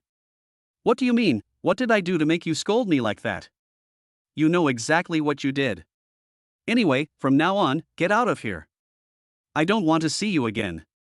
Not wanting to explain to this scumbag, Shinjishia pointed at the door angrily and signaled Su Chen to get out. Although Su Chen was grateful for her help during the day, he couldn't stand such anger. Just go, I hope you won't regret it, and begged me to come back. After saying this, Su Chen took off the apron tied around his waist, turned around and walked out. After Su Chen left, Shinjishia locked the door and was about to go back to the bedroom to take another shower. Unexpectedly, at this moment, the old man suddenly called. Did you give the thermos bucket I gave you during the day to Su-chen? As soon as the phone was connected, the old man asked slyly. Speaking of thermos, an idea suddenly flashed through Shin Jisha's mind. She ran towards the kitchen almost subconsciously. As she ran, she questioned the old man, "What was in the thermos bucket you asked me to give to Su-chen?" "It's a nourishing soup. It's very good for men, but don't drink it. Women are weak and drinking it will cause trouble." "Trouble? How troublesome is it?" Looking down at the empty thermos on the table, Shin Jisha's mind suddenly went blank. The jar was empty, the soup was gone. Could it be that the soup Su-chen gave her at noon was? What will happen if a woman drinks this soup? In order to verify his guess, Shin Jisha swallowed lightly and asked cautiously. "I told you it's for men, so women can't drink it. If they drink it, they won't be able to control themselves." "Wait, you didn't eat it by mistake, did you?" Halfway through his words, the old man suddenly realized something was wrong and couldn't help but ask with his eyes wide open. Shin Jisha naturally didn't dare to tell him the truth, so she could only respond vaguely, "No. I'm not that greedy, you're worrying too much." "That's good. However, it's okay if you drink it. It's just in time for you to give me a great-grandson. This way, I'll have something to play with in the future." Ha ha ha. Too lazy to argue with the old man anymore, Shin Jisha quickly found an excuse and hung up the phone. As soon as she hung up the phone, she hurriedly called her assistant Wu Li and asked her to send the antidote to Begonia Garden. Half an hour later, Wu Li knocked on Shin Jisha's door with the medicine. As soon as she entered, she saw the treadmill on the balcony and Su-chen's coat thrown on the sofa in the living room. "Mr. Shun, this is your medicine." After entering the room, Wu Li first gave the antidote to Shin Jisha and poured her a cup of warm water. Shin Jisha took the medicine, tilted his head back and drank it, and his body soon felt relieved. "Remember, don't tell anyone about what you saw tonight." Knowing that Wu Li would definitely find traces of Su-chen's life once she entered the house, she couldn't help but remind her. Since Wu Li can be her assistant, she must be very tight-lipped. "Don't worry, I know what to do." "That's good, let's go back." Shin Jisha nodded and waved to Wu Li to leave. Wu Li took 2 steps and couldn't help but stop again. "Boss Shin, can I help you check who drugged you tonight?" Because Shin Jisha did not clearly state the reason why she was tricked, Wu Li just thought that she was being plotted against. However, this reminded Shin Jisha. When she thought about how she had chased Su-chen away, she couldn't help feeling a little guilty. In fact, Su-chen was the most innocent one in this matter. He had always thought that the soup was just an ordinary soup, so he gave it to her. But who knew that it actually contained? "No need, I have my own arrangements for this." Coming back to their senses, Shin Jisha and Wu Li responded. Seeing this, Wu Li nodded, lowered her head and carefully left the Begonia Garden. After she left, Shin Jisha picked up her cell phone and walked around the bedroom several times. Finally, she plucked up the courage and called Su-chen. Su-chen has already taken a taxi to the company. He originally wanted to find a hotel nearby to stay temporarily, but when he thought about how much work he still had to do, he simply went to the company to work overtime. When Shin Jisha called him, he was taking a shower in the cubicle in his office. Because the sound of the shower water interfered with the ringing of the cell phone outside, he did not hear Shin Jisha's first call. However, he didn't hear it, but Jiang Shuiying, who pushed the door open from outside, heard it.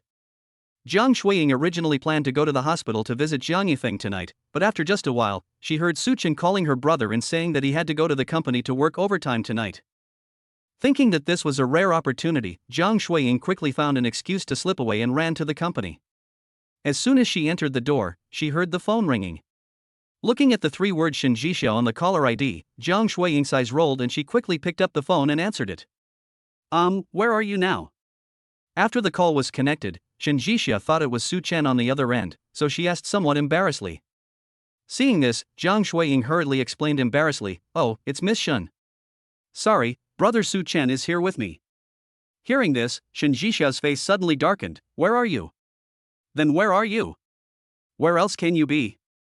It's so late, you can't be working overtime at the company, right?"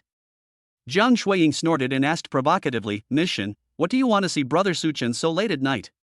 "He is taking a shower now. I will tell him when he comes out." The other party's ambiguous tone immediately made Shin Jisha feel humiliated. She felt that she had wronged the other party and wanted to apologize to him, but this bastard turned around and found another woman? No need. If I have anything, I will contact him directly without anyone else doing it for me. With a cold snort, Shen Jixia quickly hung up the phone. Jiang Shuiying waited for her to hang up the phone, then proudly put Su Chen's phone back to its original place, and then temporarily retreated out of the door. After a while, Su Chen finished his shower and came out of the bathroom. He wiped his head with a towel and picked up his phone to glance at it casually. Just as he was about to turn to the call log column, the office door was suddenly opened and Jiang Shuiying walked in from outside. "Hey, brother Su Chen, why are you still in the company?" After entering the door, Jiang Shuiying asked Su Chen, pretending to be ignorant. Su Chen was interrupted by her and exited the call log. "Nothing, I have nothing to do in the evening, so I came to work overtime." Chapter 24, Seducing Su Chen in the middle of the night. "Really? I thought you had a fight with your wife." Jiang Shuiying laughed and covered her mouth, teasing him deliberately. Su Chen glared at her speechlessly, without saying anything, but bent down and sat in the chair, ready to continue working. Seeing that he ignored her, Jiang Shuiying pulled a chair, sat opposite Su Chen and stared at him. When Su Chen is working, he hates people staring at him the most, as it makes it difficult for him to concentrate. So, after Jiang Shuiying stared at him for less than a minute, he finally couldn't stand it anymore and put down the mouse and asked her, "What are you doing in the company?" "Oh, I'm here to help my brother get some things, I'll leave after I'm done." Jiang Shuiying said this, but her body did not move, and her eyes were still staring at Su Chen's handsome face. Su Chen was really embarrassed by her stare, so he had to stand up from his chair. Seeing this, Jiang Shuiying thought he was going to leave, so she quickly stood up and said, "Brother Su Chen, where do you want to go? I'll take you there." "No, I'm going to bed." After saying this, Su Chen turned around and went into the small cubicle without even looking at Jiang Shuiying. This small compartment is a restroom specially prepared for people who work overtime at night. It is not very large and only has a bed, a sofa, and a small table. After Su Chen entered the room, he was afraid that Jiang Shuiying would follow him in, so he locked the door. Jiang Shuiying came here tonight specifically for Su Chen. Although she was turned away, it is not easy to let her leave. She stared at the door locked by Su Chen, then looked at the bathroom next to it, and suddenly had an idea. "Brother Su Chen, save me, my stomach hurts so much." Just as Su Chen had just laid down on the bed and had not yet closed his eyes, there was a weak knock on the door from Jiang Shuiying. Hearing the voice, Su Chen said impatiently, "What's wrong with you again?" "I don't know. I probably ate some unclean food last night. Now my stomach hurts so much. Ugh." As they were talking, Jiang Shuiying outside the door suddenly vomited. Judging from her voice, she didn't sound fake, so Su Chen sat up from the bed, opened the door and went out to check. At this moment, Jiang Shuiying was squatting on the ground groaning in pain. There was a small ball of white substance vomited on the floor in front of her. It looked like she had eaten something bad and had intestinal cramps. "Just bear with it for a moment, I'll take you to the hospital." Afraid that Jiang Shuiying might encounter an accident, Su Chen rushed over and wanted to help her downstairs. Seeing this, Jiang Shuiying held her stomach and refused to follow him. "Brother Su Chen, I'm fine. There's no need to send me to the hospital. Just help me to your bed and lie down for a while." "How can that be possible? If I have a stomachache, I have to go to the hospital. What if it's acute enteritis? I can't afford it." Seeing that she refused, Su Chen simply bent down and tried to pull Jiang Shuiying up from the ground. Jiang Shuiying was actually pretending. She didn't have a stomachache at all. The white stuff on the ground was also made by her by mixing detergent with water. So, if she was really taken to the hospital by Su Chen, it would definitely be exposed. I don't seem to be in pain anymore." Seeing that she was about to be dragged away by Su Chen, Jiang Shuiying was so scared that she quickly stood up from the ground. Seeing this, Su Chen couldn't help but look Jiang Shuiying up and down.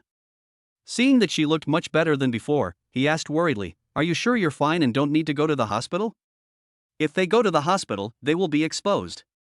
With Su Chen's temper, he probably doesn't want to see her again in this life. Jiang Shuiying would be stupid to go there. "That's great, but I still feel a little uncomfortable. Can you let me lie on your bed for a while?" As long as she lies down, she won't be able to leave tonight, and then. "Okay, then you go in and rest, I'll clean up the floor." Seeing her nod, Su Chen didn't care. He opened the door of the lounge and motioned Jiang Shuiying to go in by herself. After Jiang Shuiying walked into the lounge, she quickly took off her top and lifted her skirt to her thighs. Then she lay down in a seductive posture and pretended to rest. After she entered the door, Suchin turned around and went to the storage room, took a mop, and intended to clean up the vomit on the floor. Normally, vomit like this can be cleaned up almost completely with a mop. However, the puddle that Jiang Shuiying made was shampoo, so even after Suchen mopped the floor several times, it was still sticky. Not only that, the stuff also gave off a refreshing fragrance, without any sour smell at all, which made Suchen feel a little confused. He put down the mop and turned to look in the direction of the lounge. At this moment, Jiang Shuiying was still lying on the bed, fantasizing about what kind of posture she would use to pounce on Suchen when he came in. As a result, after waiting for a long time, the other party never pushed the door open. She was so bored waiting that she had to get up from the bed and prepare to go out to check. As a result, before the man reached the door, he was suddenly blocked by a black figure. Dad, why are you here?" As soon as Jiang Shuiying saw her father Jiang Hongfa, her face instantly turned ugly. Jiang Hongfa was called over by Su Chen for no other reason than that he had just seen through Jiang Shuiying's plan. But because of the relationship between the two families, he couldn't just break off relations, so he called Jiang Hongfa and lied that his daughter had enteritis and was lying in the company, hoping that Jiang Hongfa could send someone to take her to the hospital. "Hey, don't you have enteritis? Why are you up? Lie down quickly." After entering the room, Jiang Hongfa found that his precious daughter was running around everywhere. He hurried over with heartache and wanted to push Jiang Shuiying back to the bed. Jiang Shuiying didn't expect her father to come back, and asked speechlessly, "Who called you over?" "Who else could it be? Of course it's Su Chen. You too, why did you come to your brother's company in the middle of the night? Luckily he came to the company and saw it, otherwise, you would have suffered tonight." Jiang Hongfa glared at Jiang Shuiying, who was wearing light clothes, and quickly took off his suit jacket and put it on her. "You're wearing so little, you'll catch a cold. Does your stomach still hurt? Daddy will take you to the hospital?" Jiang Shuiying is almost crying out of anger. She couldn't understand why her plan, which was perfect, didn't work when it came to Su Chen. Under normal circumstances, wouldn't he go into the house and take care of her after cleaning up the things outside? Why call her dad? It's ruining the atmosphere. Chapter 25, could it be that her period? I'm fine. No need to go to the hospital. Let's go home. Afraid of being exposed in the hospital, Jiang Shuiying had no choice but to walk out of the lounge with her father. At this time, Su Chen was sitting at the computer desk next to him, continuing to work. Seeing her come out, he stood up and greeted her. "Are you okay?" "I'm fine." Jiang Shuiying glared at him viciously, stomped her foot, and then went downstairs angrily. Jiang Hongfa didn't know the inside story and thought his daughter was just throwing a tantrum because she was not feeling well. Before leaving, he did not forget to apologize to Su Chen. "Xiaochen, don't argue with Shuiying. I spoiled this child and she has no respect for her parents." Su Chen smiled and responded politely, "No uncle, I think Shuiying is pretty good." That's good. I'll be leaving first. You're busy. We can have a drink together some other day if we have time." Jiang Hongfa still liked Su Chen very much. He made an appointment with him to have a drink and then went downstairs to chase Jiang Shuiying. After the two left, Su Chen went downstairs to lock the company's door, then turned off the computer and returned to the lounge to rest. After what Jiang Shuiying did, he lost all sleepiness. While lying on the bed, he kept thinking about Shen Jixia. It's not that he liked this woman very much, he just found it strange. Why did she suddenly get so angry out of nowhere? Could it be that it's because of my period that my temper has become more irritable? But even if she came, she didn't have to chase him away right away, right? It made him feel like he was living under someone else's roof. Speaking of living under someone else's roof, Su Chen couldn't help but sigh. In fact, if it weren't for his elder brother, he would have his own house and wouldn't have to live in the girl's house. However, now that he has tasted the pain of not having a house, it seems that he still needs to find a way to buy another house, otherwise Shen Jixia will be unreasonable and chase him away again next time. Thinking of this, Su Chen simply sat up from the bed and started looking for houses online. Although he and Jiang Yifeng didn't make a lot of money from running this decoration company, they did make some small money. Over the past 3 years, apart from the money he spent on his elder brother's medical treatment, he now still has over 500,000 yuan in his card. With this money, you definitely can't buy a big house, you can only buy a small one, and it would be best to buy a second-hand one because such houses are cheaper. However, second-hand houses are not easy to buy now.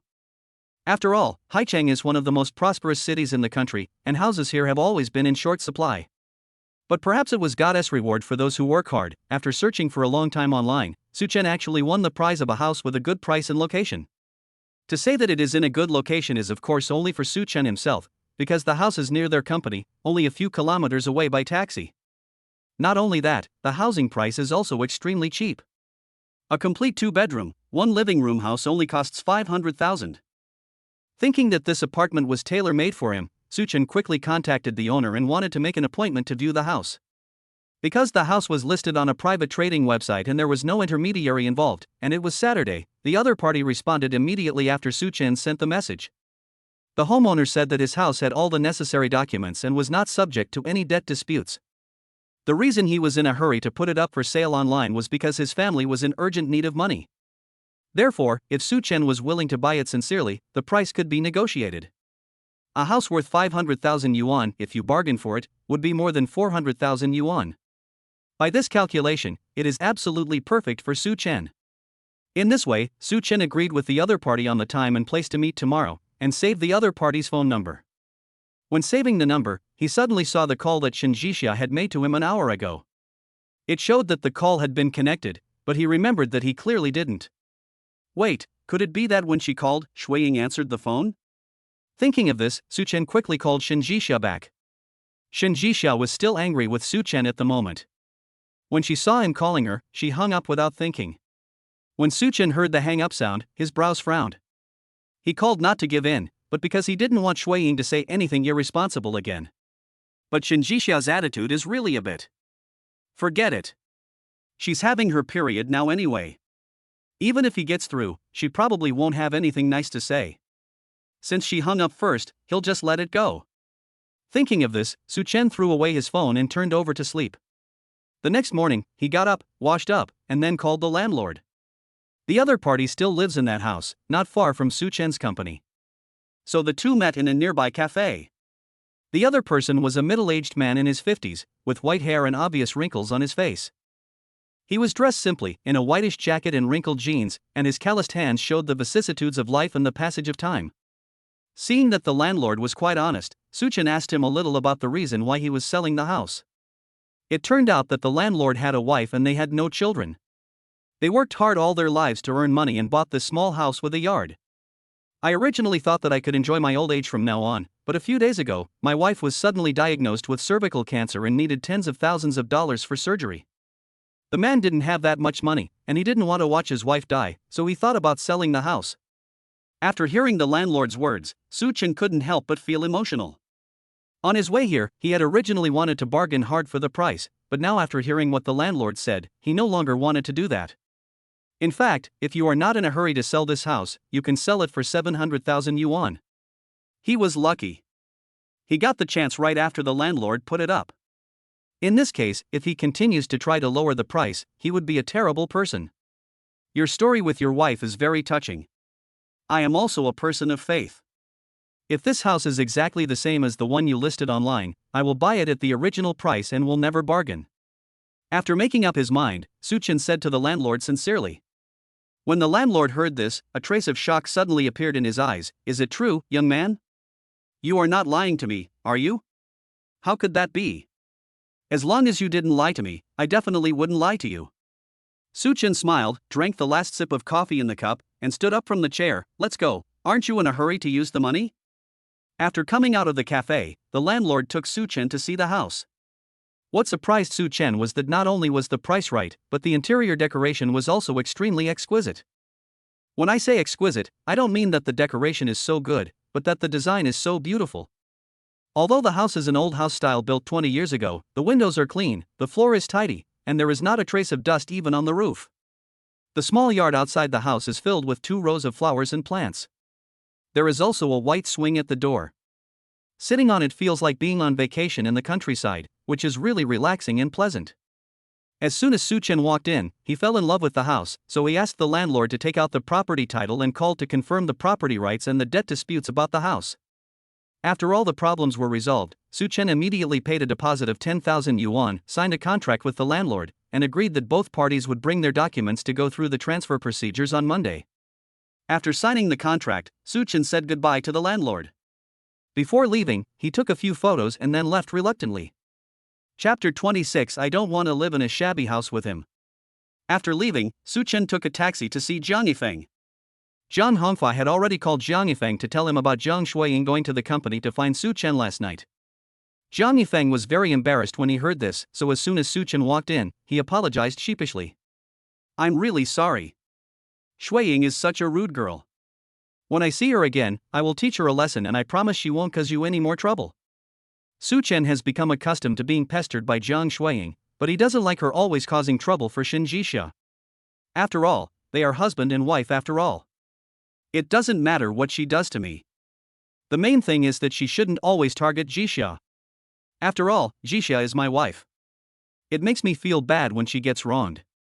Why, Shuiying is causing trouble for your wife again? Hearing him say this, Jiang Yifeng immediately asked sensitively. Suchin nodded and told him that Jiang Shuiying had secretly answered his phone call last night. Last night, Shuiying secretly answered Jixia's call while I was away. I don't know what she said to the other party, but when I called her, she hung up on me. Did you call back afterwards? No, she was in a bad mood last night, so I didn't dare to call her again. But I have to go back to Begonia Garden today. If I see her, I will talk to her properly.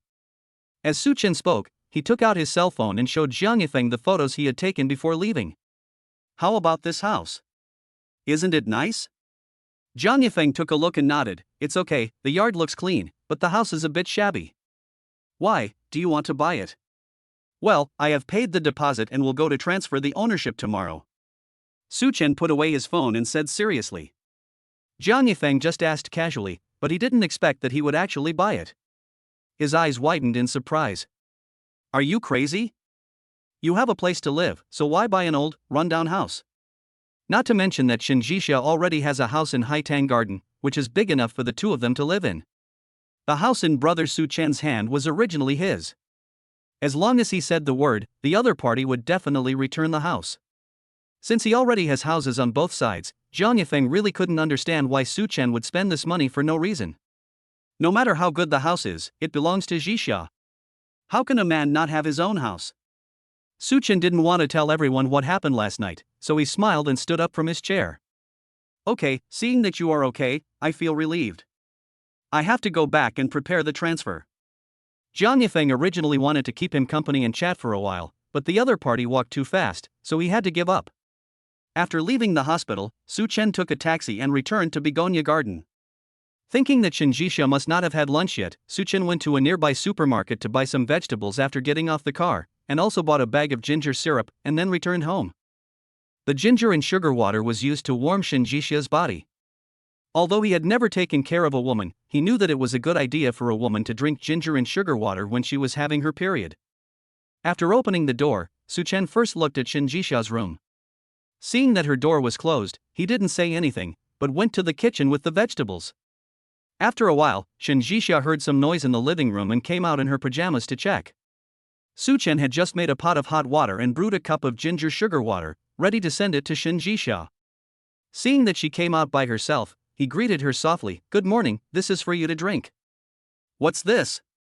Looking at the red thing in his hand, Shin Jixia asked with a puzzled look. Ginger and sugar water. I heard that you women have your period. Drinking this is good for your health.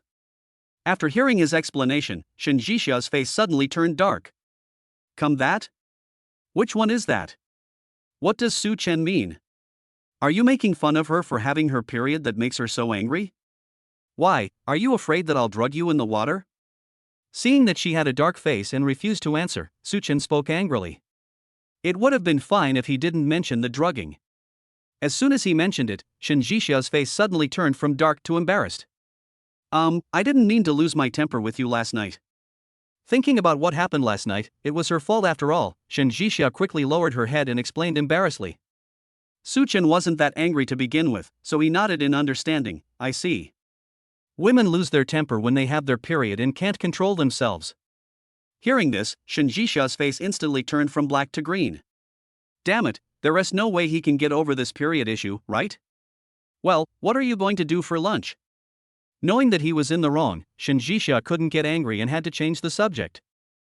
Hearing this, Su Chen showed Shinjisha what was on the cooking table. I'm happy today, let's celebrate, so I'll make a few more dishes later.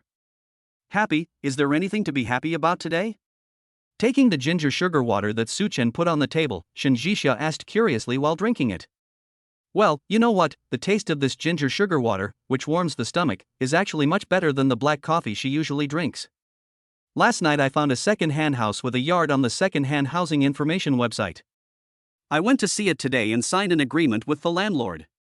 We can go and transfer the ownership tomorrow. While picking vegetables, Su Chen explained to Shinjisha. When Shinjisha heard this, her heart sank. When she got her marriage certificate with Su Chen, the old man told her that she must follow Su Chen wherever he lived in the future. Now that the other party suddenly wants to buy an old and dilapidated house, won't she have to live in a dilapidated house with him and lead a hard life in the future? Why are you buying a house for no reason? Are you still upset about what I said last night? After a pause, Shinjisha asked unwillingly. Su Chen is not a petty person and will not hold a grudge against a woman for her unintentional words. But he is a man, and men need dignity. He doesn't want to be driven out and become homeless every time he quarrels with Shinjisha in the future. No, I just think this house is nice and close to my company. If I have to work overtime late in the future, I can stay there temporarily. Not wanting Shinjisha to misunderstand, Su Chen made up an excuse to respond. If you buy this house, it will be your marital property. Think about it carefully. Since it was difficult to refuse openly, Shinjisha had to remind the other party deliberately. Su Chen didn't think so much about it. In his eyes, buying a house was purely for having a place to live. As for whether it was marital property, he didn't care. I know. Anyway, I married you to live with sincerity. I won't care about so many things. Su Chen nodded and said in a firm tone. Shinjisha wanted to persuade her again, but Su Chen took the lead and went out with the vegetable basin. It was obvious that he didn't want to discuss this matter with her anymore. Seeing this, Shinjisha had no choice but to shut up and come out of the kitchen obediently. Chapter 27. I accidentally saw him without clothes. After dinner, Shinjisha returned to her room to rest. She lay in bed, but her mind couldn't calm down. Although she has concealed her identity now and is almost the same as an ordinary person, the environment in a place like Tianqing community is not only poor, but the security issue is also a headache. What if her identity is exposed one day and she is targeted by criminals? No, she must find a way to stop Su Chen from buying a house. Thinking of this, Shinjisha quickly sat up from the bed and turned to find Su Chen. Su Chen had just come out of the bathroom after taking a shower. Because he was not prepared for Shinjisha to suddenly break in, he didn't even put on a bath towel and walked out of the bathroom wearing only a pair of underwear. When Shinjisha walked in, she took a close look at his sexy body.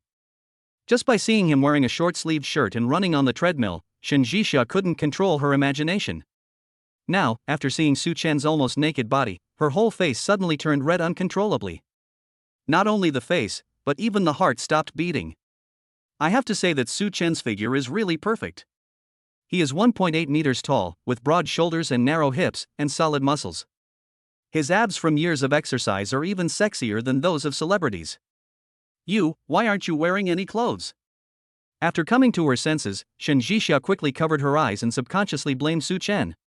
Su Chen was speechless and couldn't help but ask her, "You barged in without knocking. Why do I have to dress warmly in my own bedroom?" Shinjisha was speechless after being confronted by him, so she had to change the subject and said, "Well, show me the information of that second-hand house." Hearing this, Su Chen quickly put on his clothes and asked in confusion, "Didn't you dislike that house before? Why do you suddenly want to take a look at the information again?" "I understand now, okay?" Feeling a little overwhelmed by the question, Shinjisha had to make up an excuse. In fact, she wanted the information because she wanted someone to ruin Su Chen's business. After all, only if he messed up the plan would he have no reason to move me there. "I'm glad you can figure it out. In fact, I bought this house not only for myself, but also for the landlord. His wife has cancer and is in urgent need of money. If I buy this house, his wife will be saved, so this can be considered as accumulating merit." Hearing her say this, Su Chen didn't think much about it. While helping her get the information, he expressed his feelings to Shinjisha. Shinjisha didn't expect there to be this reason, and her hand holding the information stiffened slightly. "You mean, this landlord bought the house to save his wife?" "Yes, why else would I make up my mind so quickly?" Su Chen smiled and asked Shen Jixia in return. Shen Jixia didn't say anything, but his appearance just now touched her slightly. She has always had a bad impression of Su Chen, always thinking that he was a villain who was good at flattering and disguising himself. But now, she suddenly felt that she might be wrong. I understand. I will seriously consider your suggestion. Shen Jixia collected the information, turned around and went back to the bedroom. She locked the door and made sure that Su Chen would not come in. Then she found her assistant Wu Li's phone number and dialed it. Please help me check if Lu Chongfeng's wife in Tianjin community has cancer and needs a large sum of money for surgery. Seeing that she was fine, but suddenly checked the information of a stranger, Wu Li couldn't help but ask curiously, Boss Shen, why did you suddenly think of checking this person? Don't ask, just check. Not wanting to explain to Wu Li, Shen Jixia hung up the phone after answering. About 10 minutes later, Wu Li called Shen Jixia to report, Boss Shen, according to your instructions, I asked someone to check the situation of Lu Chongfeng's wife. It is true that she has cervical cancer and needs surgery. The cost of the surgery is about 500,000 yuan. Okay, now let's donate 500,000 yuan to his wife in the name of our company. Remember to call all the media over on the day of the donation. Shen Jixia nodded and gave instructions to Wu Li. The purpose of donating money to Lu Chongfeng was to stop him from selling the second-hand house. However, she was a businessman and could not donate the money in vain. She had to raise the company's profile. Okay, I'll do it now. Wu Li nodded, and then went downstairs to take care of it. She was very efficient, and within one night, a project to support women with cervical cancer was established. Afterwards, she called the media and, through a lottery, transferred the 500,000 yuan donation to the name of Lu Chongfeng's wife. After receiving the donation, Lu Chongfeng was very happy. He called Su Chen early in the morning and told him about it. After hearing this, Su Chen automatically asked about the house. He thought the other party called to cancel the contract. After all, he bought the house because he had no money. Now that I have money, I naturally don't want to sell my house. However, Lu Chongfeng's answer was beyond Su Chen's expectations. Mr. Su, although my wife received a donation from the Shin Group, people value integrity. Since I signed a contract with you, I will not break my promise. As long as you still want this house, I will transfer it to you today. Su Chen actually really liked this house. Hearing him say that, he felt a little more at ease. Since you said so, let's follow the previous contract. Please wait for a moment. I will call my wife and ask her to go over and take a look at the house. If there is no problem, I will transfer the money to you today. After saying this, Su Chen hung up Lu Chongfeng's phone and called Shen Jixia. Shen Jixia originally thought that the house issue had come to an end. But when Su Chen called her and asked her to go house hunting with him, she was completely stunned. Hasn't Lu Chongfeng's wife's surgery fee been paid? Why are you still looking for a house? How do you know that his wife's surgery fee has been paid? Su Chen couldn't help but ask after hearing what she said was strange. When Shen Jixia was asked, she realized that she had let the cat out of the bag. Oh, I saw it on the news. Didn't Shin Group set up a project foundation? And Lu Chongfeng's wife just happened to be chosen? Really? I was too busy this morning and didn't have time to watch the news. I didn't know that the Shin Group would make such a big fuss that even you knew about it. Well, take a break for lunch about the house. I'll take you to have a look. If it's suitable, we'll sign on it. Hearing her say this, Su Chen didn't think much about it and reminded Shen Jixia again. Shen Jixia knew that the signature he mentioned was the transfer of ownership. But she didn't expect that Su Chen would specifically notify her when transferring the property to someone else. You know, although the house is a marital property, the signature of one person is different from the signature of two people. Chapter 28, Going to dinner with him in the evening.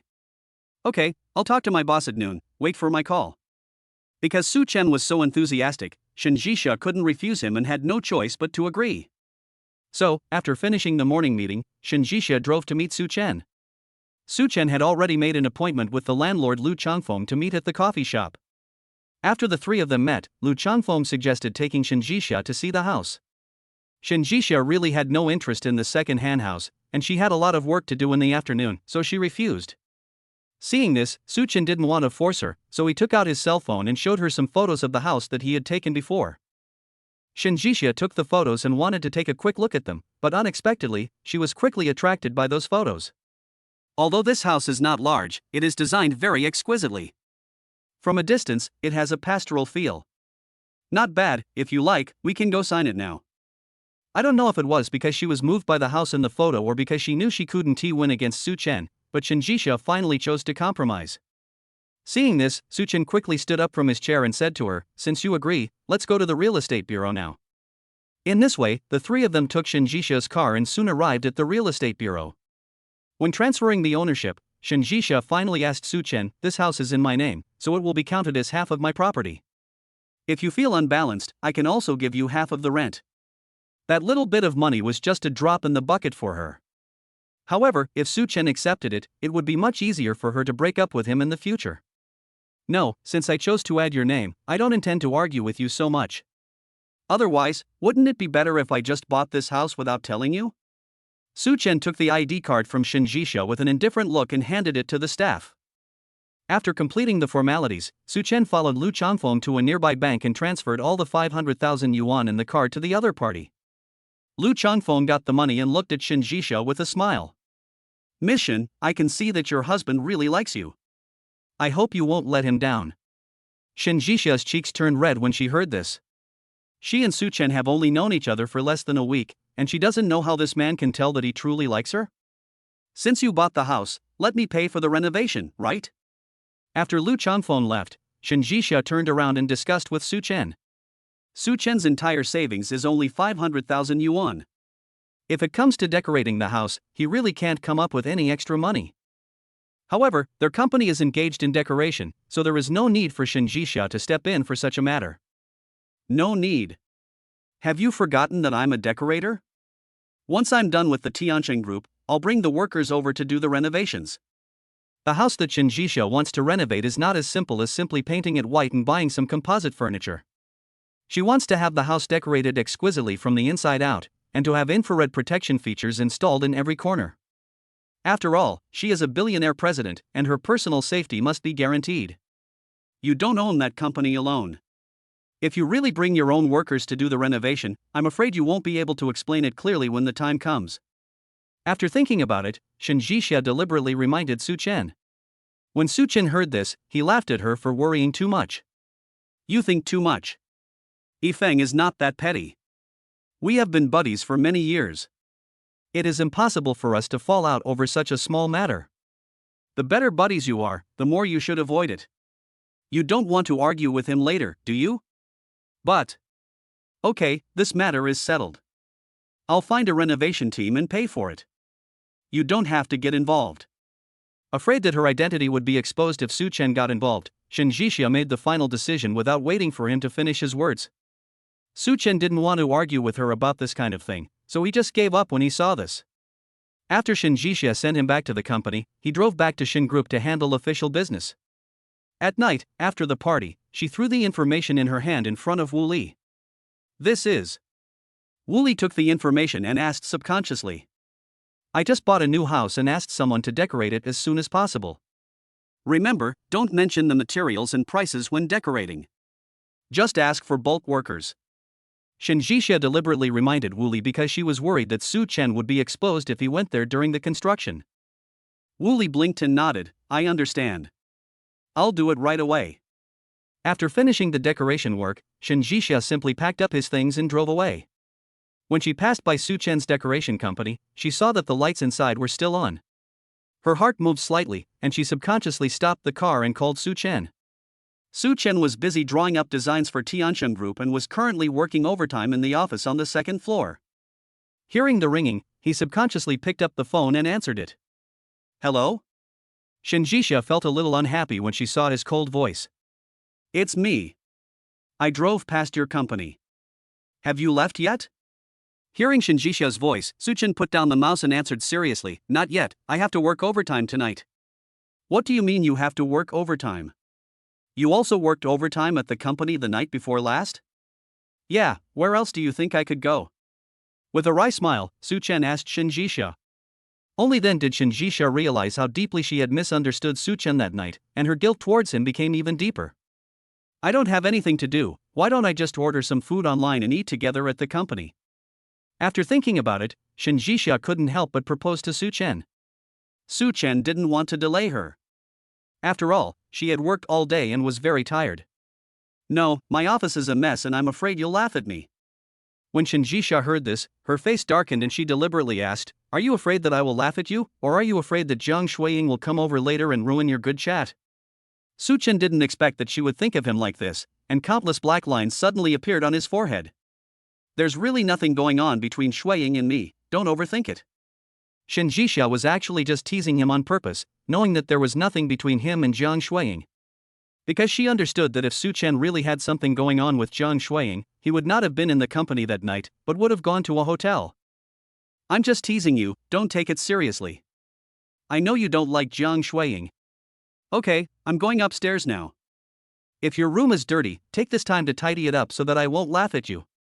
With a faint smile, Shinjisha quickly hung up the phone. Chapter 29 Misunderstood. Suchen had no choice but to put down the mouse and quickly clean up the office.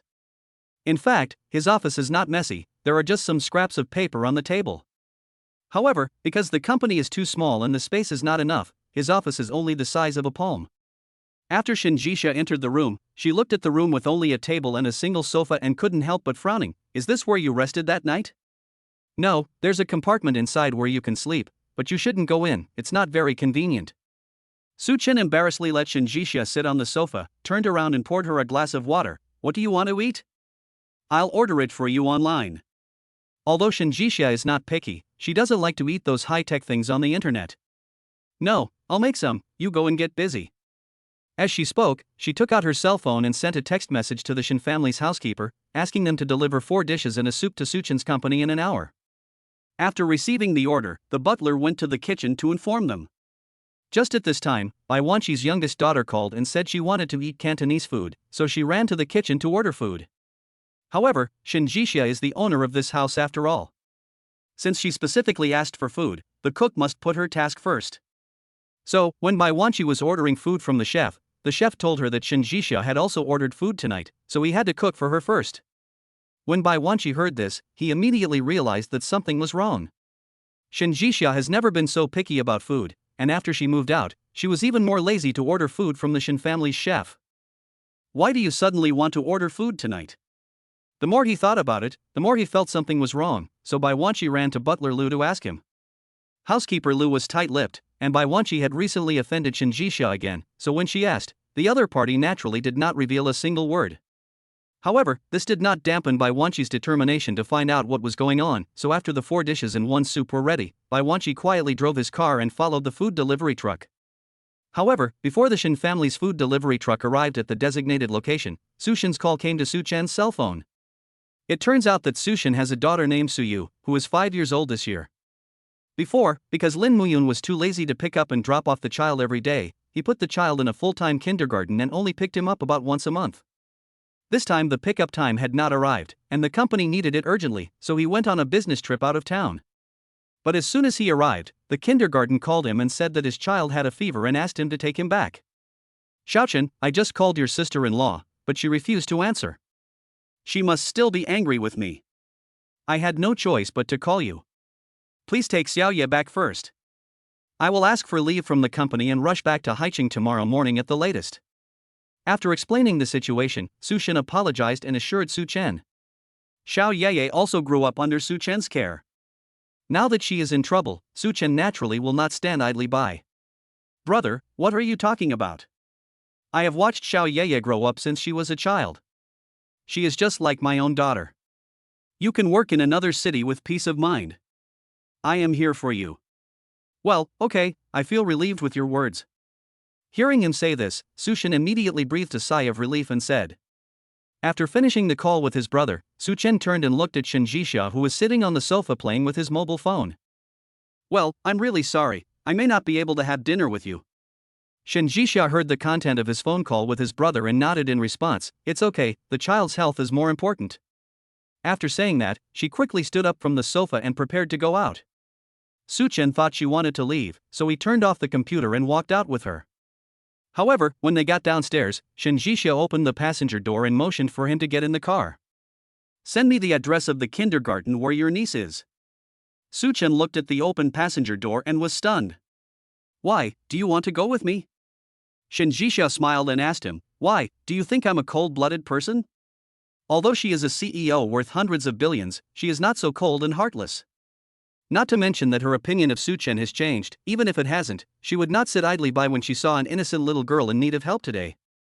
No, it's just a little unexpected. Looking at the sincere smile on Shinjisha's face, Suchen explained with some embarrassment. Shinjisha didn't argue with him, tilted her head, and motioned him to get in the car. Okay, don't delay, get in the car quickly. Yeah, okay. Suchen came to his senses, bent down and quickly got into the car. Soon, the two arrived at the kindergarten where Suyu was. Suchen had already called the kindergarten before. After Suchen went in, he handed over the work to the principal, signed his signature, and went upstairs to pick up the child. While Suchen was going upstairs, Shinjisha hurriedly called the servant who delivered the food and asked them to deliver the food to the guard at the Haitang community so that she could pick it up when she returned. Seeing this, the servant turned the car around and drove towards Haitang community. Baiwanshi followed all the way to Begonia Garden and was shocked when she saw the servant put the food in front of the gate. She had always thought that Shinjisha lived in a villa under her name, but she didn't expect that she actually lived in such a cheap community. What on earth made her take such a big risk and insist on living here? Isn't she afraid that someone would murder her? Or is there a reason why she has to come to this community? In order to find out the situation, Baiwanshi decided to hide in a corner near the community and wait and see. After a while, Suchen finished the handover with the dean and carried Suyu down from upstairs. Suyu was a little confused due to the fever at this moment. She hid in Suchen's arms and kept calling for her mother. Seeing this, Shinjisha couldn't help but suggest, why don't we send her to see your sister-in-law first? Hearing this, Suchen thought she was too bothersome and subconsciously said, my sister-in-law is having a conflict with my eldest brother, she won't see us. If you are afraid of trouble, I will take care of Xiaoye when we get to the hospital, and you can go back. Shinjisha said this not because she was afraid of trouble. She just felt that it would not be good for such a young child to have no close relatives to take care of him. After all, every time she caught a cold or had a fever, what she wanted most was that her mother be by her side. I'm not bothering her. I just suggested this because she kept calling me mom. If you don't want to, I'll take you to the hospital right now. Knowing that Suchen had misunderstood her, Shinjisha started the car somewhat depressed and drove towards the nearby hospital. There was no conversation along the way. After arriving at the hospital, Suchen was the first to carry Xiaoye upstairs. Shinjisha hesitated for a few seconds and followed. Chapter 30, Shinjisha has a gigolo? The two went to the pediatric hospital and found the doctor in charge. After examining Xiaoye's body, the doctor determined that she had caught a cold due to the wind and did not need infor. He prescribed some medicine and told her to go home and recuperate. After getting the medicine, Suchen found some warm water and gave it to Xiaoye to drink. Xiaoye took the medicine and fell asleep quickly. It's not a good idea to stay in the hospital all the time. How about we go back to Begonia Garden first? Looking at Suchen, who was tired and sweating, Shinjisha advised him with some reluctance. Suchen originally wanted to refuse, but after looking up and seeing Shinjisha's sincere eyes, he changed his mind. Thank you. In the end, he and Shinjisha reconciled. Seeing this, Shinjisha's frown suddenly relaxed. We are husband and wife, your niece is my niece, you don't need to say thank you to me. After saying that, she took the initiative to walk up to Xiaoye and wanted to hug her from Suchen's arms. I see you're tired of holding her, why don't you let me hold her for a while? Suchen opened his mouth and was about to refuse, but at this moment, Xiaoye suddenly turned around, pulled Shinjisha's clothes, and called mom in a daze. Seeing this, Shinjisha hugged her in his arms. Even though Xiaoye is already 5 years old, due to Lin Muyun's neglect of her, her entire body, including clothes, only weighs about 30 kilograms. Holding Shinjisha in his arms felt like holding a doll, so light. This made her feel a little distressed for the child in front of her, because she was tortured so badly when she was abducted. If the young man hadn't rescued her from the devil's den, she might have died at that time. Yaya is a rather solitary person. She rarely gets close to outsiders except me. You are the first one. Looking at Xiaoye sleeping peacefully in Shinjisha's arms, Suchen couldn't help but sigh. Really? Maybe we have something in common. Shinjisha subconsciously responded. Seeing the hint of sadness that inadvertently appeared in her eyes, Suchen's heart couldn't help but skip a beat. What does it mean to have a place where people share the same suffering? Did Shinjisha also have a miserable life when she was a child? Let's go. Just as Su Chen was daydreaming, Shinjixia hugged Xiao Yeye tightly in her arms and suddenly spoke to him. "Oh, okay." Su Chen collected his thoughts and quickly ran to the front to clear the way for her. When they got downstairs, Su Chen wanted to take Xiao Yeye from Shinjixia's arms, but Xiao Yeye seemed to particularly like the smell of Shinjixia. No matter how hard he tried, her little hands held onto her clothes tightly and would not let go. "Forget it, you drive and I'll carry her in the back seat." Seeing this situation, Shinjixia had no choice but to take the initiative to propose. Su Chen was a little embarrassed. "How can I do this? It's very tiring to hold a baby, not to mention that Xiao Yeye has a fever." "It's okay. This child is obedient and not tiring. Just drive with peace of mind." As Shinjixia spoke, she twisted her body and motioned Su Chen to come over and take out the car keys. Su Chen glanced at her trouser pocket, walked over carefully and put his hand in. Shinjixia was wearing a pair of black silk trousers today. The fabric of the trousers was extremely thin and the style of the trousers was very slim. As soon as Su Chen's hand reached in, he immediately touched her smooth jade-like thigh. This was the first time Su Chen touched such a sensitive part of a woman, which made him a little embarrassed. He didn't know where to touch his fingers. Fortunately, Shinjixia was cooperative. He didn't dare to reach in, so she took the initiative to move closer to his arms. Just like that, Su Chen finally touched the car keys amidst nervousness and embarrassment, and pulled his fingers out. "Well, I'll go drive." Afraid that Shinjixia would see the embarrassment on his face, Su Chen quickly took the car keys and drove. Shinjixia watched his back as he quickly left and secretly breathed a sigh of relief. In fact, when Su Chen first reached into her vagina and touched the key, she was also very distressed. Because Su Chen's right hand seemed to have some strange magic. Even through a thin layer of cloth, a hot touch still made it difficult for her to control herself. If she hadn't been holding the child in her arms and didn't dare to move, she might have. When the two returned to Begonia Garden, Shinjixia remembered the food sent by the Shin family, so she signaled Su Chen to stop the car. After Su Chen parked the car, Shinjixia put the sleeping Xiao Yeye in the back seat, opened the door and got out.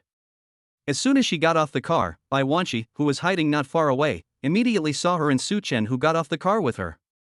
Thinking that he was finally going to catch Shinjixia in trouble this time, Bai Wanqi quickly took out his cell phone and wanted to take a picture of the two of them together. However, at this moment, a garbage truck suddenly stopped in front of Bai Wanqi's car, blocking her view completely. By the time the garbage truck finally drove away, Shinjixia had already gotten in the car and left, making Bai Wanqi extremely angry. However, although she did not take a photo of Shinjixia, Bai Wanqi saw Su Chen's appearance clearly. There was no way, because Su Chen's appearance was so outstanding that even she, an old lady in her 50s, couldn't take her eyes off him.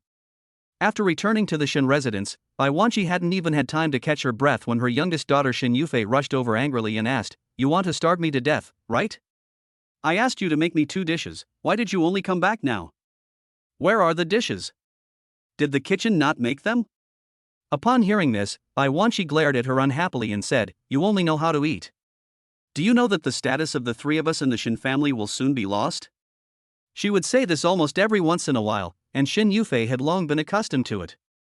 "It's you who is losing your position in the Shin family. I didn't do anything wrong. Why did the old man chase me away? Are you stupid? I'm your mother. I have no status in this family.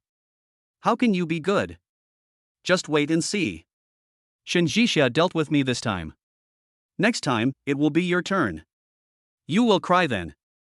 Seeing that she was as stupid as a pig, Bai Wanqi reached out and touched Shin Yufei's forehead speechlessly. Shin Yufei was scolded and retorted angrily, "You take your anger out on me. If you have the ability, go deal with Shinjixia. If you are not as skilled as others, don't blame others." "Who said I'm not as skilled as others? I just don't know how to judge people, and I was tricked by your cousin. However, I'm not a pushover, and I finally caught him this time." Bai Wanqi said, and couldn't help but snorted, "Do you know what I was doing just now? I was following Shinjixia, and guess what? That little bitch was actually having a gigolo out there." The reason why she guessed that Su Chen was Shinjixia's gigolo was not only because he was handsome, but more because of the place called Begonia Garden. Because every villa under Shinjixia's name is registered, except for Begonia Garden. Since she chose such a secluded place to meet a man, you don't have to guess to know what she wants to do. Chapter 31: Shinjixia's Unbearable Past. Girl? Are you kidding? How could Shinjixia look for another man? Xin Yufei was shocked by her mother's words and couldn't help but question it. Bai Wanqi frowned when she heard something was wrong. What do you mean? Shen Jixia has other lovers besides this pretty boy. She doesn't have a lover, but from what I know, she seems to have been looking for a boy who saved her more than 10 years ago and promised to marry him. The reason why Xin Yufei was so sure was that not long ago, when Shen Jixia called her best friend Jiang Xinxia to look for someone, she was right next to her and heard it clearly. 15 years ago, Shen Jixia's mother disappeared. In order to get rid of this thorn in his side, Bai Wanqi bribed the family's driver and sold her to a human trafficker. That period was the darkest moment in her life. The family who bought her was vicious. They only gave her very little food every day and asked her to do very heavy work. If she was not careful, she would be beaten or scolded. Shen Jixia spent a full 3 months in this inhuman abuse. Just when she thought she was likely to die here, suddenly, a boy appeared and changed her life. The boy came to the mountains with an art training camp. He went sketching alone with his drawing board that day and unexpectedly ran into Shen Jixia, who was washing clothes by the river. Later, the two started chatting, and the boy learned that she was a trafficked girl, so he resolutely took her and escaped from the mountain. Afterwards, Shen Jixia wanted to find an opportunity to repay her gratitude, but the old man was worried about her personal safety at that time, so he sent her abroad directly. They were separated for 15 years. Now Shen Jixia has grasped the lifeline of Xin Group and sat in the top chair, but she still can't forget the life-saving favor. So she asked her best friend Jiang Xinxiao, who works in the media industry, to find the boy and fulfill her promise. I didn't expect Shen Jixia to do this. After listening to his daughter's statement, Bai's eyes rolled around in disappointment. If what you said is true, then what about the pretty boy I saw just now? Who knows? Anyway, Shen Jixia is such a proud person, it's impossible for her to just find a man casually. Even if she wants to find one, the old man won't agree. The Shen family has always had a strict family tradition, and the old man hates messing around the most in his life. It is precisely for this reason that no matter how hard Bai Wanqi tried, he could not get a regular job over the years. If Shen Jixia finds a gigolo to support her now and the old man finds out, he will definitely not let her off easily. Maybe she even lost her position as CEO. It is precisely because the old man will not agree that we have to do something to this pretty boy. Bai Wanqi sneered, then lowered his voice and signaled Xin Yufei, starting tomorrow, find a few people to find out the exact location of Shen Jixia in Haitang Garden, and we'll go catch her in adultery. When Xin Yufei heard this, she immediately became anxious. Why do you want me to go? Can't you go by yourself? What do you know? I am already guilty and cannot make any mistakes, otherwise Shen Jixia will take the opportunity to kick me out. You are different. You are a member of the Shen family. Even if you make a mistake, the old man will not do anything to you. Looking at the extremely stupid daughter in front of him, Bai Wanqi immediately reminded her angrily. Xin Yufei heard this and nodded helplessly. Okay then, I'll find a chance to go to that begonia garden tomorrow. Begonia garden. After Su Chen drove the car downstairs, he carried the sleeping Xiao Yeye upstairs. Just when he was about to carry her to his bedroom to rest, Xiao Yeye, for some unknown reason, grabbed the corner of Shen Jixia's clothes and kept shouting, "Mom! Be good, yeah. Uncle is here. This is not your mother. This is Aunt Jixia." Afraid that Shen Jixia would be angry, Su Chen quickly lowered his head and whispered to Suyu to let go. But Suyu held on tighter and tighter, refusing to let go. Not only that, she kept begging Shen Jixia, "Mom, don't leave. Yeah, we'll be good." Hearing this, Shen Jixia's heart softened immediately. She put the food box in her hand on the table next to her, motioning Su Chen to give the child to her. "Why don't you give Xiao Yeye to me? But you've been carrying me all the way. You'll be tired." Glancing at Shen Jixia's red arm that was resting on Xiao Yeye's head, Su Chen couldn't help but feel distressed. To be honest, Shen Jixia did a really great job along the way. Xiao Yeye had a fever and was very clingy. She was either crying or making a fuss the whole way. Even after she finally fell asleep, she still insisted on being held in someone's arms. In order to make her happy, Shen Jixia let her rest her head on his arm the whole time, not daring to move. This kind of thoughtfulness is something that even her elder brother, not to mention her biological mother, Lin Muyun, could not do. "It's okay. I've been holding you all the way, so it doesn't matter if I wait a little longer." Shen Jixia smiled, reached out and took Xiao Yeye from Su Chen's arms, then turned and went to her bedroom. Seeing this, Su Chen had no choice but to pick up the lunchbox and go to the kitchen to heat up the food. These dishes were all prepared by the Shen family's top chefs. Although they were a little cold, they still tasted great. Su Chen knew a little about cooking.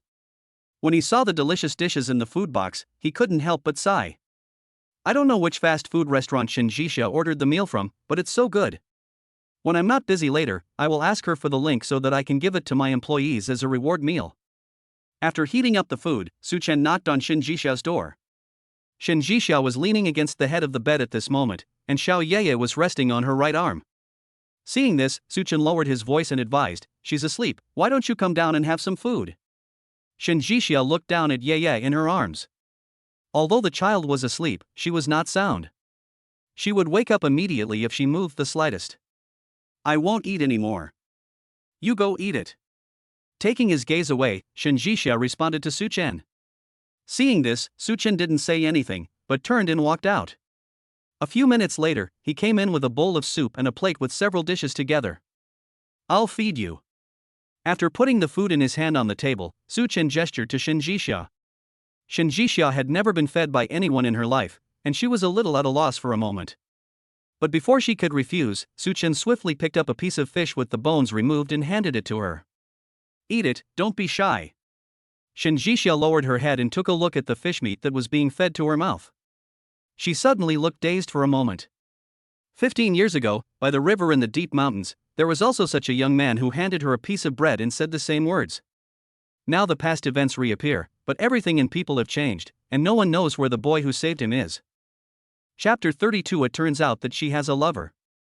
"Thank you. I can do it myself." After coming to her senses, Shin Jixia finally rejected Su Chen's kindness. Seeing this, Su Chen had no choice but to put the fish in his hand back into the plate. "Then let me hold Xiao Yeye for a while, and you eat first, or the food will get cold." "Yeah, okay." Shin Jixia nodded, carefully lifted Xiao Yeye's head and placed it in Su Chen's arms. When the two were handing over the child, Shin Jixia suddenly raised her head and her forehead accidentally touched Su Chen's jaw corner.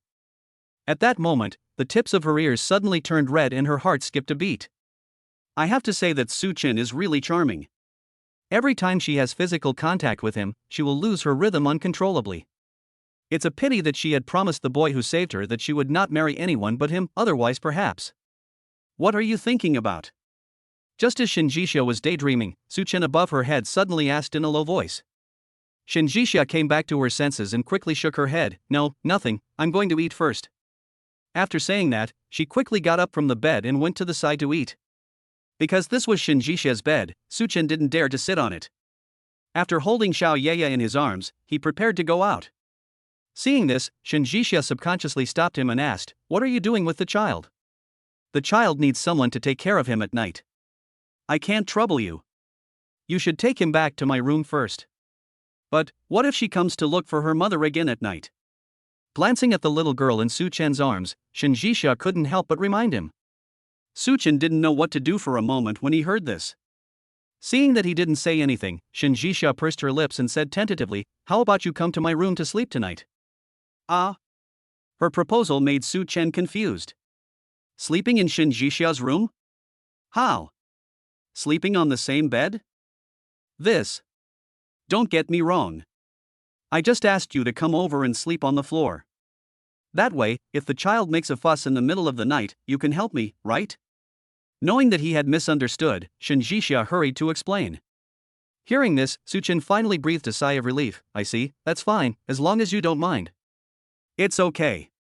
Special times call for special treatment." Shin Jixia smiled, then lowered her head and continued eating. After dinner, Shin Jixia took a shower. When she came out of the bathroom, she immediately carried Xiao Yeye to the bed to rest. Seeing that the two of them were asleep, Su Chen went out to eat some food and take a shower. Then he took his bed, spread it on Shin Jixia's floor, and quietly lay down to rest. At night, Shin Jixia suddenly had a dream. She dreamed of the scene of being kidnapped 15 years ago. She was frightened and broke out in a cold sweat. She subconsciously opened her eyes and sat up in bed. Su Chen was a light sleeper, and he was immediately woken up the moment Shin Jixia suddenly got up. "What's wrong? Did you have a nightmare?" Looking at Shin Jixia, who was sweating profusely and looked dazed, Su Chen quickly got up from the bed and walked over to show concern. Shin Jixia had not yet recovered from the nightmare. When Su Chen called her, she subconsciously turned her head and looked at him. The moonlight was hazy, reflecting Su Chen's handsome and gentle face. The scene was very similar to the night when the little brother took her out of the devil's cave. Is that you? You finally agreed to see me. The dream reappeared, and Shinjisha suddenly threw herself into Su Chen's arms, speaking excitedly. Su Chen listened to her murmurs, but his body froze. What does she mean by this? Could it be that you have a crush on someone? But since she already has a lover, why did she want to get married to me so quickly? Could it be that the man had let her down, and Shinjisha was so angry that... I don't know if it was because Su Chen's embrace was too warm. Shinjisha hugged him and called him in a daze for a while, then fell asleep again. Su Chen carefully put her back on the bed and turned back to the floor to rest. He seemed to have insomnia that night. The next morning, Su Chen got up first and reached out to touch Xiao Ye's forehead. Seeing that her fever had subsided, he looked at Shinjisha again. Shinjisha didn't have any nightmares after she fell asleep last night. When Su Chen got up, she showed no sign of waking up. Seeing this, Su Chen quietly put on his shoes and went to the kitchen. He first cooked some porridge for Xiao Ye, then made a sandwich for Shinjisha and heated some milk. After everything was settled, Su Chen returned to the bedroom and prepared to carry Xiao Ye back to his room. However, perhaps because his movements were a little too big when he was holding her, Xiao Ye woke up immediately after Su Chen moved her a few times. Uncle, why is it you? Where is my mother? Looking at Su Chen in front of her, Xiao Ye subconsciously wanted to look for her mother. Su Chen was afraid that she would wake up Shinjisha, who was next to him, so he quickly made a hush sound, signaling her not to speak. Auntie Jisha took care of you all night last night and she is very tired. Let her have a good rest. I will take you to find your mother, okay? Yeah, okay. When Xiao Ye heard that she could see her mother, she immediately shut up obediently. After the two of them walked out of the bedroom carefully, Su Chen took Xiao Ye to wash her face first, and then took her to the kitchen to eat porridge. Xiao Ye had never seen such a big and beautiful house. While eating porridge, she couldn't help but sigh, "Uncle, did you buy this house?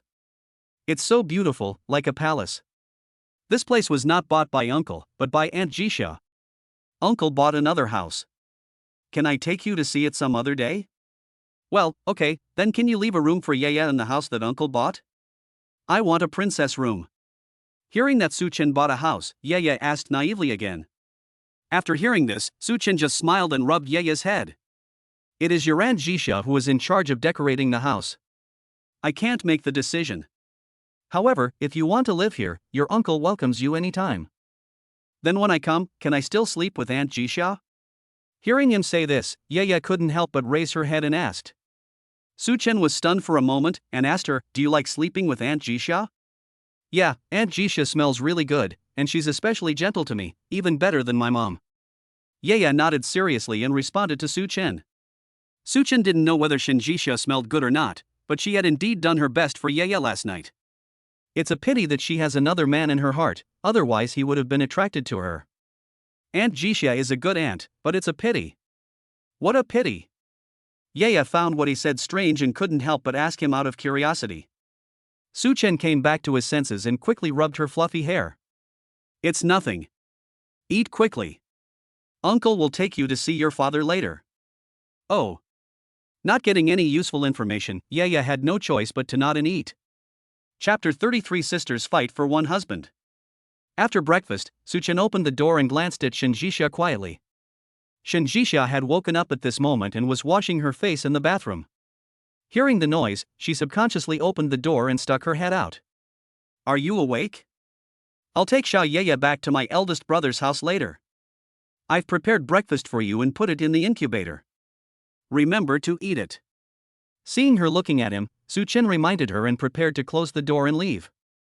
Seeing this, Shinjisha suddenly called out to him, "Hey, wait a minute. Anything else?" Su Chen turned around and looked at Shinjisha. Shinjisha bit her lip, hesitated for a few seconds, and finally said nothing. It's okay, forget it, just go. She actually wanted to ask about what happened last night, because when Su Chen hugged her, the feeling was the same as that of the little brother who saved her that year. However, she still couldn't say these words in the end. This was not only because it was a bit ridiculous for her to doubt the other person based on a familiar embrace. More importantly, she was afraid that once the secret was revealed, there might be a rift between Su Chen and her. Okay, let's contact each other tonight. Hearing her say this, Su Chen didn't think much about it. He replied and closed the door and went out. Soon, he packed up and went out with Xiao Yeye in his arms. Because Su Chen didn't have a car, the two could only go outside Haitang community to take a taxi. As a result, just as we arrived at the gate of the community, a white Maserati sports car drove over quickly. "Handsome guy, where are you going?" "I'll take you." The person who spoke was none other than Xin Yufei. She was ordered to come to Haitang community to scout the area this morning. As soon as she arrived there, she saw a handsome man leading a doll-like little girl out of the community. Xin Yufei was born with an irresistible obsession with married men, especially men like Su Chen, who were handsome and had a good figure. She couldn't take her eyes off them. So, without waiting for Su Chen to react, she drove her sports car over to chat with him. Su Chen glanced at the girl in the car, and seeing that she was acting like a gangster, he unhappily pulled Yeye's hand and prepared to walk to the other side. Xin Yufei was turned away and felt a little unconvinced, so she wanted to drive to chase after him. Unexpectedly, at this moment, a red BMW suddenly drove over quickly and blocked her way. Seeing this, Xin Yufei was so scared that she quickly stepped on the brakes and avoided a car accident. However, because she stepped on the brakes too hastily, Xin Yufei's forehead accidentally hit the steering wheel. The pain made her see stars and grimace in pain. "You don't have any fucking eyes, how do you drive?" When Xin Yufei reacted, she was so angry that she cursed at the red BMW. Seeing this, the people in the car opened the door, put their hands on their hips and walked out. "You are the one who is blind, aren't you? Do you think you are so awesome just because you drive a sports car? Can't you see that she is already taken? How is it that you have never seen a man in your life?" The one who was swearing at her was none other than Zhang Shuiying. Zhang Shuiying was originally driving to school, but when she passed by the begonia garden, she happened to see Su Chen being harassed by a female hooligan. With her temper, she couldn't tolerate this, so she stepped on the accelerator and rushed over. Xin Yufei was the daughter of a wealthy family after all, so she could not stand this insult and immediately retorted, "What's wrong with a beautiful girl being taken? I like girls who are taken. Who do you think you are?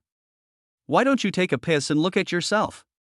Do you believe that I can wipe out your entire family with just one phone call? Oh, you are really a toad yawning, you are so arrogant. Okay, I will wait here and see how you kill my whole family, come down if you have the guts." When it comes to fighting, Zhang Shuiying has never been afraid of anyone. Seeing this, she couldn't help but become even more angry and provocative. Xin Yufei was very angry with her and was about to open the door and get out of the car, but at this moment, inside the community, Xin Zhixia was driving the black Audi slowly towards them. Seeing this, Xin Yufei suddenly panicked. She didn't get out of the car, but stepped on the accelerator and fled towards the road next to her. Zhang Shuiying was left standing there, thinking that she had given in, and couldn't help but said proudly, "Humph, little guy, you're lucky you ran away quickly, otherwise I would have let you know how powerful I am."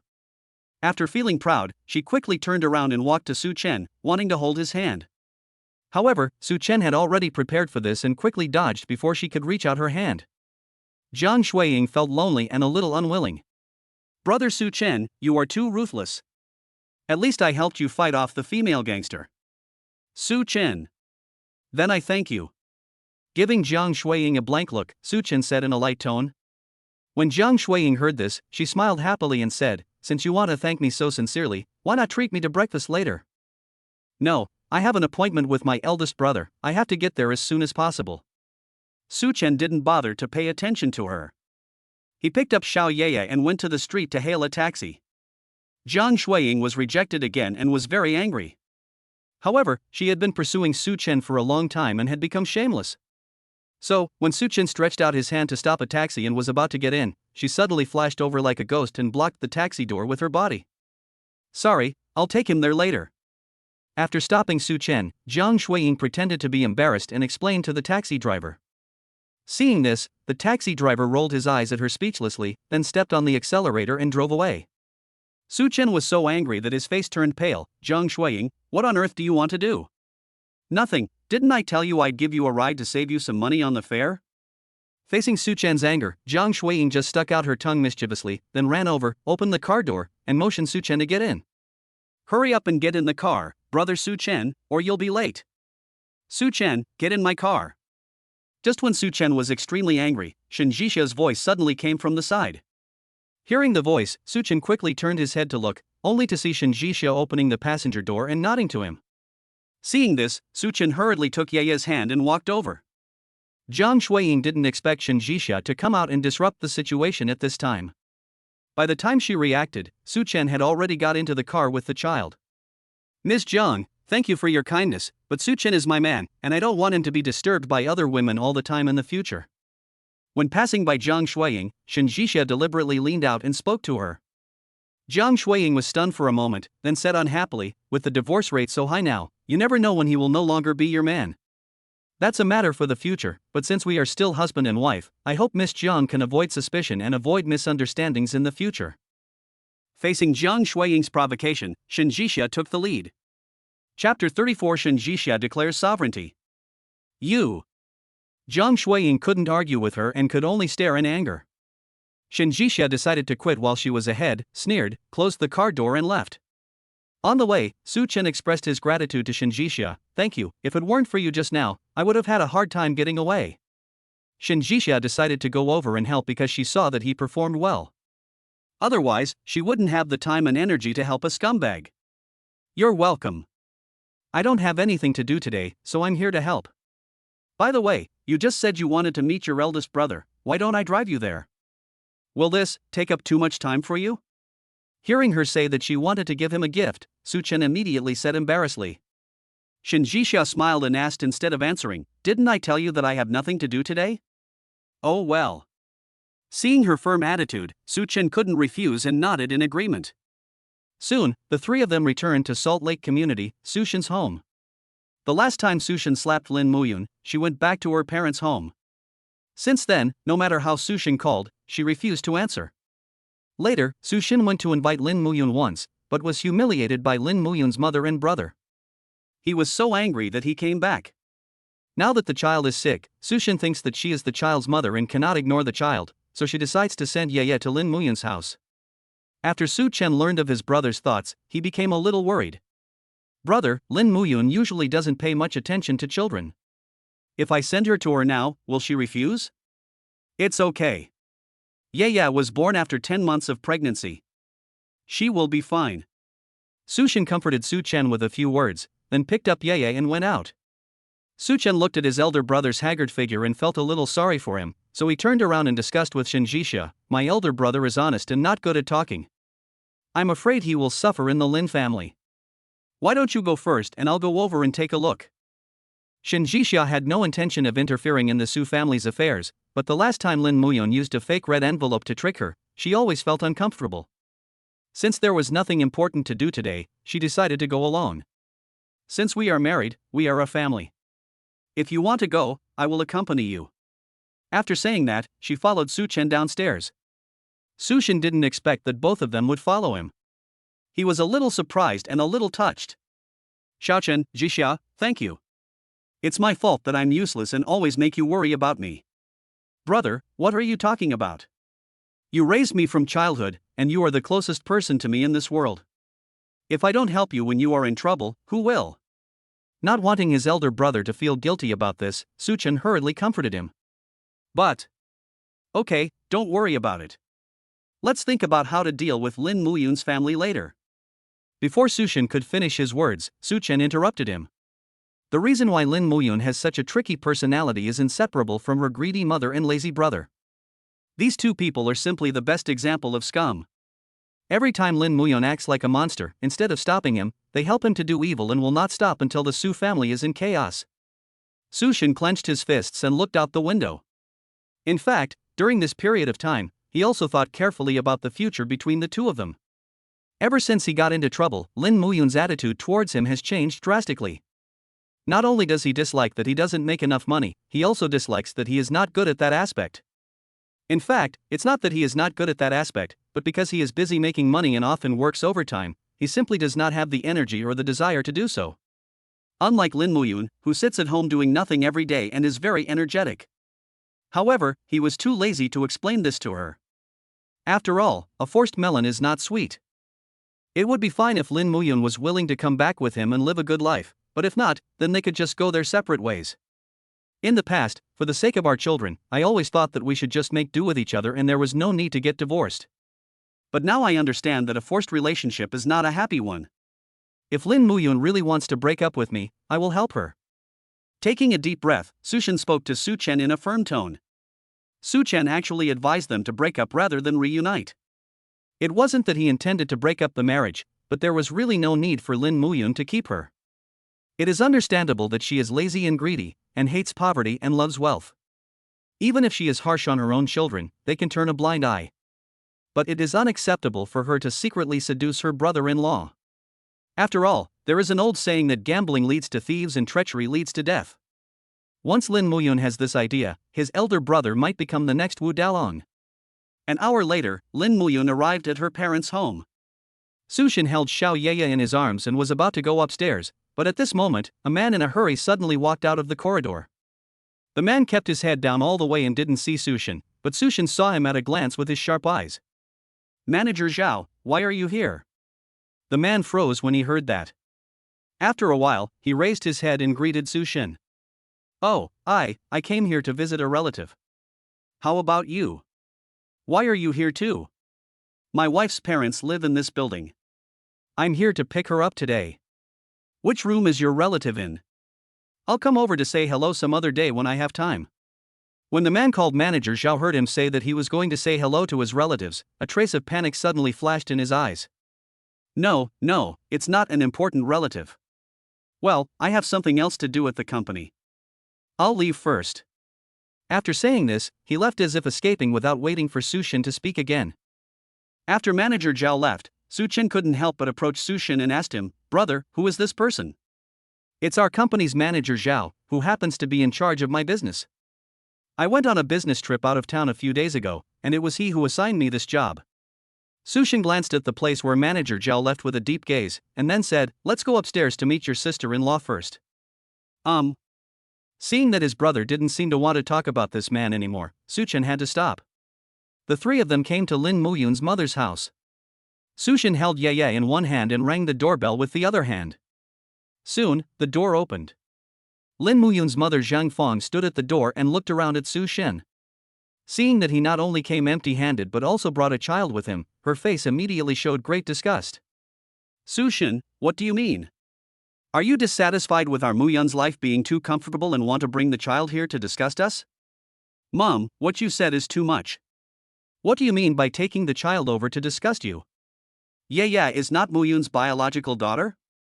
What's wrong with letting her take care of the child for 2 days? Besides, if she didn't have a fever, would I have to send the child to you?" Su-shin was already very angry, and after hearing her say that, he couldn't help but retort. Chapter 35 Caught Evidence of Cheating. Zhang Fong immediately started to throw a tantrum when she heard this. "What's your attitude? I am your elder after all, and you talk to me like that? Do you have any manners at all? No wonder our Muyun looks down on you. You are such a low-class person, you deserve to be abandoned.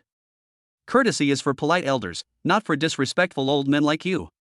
Go in and look at yourself in the mirror. Do you deserve to be respected and scolded by my brother?" Su-chen couldn't bear to hear others insulting his brother like that, and he immediately stood up and spoke angrily upon hearing that. When Zhang Fong heard this, she became so angry that her face turned green. "You, who are you calling Lao Deng? Everyone knows who you are scolding. Don't be ungrateful. If you are sensible, call Lin Muyun out immediately so that we can discuss it and avoid making things too ugly. Otherwise, don't blame me for asking the neighbors to judge and see if it was your daughter who went too far, or us." Su-chen glared at her, turned around and was about to knock on the door of the next room. Zhang Fong also knew that her daughter had gone too far that time. If the matter were to become public, they would definitely be the ones to be embarrassed. So, before Su-chen took any action, she quickly found a way out.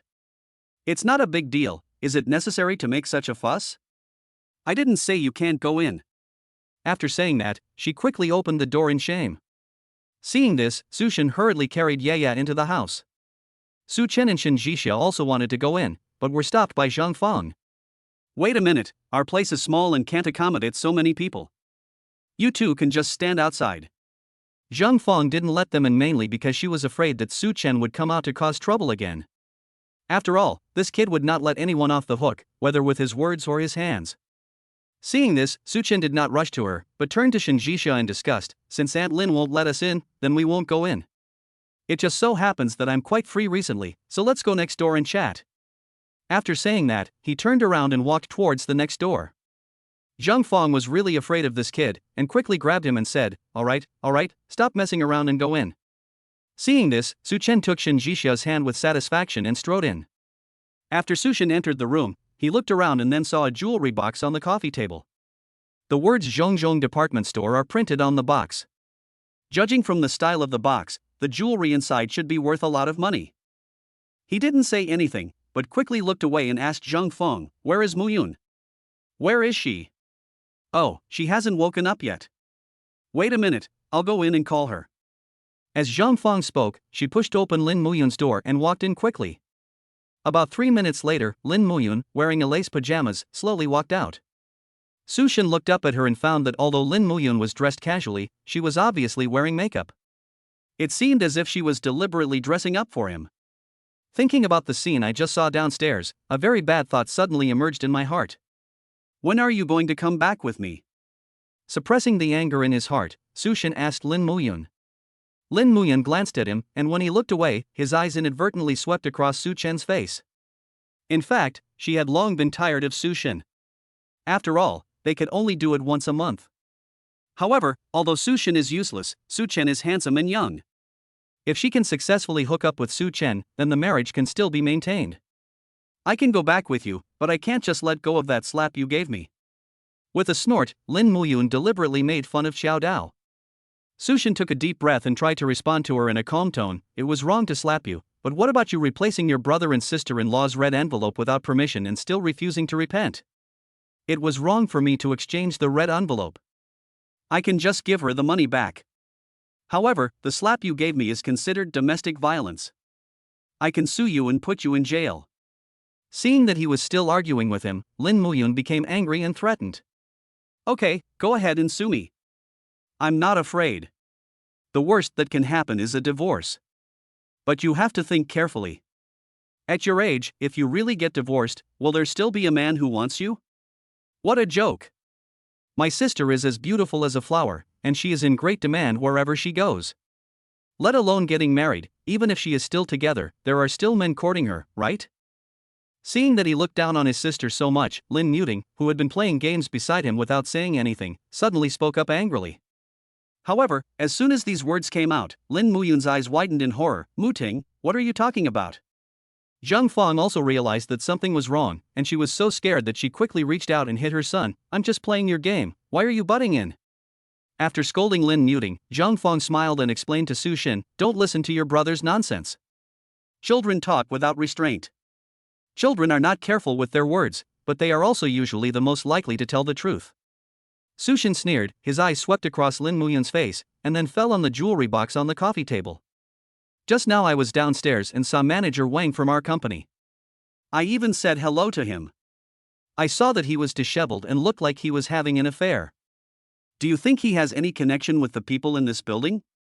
These words were already very clear, and it was impossible for Lin Muyun not to hear them. However, she has no other abilities except being thick-skinned. Not to mention that Su Shen didn't find any evidence today. Even if he did, she would still be able to get away with it without blushing or feeling nervous. Manager Wang? Which Manager Wang? I don't know. I don't even know the manager of your company. That's right. Our Mu Yun never leaves the house. How could he know the manager of your company? Su Shen, what do you mean by this? Do you suspect that our Mu Yun is having an affair with him? After hearing her daughter say this, Zhang Fong also joined in. Seeing that they didn't recognize her, Su Shen didn't get anxious. Instead, he picked up the jewelry box on the table, opened it and took a look. The necklace in the box is no longer there, but the invoice is still there. The amount on the invoice showed that the necklace was worth more than 10,000 yuan. It's unlikely that you bought such an expensive necklace with your own money, right? Picking up the invoice, Su Shen turned and looked at Lin Muyun. Lin Muyun didn't know how to answer for a moment. Just when he was at a loss, Shen Jixia, who had been silent, suddenly came over and said to Su Shen, brother, this necklace seems to belong to the center department store. I happen to have some friendship with the manager of the center department store. Why don't we ask him to help adjust the surveillance and see who bought this necklace? Chapter 36, Indecision will only hurt you. Hearing this, Lin Muyun and Zhang Fong's faces instantly turned green. It turned out that Sushin's guess was correct. This necklace was the one that manager Wang had sent over last night. Lin Muyun and manager Wang met at an annual meeting. At that time, manager Wang was deeply attracted by Lin Muyun's graceful figure and asked for her contact information in private. However, at that time, Lin Muyun's mind was all on Su Chen, and he didn't pay much attention to this man. It was later that Su Chen slapped her and she ran back to her parents' home. It was only after Zhang Feng's constant instigation that she decided to hook up with this man named Wang. Su Chen suddenly went on a business trip out of town these days, which was actually specially arranged by manager Wang.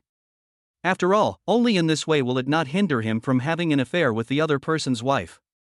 Cough cough cough. Just when the situation was at a stalemate, Xiao Yeye next to him suddenly started coughing violently. Seeing this, Lin Muyun rushed over and held Xiao Yeye in his arms. Yeye, are you okay? Come, let mommy hold you. Yeye raised her head and glanced at her. Mom, can you please stop arguing with Dad? I'm scared. If it had happened in the past, Lin Muyun would have definitely said that it was Sushin who bullied her, not her who wanted to quarrel. However, she was in the wrong this time, and when Xiao Yeye begged her, she nodded vigorously. Okay, mommy will listen to you. As long as you behave, mommy won't quarrel with daddy. After that, she turned to Sushin and said, the child has a fever now, and I don't want to make her sad. Since you are busy, leave the child with me first. I will explain to you when she gets better. Sushin knew that she was deliberately avoiding him, and he clenched his fists tightly. But when he saw Xiao Yeye's pitiful look, he finally retracted his clenched fists. Well, I'll comply with you this time, but you have to be careful. Otherwise, don't blame me for being rude next time. After saying this, he stood up from the sofa angrily and walked out. After the three of them left the Lin family, Suchin said indignantly, Brother, since you have evidence of my sister-in-law's infidelity, why don't you divorce her right away? Sushin looked up at him and sighed, do you think I don't want to? But Yeye is still so young. If I really divorce Lin Muyun, what will happen to her? My job requires me to work outside all year round. If Yeye is awarded to me, I will have no time to take care of her. If you don't have time, I can help take care of her, but Lin Muyun has already made up her mind. If you continue with her, it will only hurt you. Things are not as simple as you think. You don't have children yet, so you won't understand my pain. When you have children, you will know how difficult it is to get a divorce. Looking at his high-spirited brother, Sushin could only sigh helplessly. In fact, before he confirmed that Lin Muyun had cheated on him, he had really made up his mind to divorce this woman. But when Yeye suddenly looked at him with such a pitiful look, Sushin immediately felt reluctant to leave. After all, the child is innocent, and he cannot ruin Yeye's childhood because of a momentary impulse. Su Chen wanted to persuade him again, but Shen Jixia stood up and patted him on the shoulder. Su Chen, since this is Big Brother's decision, you shouldn't get involved. Hearing this, Su Chen couldn't help but look at her in confusion. Just now when she stood up and wanted to help her eldest brother find evidence, Su Chen admired her very much and felt that she was a person who could clearly distinguish between gratitude and grudges. But how come in the blink of an eye, she changed her mind and became as sticky as her elder brother? Do you think it will be hard to help your eldest brother take care of the children? If so, I can do it. No need to trouble you. After seeing Su Chen off, Su Chen spoke to Shen Jixia in an uncomfortable mood. Seeing that he misunderstood her, Shen Jixia was a little speechless. If I really thought it was troublesome, I wouldn't have helped you take care of the child for so long last night. To be honest, before she took care of Xiao Yeye, she was actually quite indifferent to children. However, Yeye is different from other children. She is obedient, sensible, and thin and small. She makes people feel pitiful just by looking at her. In addition, she is very similar to herself when she was young, so Shen Jixia not only does not hate her, but also likes her very much. But even though they like each other, they are not Yeye's parents after all, and they cannot love each other like parents do. The growth of a child always depends on the careful care of his parents. If Su Xin and Lin Muyun divorce hastily, it will inevitably be a major blow to the child's future. Shen Jixiao's words immediately left Su Chen speechless. Indeed, if she didn't like Yeye, she wouldn't have taken such good care of her last night, and she wouldn't have followed her over so early this morning. I'm sorry, it's my fault. I was too anxious just now, so I doubted you. In fact, I just felt sorry for my eldest brother and was afraid that he would be killed by Lin Muyun. Lowering his head, Su Chen apologized to Shen Jixia embarrassedly.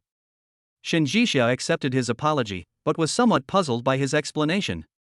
Hearing what you said, It seems as if Lin Muyun is a man-eating devil. Could it be that besides having an affair, has she done anything else improper? When Su Chen heard this, a hint of embarrassment flashed across his eyes. No, how could that be possible? I just said it casually. Oh, really? I thought she hooked up with you. Seeing that he was unwilling to tell the truth, Shen Jixia spoke jokingly. At this moment, the embarrassment in Su Chen's eyes became even stronger. He was afraid that his affair with Lin Muyun would be exposed, so he quickly changed the subject and said, I've wasted a lot of your time today. You can just go back to the company later. I'll take a taxi to work. Well, I'm not in a hurry. It's the same if I take you to the company first. As Shen Jixia said this, she stepped on the accelerator and headed straight for Su Chen's company. After 3 days of rest, Jiang Yifeng basically had no major problems, and since the company was quite busy recently, he was discharged from the hospital early. When Su Chen rushed to the company, Jiang Yifeng was already busy in the office.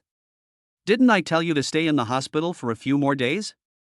Why are you being discharged so soon?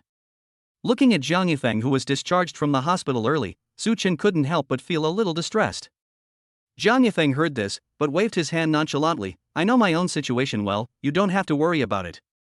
You can't handle this project by yourself. If I don't come back, what if the delivery time is delayed? Without Jiang Yifeng, Su Chen was indeed in a bit of a pickle. However, he was too weak, and if he fell ill in the middle of the journey, it would be a waste of time.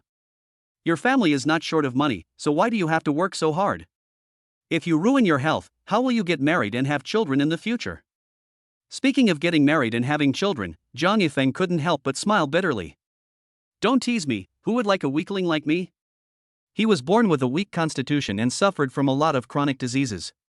He was lucky to be able to hold on until now. He was still looking for a wife? Aren't you afraid of delaying her? Chapter 37 Shen Jixia's identity is revealed. Su Chen couldn't bear to see him so depressed, and couldn't help but cheer him up. How could that be? You just think too little of yourself. It's true that people should know themselves, but there's no need to think too little of yourself. Anyway, in my eyes, you're already great. Although Jiang Yifeng's family is rich, his character is many times better than other young masters. It is because of his qualities that Su Chen is willing to cooperate with him for so many years. Okay, stop talking about me and talk about you. Your wife has contributed a lot to our company getting this order. How about I treat you tonight and we go to the bar for a drink? Not wanting to discuss this sad topic with Su Chen all the time, Jiang Yifeng quickly changed the subject. Su Chen knew that he couldn't drink, so after thinking about it, he suggested, forget about drinking, why don't we find a restaurant and have a meal together? Okay, I'll call my parents over tonight and ask them to give your wife a red envelope. Hearing him say this, Jiang Yifeng responded with a smile. Soon, a whole day passed. When it was time to get off work in the evening, Jiang Yifeng booked a private room at Tianhai Hotel and called his parents to go over. Originally, he didn't plan to call Jiang Shuiying, fearing that she would cause trouble. However, when he called, Jiang Shuiying was next to his parents and heard everything. So, when several people met at Tianhai Hotel, Jiang Shuiying happily drove her red BMW and came over to join in the fun. When Jiang Yifeng saw her, he was suddenly stunned. Didn't I tell you not to come? Why did you come anyway? Jiang Shuiying rolled her eyes at him and asked instead, you can invite my parents to dinner, why can't you invite me? Why didn't I call you? Don't you know what's going on? Okay, leave now before Su Chen and his wife come, or we'll be embarrassed if we see you later. As Jiang Yifeng spoke, he grabbed Jiang Shuiying's arm and tried to push her back into the car. Jiang Shuiying was so smart. She swung her arms and ran behind her mother Fang Ning to hide. Mom, save me quickly. My brother wants to beat me. Fang Ning usually protected Jiang Shuiying, so when he saw this, he yelled at Jiang Yifeng, what are you doing? Your sister isn't some shameful monster, why do you keep chasing her away? That's right, I won't eat people, what are you afraid of? Jiang Shuiying stuck out her tongue and spoke with her mother. Jiang Yifeng took a breath and was about to explain, but at this moment, Su Chen and Shen Jixia drove over. Seeing this, he had to stop what he wanted to say and gave Jiang Shuiying a look that said behave yourself. Jiang Shuiying didn't say anything, but in order to prevent her brother from chasing her away again, she temporarily put away her temper and followed her mother obediently. After the car stopped, Shen Jixia followed Su Chen out of the car and came to meet Jiang Yifeng's parents. Although the Jiang family is considered wealthy in Haicheng, they are nothing compared to the truly wealthy families like the Shen family. Therefore, when Jiang Yifeng's parents saw Shen Jixia, they did not recognize her. They just felt that the woman in front of them was very beautiful and had a good temperament. I heard that Xiaochen was married before, but I never had the chance to meet her. Now that I see you today, Miss Shen, you are truly extraordinary and beautiful. After meeting, Jiang Hongfa first praised Shen Jixia sincerely. Fang Ning also agreed, yes, Miss Shen is one of the most outstanding and beautiful girls I have ever met. Xiaochen is lucky to have found a girl as beautiful as you. Although Shen Jixia had seen big scenes, she still felt a little embarrassed to be praised by the two old men. Thank you for the compliments, uncle and aunt. This is just a small token of my appreciation. I hope you will accept it. As she spoke, she took out the gifts she had prepared for the two elders of the Jiang family and handed them over. The two did not expect Shen Jixia to be so polite, and their admiration for her increased for a moment. Miss Shen is so polite. I wish our Shuiying could be half as sensible as you. Jiang Shuiying was already very depressed, and now seeing her mother comparing her with Shen Jixia, she suddenly became furious. Mom, how am I inferior to this Shen? You only boost others' ambitions and destroy your own prestige. Fang Ning was just saying nice things, but who would have thought that this silly girl took it seriously? She couldn't help but roll her eyes at him. You're the only one who talks too much. Have you forgotten how your brother reminded you? Jiang Shuiying was reminded and was so scared that she quickly retracted her neck and stopped talking. After a few more polite words, everyone went into the private room. Fang Ning handed the prepared red envelope to Shen Jixia. Shen Jixia took it and was about to put it in her pocket when her cell phone suddenly rang. It was a call from Assistant Wu Li. Mr. Shen, I have an urgent document here. Can you please sign it? After the call was connected, Wu Li asked anxiously. Shen Jixia thought about it and said to her, I'm at Tianhai Hotel. Just bring the documents over later. Good. After receiving the order, Wu Li quickly hung up the phone. About 10 minutes later, she drove to Tianhai Hotel and called Shen Jixia again. Seeing this, Shen Jixia made an excuse to go to the bathroom and asked Wu Li to sign. After signing, Wu Li was about to say goodbye, but at this moment, someone suddenly greeted her in the corridor. Assistant Wu, what a coincidence. I didn't expect to see you here. Hearing this, Wu Li subconsciously turned around, only to see Jiang Hongfa striding towards her with excitement on his face. It turned out that although Jiang Hongfa did not know Shen Jixia, he had met her assistant Wu Li several times and had a personal relationship with her. Hey, Miss Shen, why are you here too? Do you know Assistant Wu? When he got closer, Jiang Hongfa saw Shen Jixia was there too, and asked in confusion. Shen Jixia didn't expect to be caught by an acquaintance at this time. She was stunned for a few seconds before explaining, yes, I have some friendship with Assistant Wu at work. I happened to see him just now, so I said hello. After saying that, she quickly said goodbye to Wu Li, then Assistant Wu, I'm leaving first. Good. After Wu Li watched her leave, she also said goodbye to Jiang Hongfa, Boss Jiang, I'm leaving too. Oh, okay. Take your time. I'll treat you to dinner later. Jiang Hongfa watched Wu Li leave, then turned and looked in the direction where Shen Jixia was gradually disappearing, with an unclear meaning. After returning to the private room, Shen Jixia pulled a chair and sat down.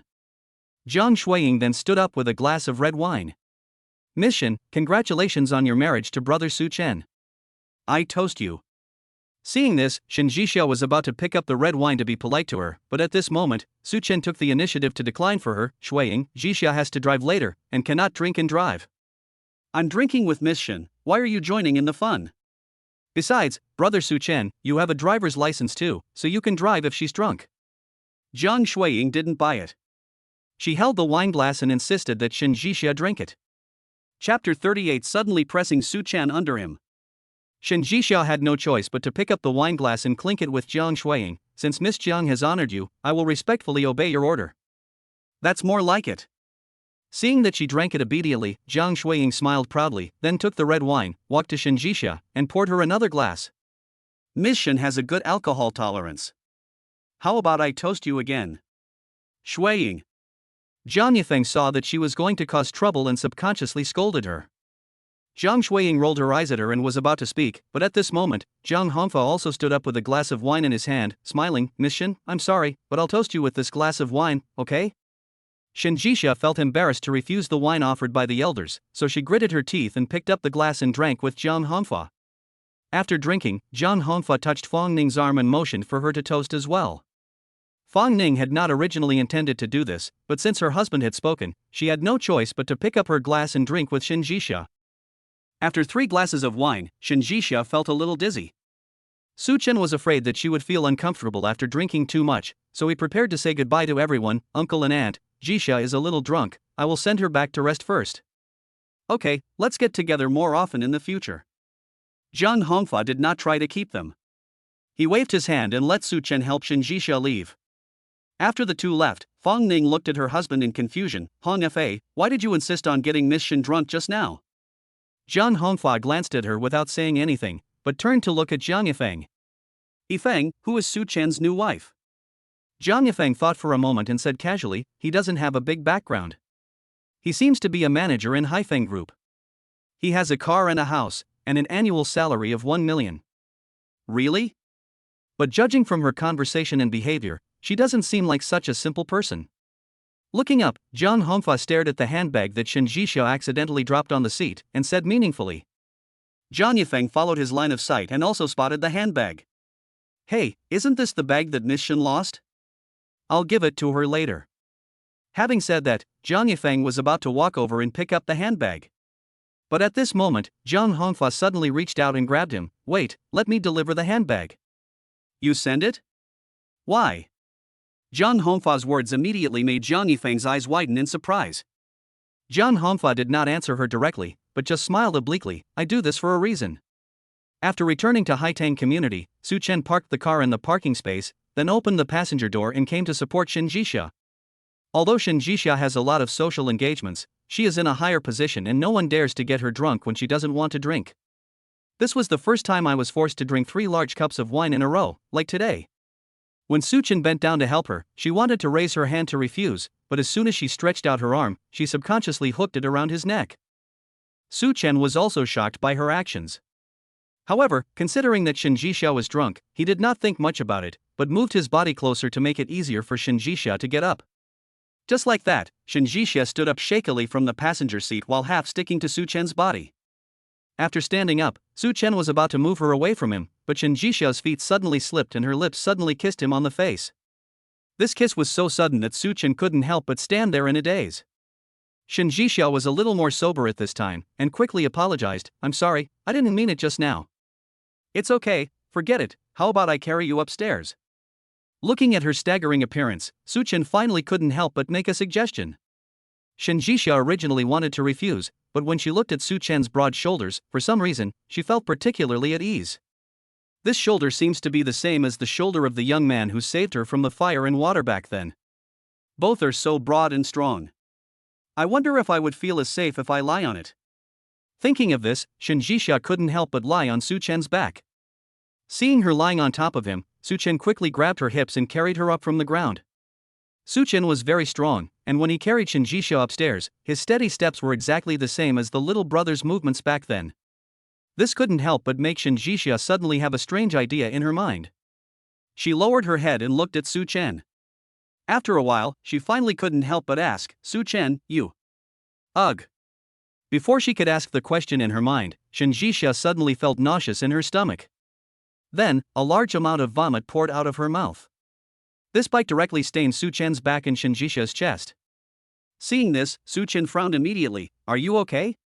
Shen Jixia wiped the corner of her mouth and said embarrassedly, I'm fine. I'm sorry for dirtying your clothes. It's okay, just bear with it, we'll be there soon. Su Chen was a little angry after being vomited on, but when he saw her sincere apology, he was not so angry anymore. There's nothing I can do. Who made Shen Jixia drunk today? It has something to do with him in the first place. After finally returning home, Su Chen put Shen Jixia on the sofa, turned around and went to the bedroom to change into clean clothes. After changing, she went to Shen Jixia's room and prepared a bath for her. After finishing all this, Su Chen walked into the living room to call Shen Jixia. Because Shen Jixia had vomited, the alcohol was evaporating rapidly at this moment. When Su Chen went over, she had already fallen into a drowsy sleep. Wake up, are you okay? Su Chen pushed Shen Jixia a few times, but seeing that she didn't respond, he had to bend down and pick her up from the sofa. There was a lot of vomit on Shen Jixia's body, and it smelled very sour. After Su Chen carried her to the bathroom, He wanted to leave on his own, but when he saw her like that, he couldn't bear it in the end. Don't get me wrong, I'm just helping you take off your clothes. I won't do anything to you. Afraid that Shinjisha would misunderstand him after waking up, Suchen reached out to help her take off her dirty coat while explaining to Shinjisha. Shinjisha was already drunk and unconscious, so she couldn't hear what he was saying. Suchen took off her coat, and she cooperated by stretching out her hands. Her rosy little mouth would make a kitten-like humming sound from time to time, which made people feel itchy inside. Fortunately, Suchen had enough composure. Even with a beautiful woman in his arms, he did not panic. Instead, he helped her take off her coat without looking away. After taking off his coat, Suchen thought it was enough and was about to get up and leave. Unexpectedly, at this moment, Shinjisha suddenly grabbed his hand and pressed him under her. Chapter 39, deliberately letting him discover Shinjisha's secret. So soft and comfortable. Don't leave. Stay with me for a while. After pressing Suchen down, Shinjisha put her face against his cheek and whispered. At this moment, Shinjisha was only wearing a set of black lace underwear and nothing else. Because Suchen's coat was dirty, he was only wearing a short-sleeved t-shirt. When Shinjisha lay on him, the soft touch was instantly transmitted to Suchen's skin through the thin cloth. That would have been fine, but after Shinjisha pinned Suchen down, she did not fall asleep, but started touching him randomly. She first touched his chest and side for a while, then her restless little hands began to touch downwards. While touching it, he muttered to himself, what is this? Why is it so hard and has such a weird shape? Shinjisha's hands were soft and slender, with a great touch. When they touched Suchen's sensitive parts, the fatal temptation was simply unbearable. Even though Suchen had great self-control at this time, he couldn't help but be moved. Ding-ling-ling. Just when Suchen was about to explode, the cell phone in his trouser pocket suddenly rang with a pleasant sound. The ringing interrupted Suchen's impulse at the right time. He hurriedly came to his senses, pushed away Shinjisha who was clinging to him, and took out his cell phone to check. The call was from Jiang Yifeng's father, Jiang Hongfa. Xiaochen, you guys left in a hurry. It seems your wife's bag was left at the hotel. I happen to have nothing to do, so I brought it to Haitang Community for you. Do you have time now? If you do, come out and get it. After the call was connected, Jiang Hongfa said to Suchen with a smile. Hearing this, Suchen quickly responded, Thank you, uncle. I'll go get it now. Okay, I'll wait for you at the gate of the community. Seeing his response, Jiang Hongfa hung up the phone. As soon as he hung up the phone, Suchen quickly got up from the ground, turned around and went out. Before leaving, he turned his head and glanced at Shinjisha who was still lying on the ground. Shinjisha was drunk now and had no idea what she was doing. Because of this, she was lying on the cold floor and didn't know how to get up. Seeing this, Suchen couldn't bear it anymore, so he walked back, bent down, and carried her into the warm water to soak.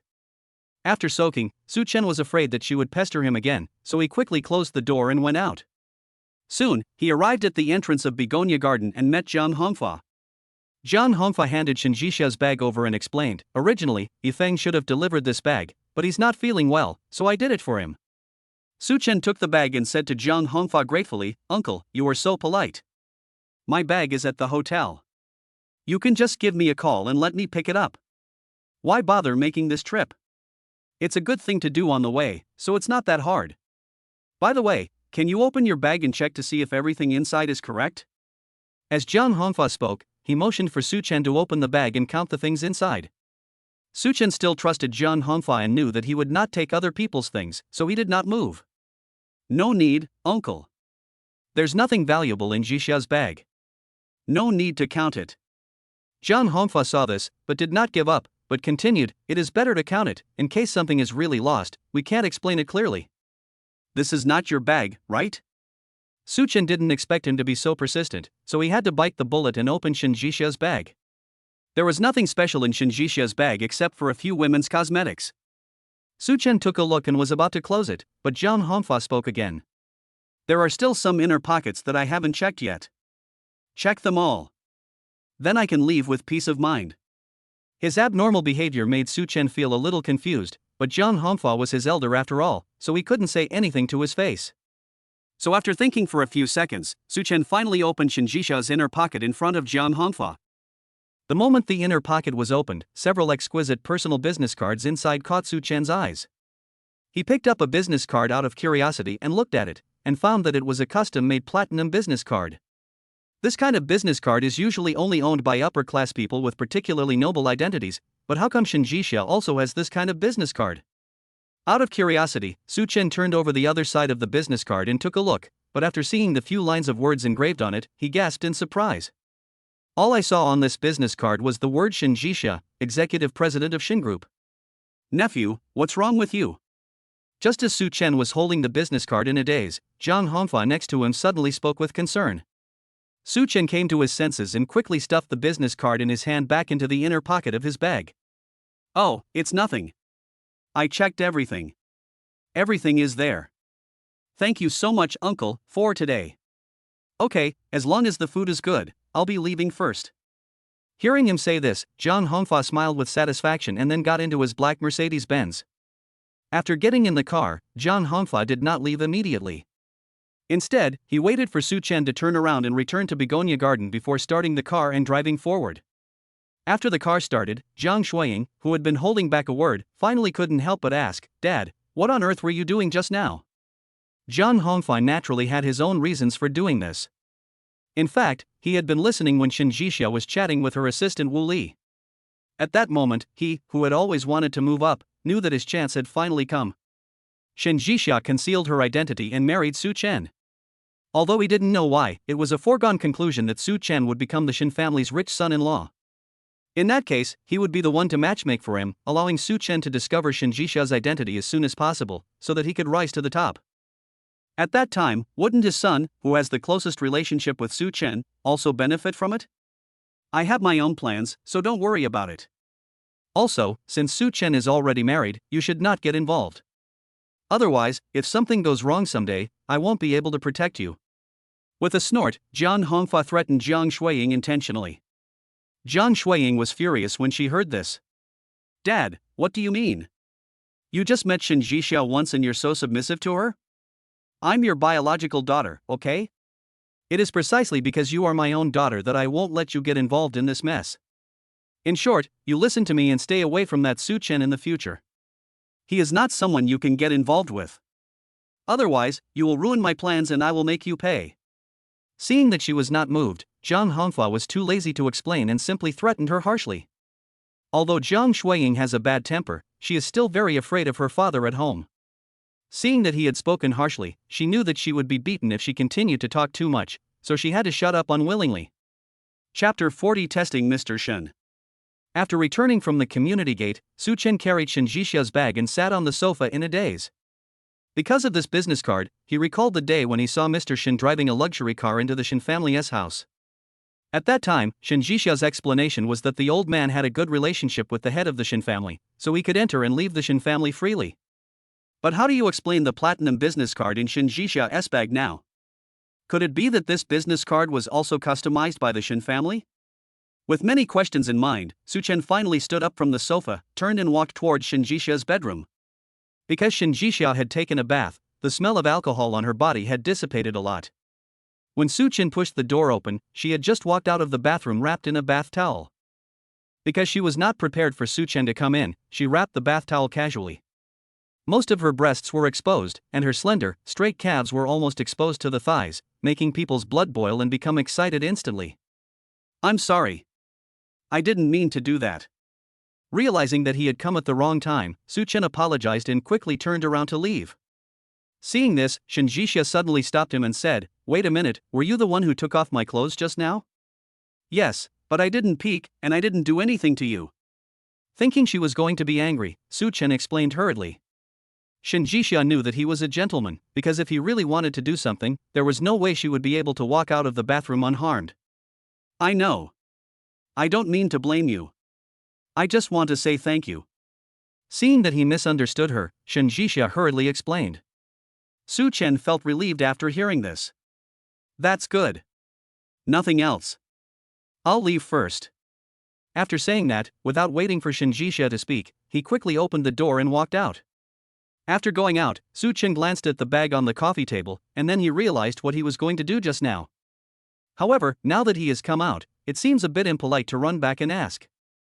In addition, apart from those business cards, he had no other stronger evidence to prove that Shin Jixia had any relationship with Shin Group, so after hesitating for a few seconds, he finally chose to return to his bedroom. However, some things, once they take root in your heart, cannot be easily removed.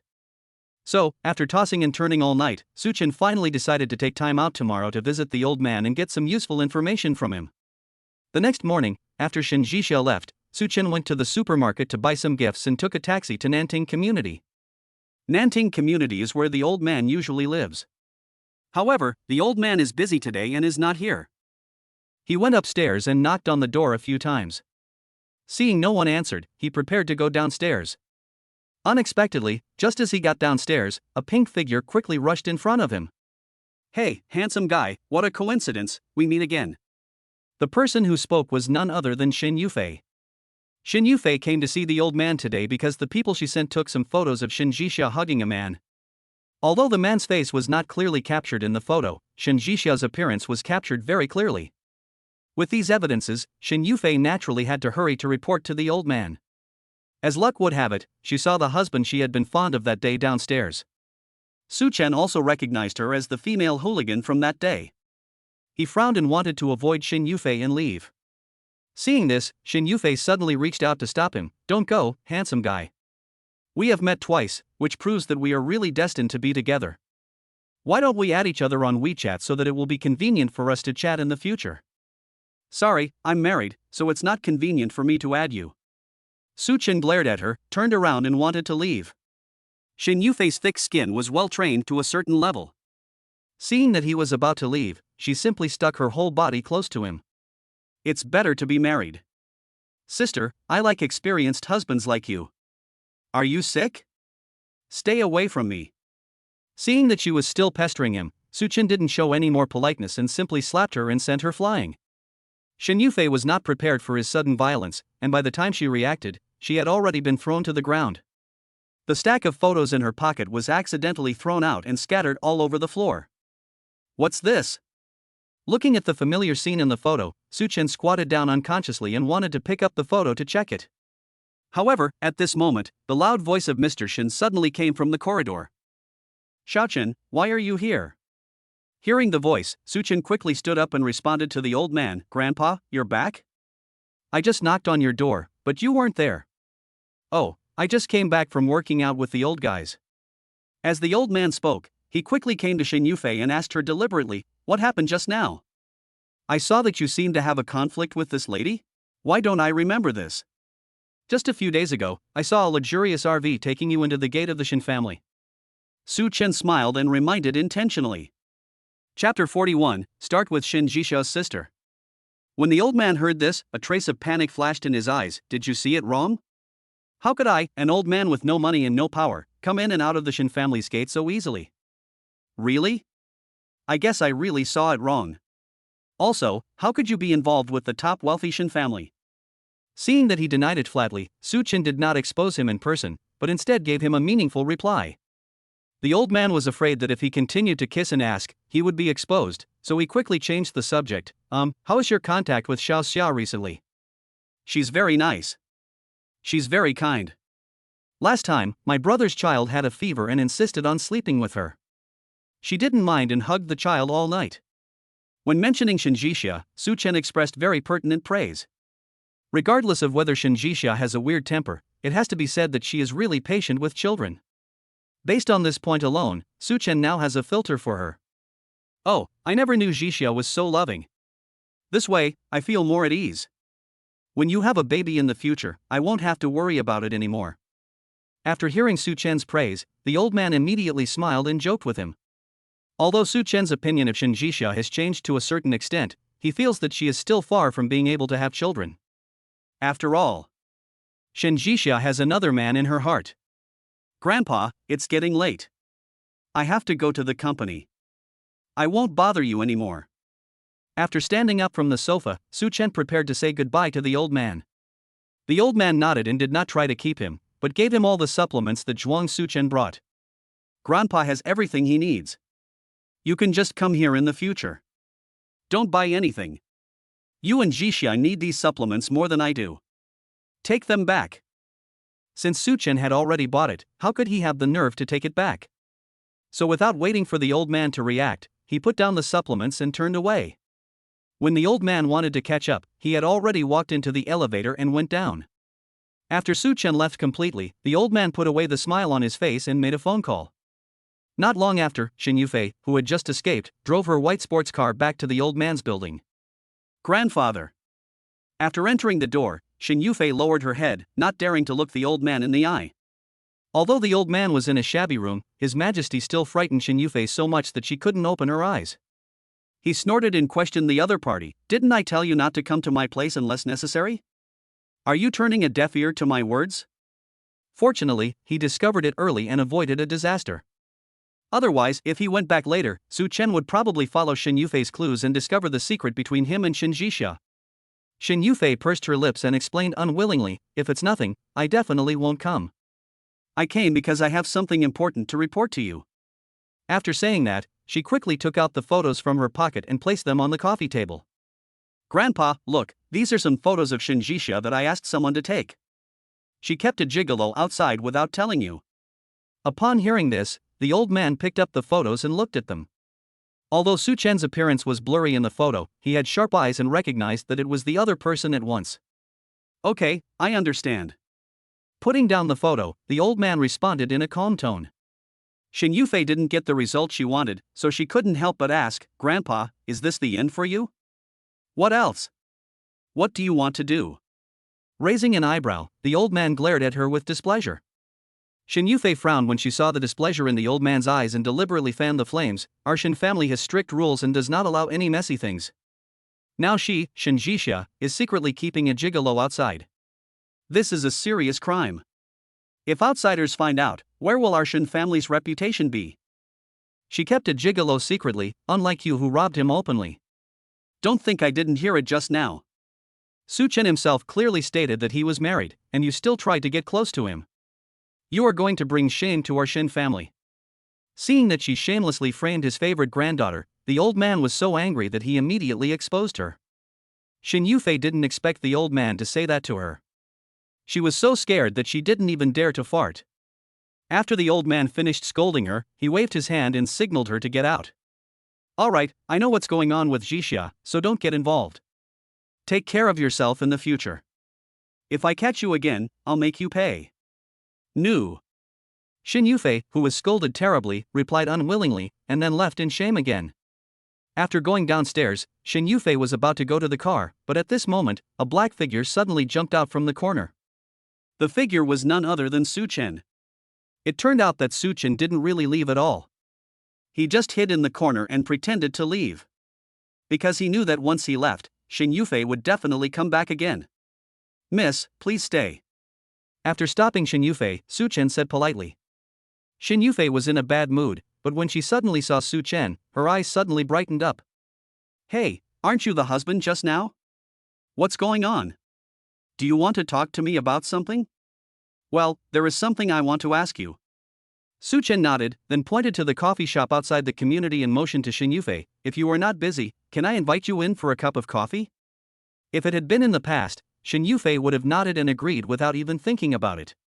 But she had just been taught a lesson by the old man and didn't dare to act recklessly, so when Su Chen asked her to have coffee, she could only choose to refuse. There's nothing we can do about it, since the whole community is full of the old man's spies. No need for coffee, just add me on WeChat so we can chat when we have time. Although the coffee was not drinkable, Shen Yufei did not want to give up this romantic encounter, so she quickly took out her mobile phone and showed her WeChat business card.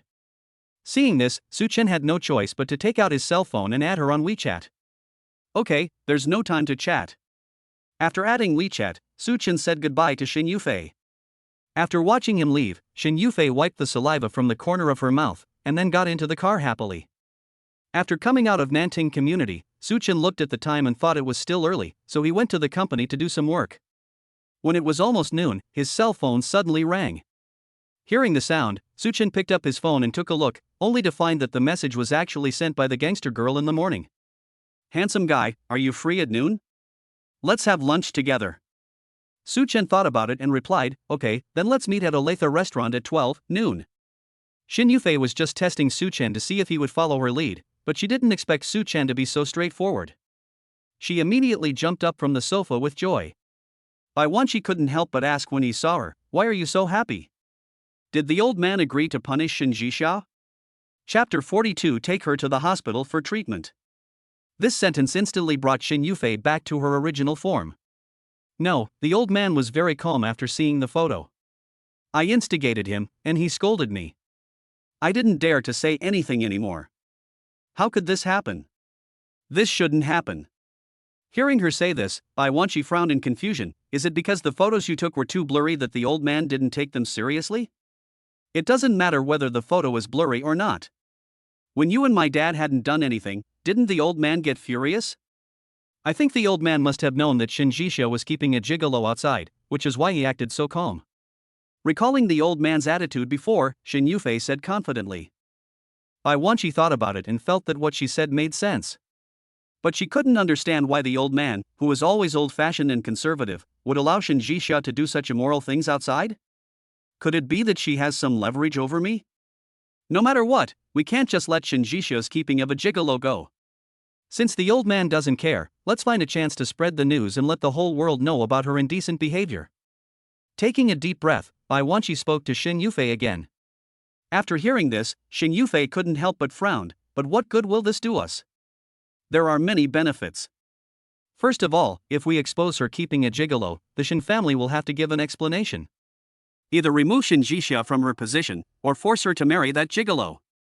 But no matter which one, the ultimate beneficiary will be us. Rich families value matching and strong alliances so that they can stabilize their foundation and prevent it from being taken away by others. If Shen Jixia was forced to marry a penniless gigolo, it would ruin her chance of joining forces with other wealthy families. Then, it would be too easy for her two daughters to turn things around. Shen Yufei had not expected this. Upon hearing this, she immediately gave him a thumbs up in admiration. As expected, the older you are, the wiser you are. Mom, this trick of yours is really amazing. Of course. I, your mother, have been so worried about you two sisters. From now on, don't go out and look for those questionable people. Stay at home.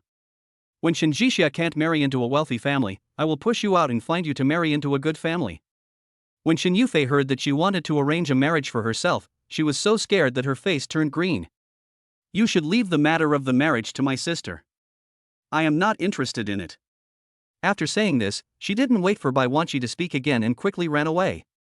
Olathe Restaurant. As soon as Shen Yufei arrived, he saw Su Chen sitting in a chair by the window waiting for him. The sunlight filtered through the window glass, making his tall and slender figure look particularly handsome. Although he was not wearing any branded clothes, his figure was so good that even if he was just sitting there casually, he was like an eye-catching scenery and people could not take their eyes away. Shen Yufei only took one look and her saliva began to flow uncontrollably. However, in order to leave a good impression on the other party, this time she did not pounce on him immediately. Instead, she wiped the saliva from the corner of her mouth and walked over like a lady. Sorry to have kept you waiting. Su Chen looked up at her and smiled faintly. Not long, I just got here too. His smile was like the afternoon sunshine, which immediately captured most of Shen Yufei's soul. It was not until Su Chen took out a business card and introduced himself that she slowly came to her senses. Hello, my name is Su Chen, this is my business card. May I know your name, miss?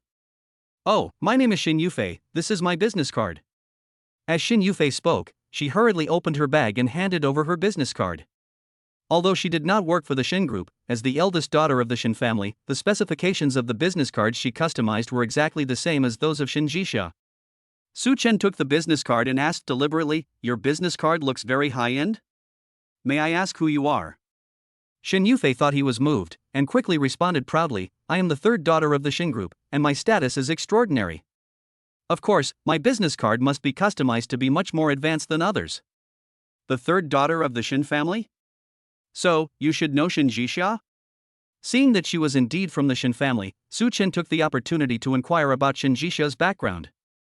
When Shen Yufei heard this, she paused. Shen Jixia? Why are you suddenly mentioning her? Su Chen naturally would not tell her the truth. He was just about to say something perfunctory when his cell phone in his trouser pocket suddenly rang. Hearing the ringtone, Su Chen subconsciously took out his mobile phone, only to find that the call was from Shen Jixia. Su Chen, my stomach feels a little uncomfortable, can you come and pick me up? After the call was connected, Shinjisha spoke to him in a somewhat painful voice. Hearing this, Suchen quickly stood up from his chair. Where are you now? It's on Tianhua Street. I'll send you the location.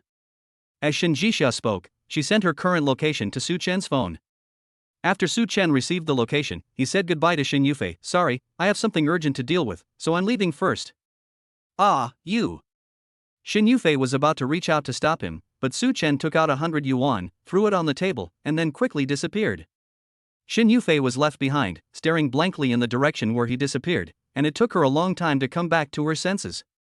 After leaving the coffee shop, Su Chen took a taxi nearby and headed straight to where Shinjisha was, Tianhua Street.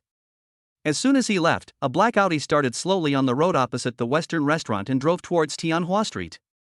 The person sitting in the car was none other than Shinjisha.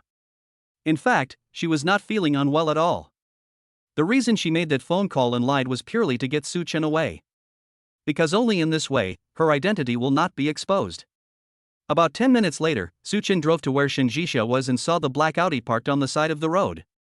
How are you? Are you okay? Opening the door of the cab, Su Chen looked at Shinjisha, who was holding her stomach and not moving, and asked with concern. Shinjisha looked up at him, and seeing that Su Chen's face was full of concern, she felt a little touched. Although no one knows why he is connected with Shin Yufei, the fact that he rushed over without saying a word after receiving her call is enough to show that she still means a lot to him. I'm fine. It doesn't hurt as much now. Really? I see you look quite pale. It shouldn't be that simple. For safety's sake, let's send you to a nearby hospital first. As Su Chen spoke, he quickly bent down and carried Shinjisha out of the cab. Shinjisha originally wanted to refuse, but after he hugged her like this, she suddenly lost all the strength to resist. For some reason, she seemed to be very greedy for his warm embrace. Chapter 43: Shutting Shin Yufei's mouth. Sit still, I'll drive you to the hospital now. After putting Shinjisha in the passenger seat, Su Chen hurriedly helped her fasten her seatbelt and reminded her. Shinjisha came back to her senses and gave him a complicated look. Su Chen, why are you so nice to me? Su Chen was stunned for a moment and said in a low voice, because you are my wife, as a husband, you should be good to your wife. Then, what if you find out one day that I've cheated on you? Shinjisha clenched his fists and asked in a somewhat conflicted tone. In fact, Su Chen has never thought about this problem. Although he hated being deceived, and knew that if Shinjisha was really a billionaire, then the two of them would definitely not be together, but for some reason, deep down in his heart, he felt a little reluctant. It was precisely because of this reluctance that he ran over to help Shinjisha without hesitation, instead of continuing to ask questions in front of Shin Yufei. I don't know. I just want to send you to the hospital. I don't want to think about anything else for now. Coming back to his senses, Su Chen tried to answer Shinjisha perfunctorily. Shinjisha didn't get the answer she wanted, and felt uneasy. So, on the way to the hospital, she took advantage of Su Chen's inattention and hurriedly sent a text message to her assistant Wooly, asking her to find a way to retrieve the surveillance footage from the Olathe restaurant for her.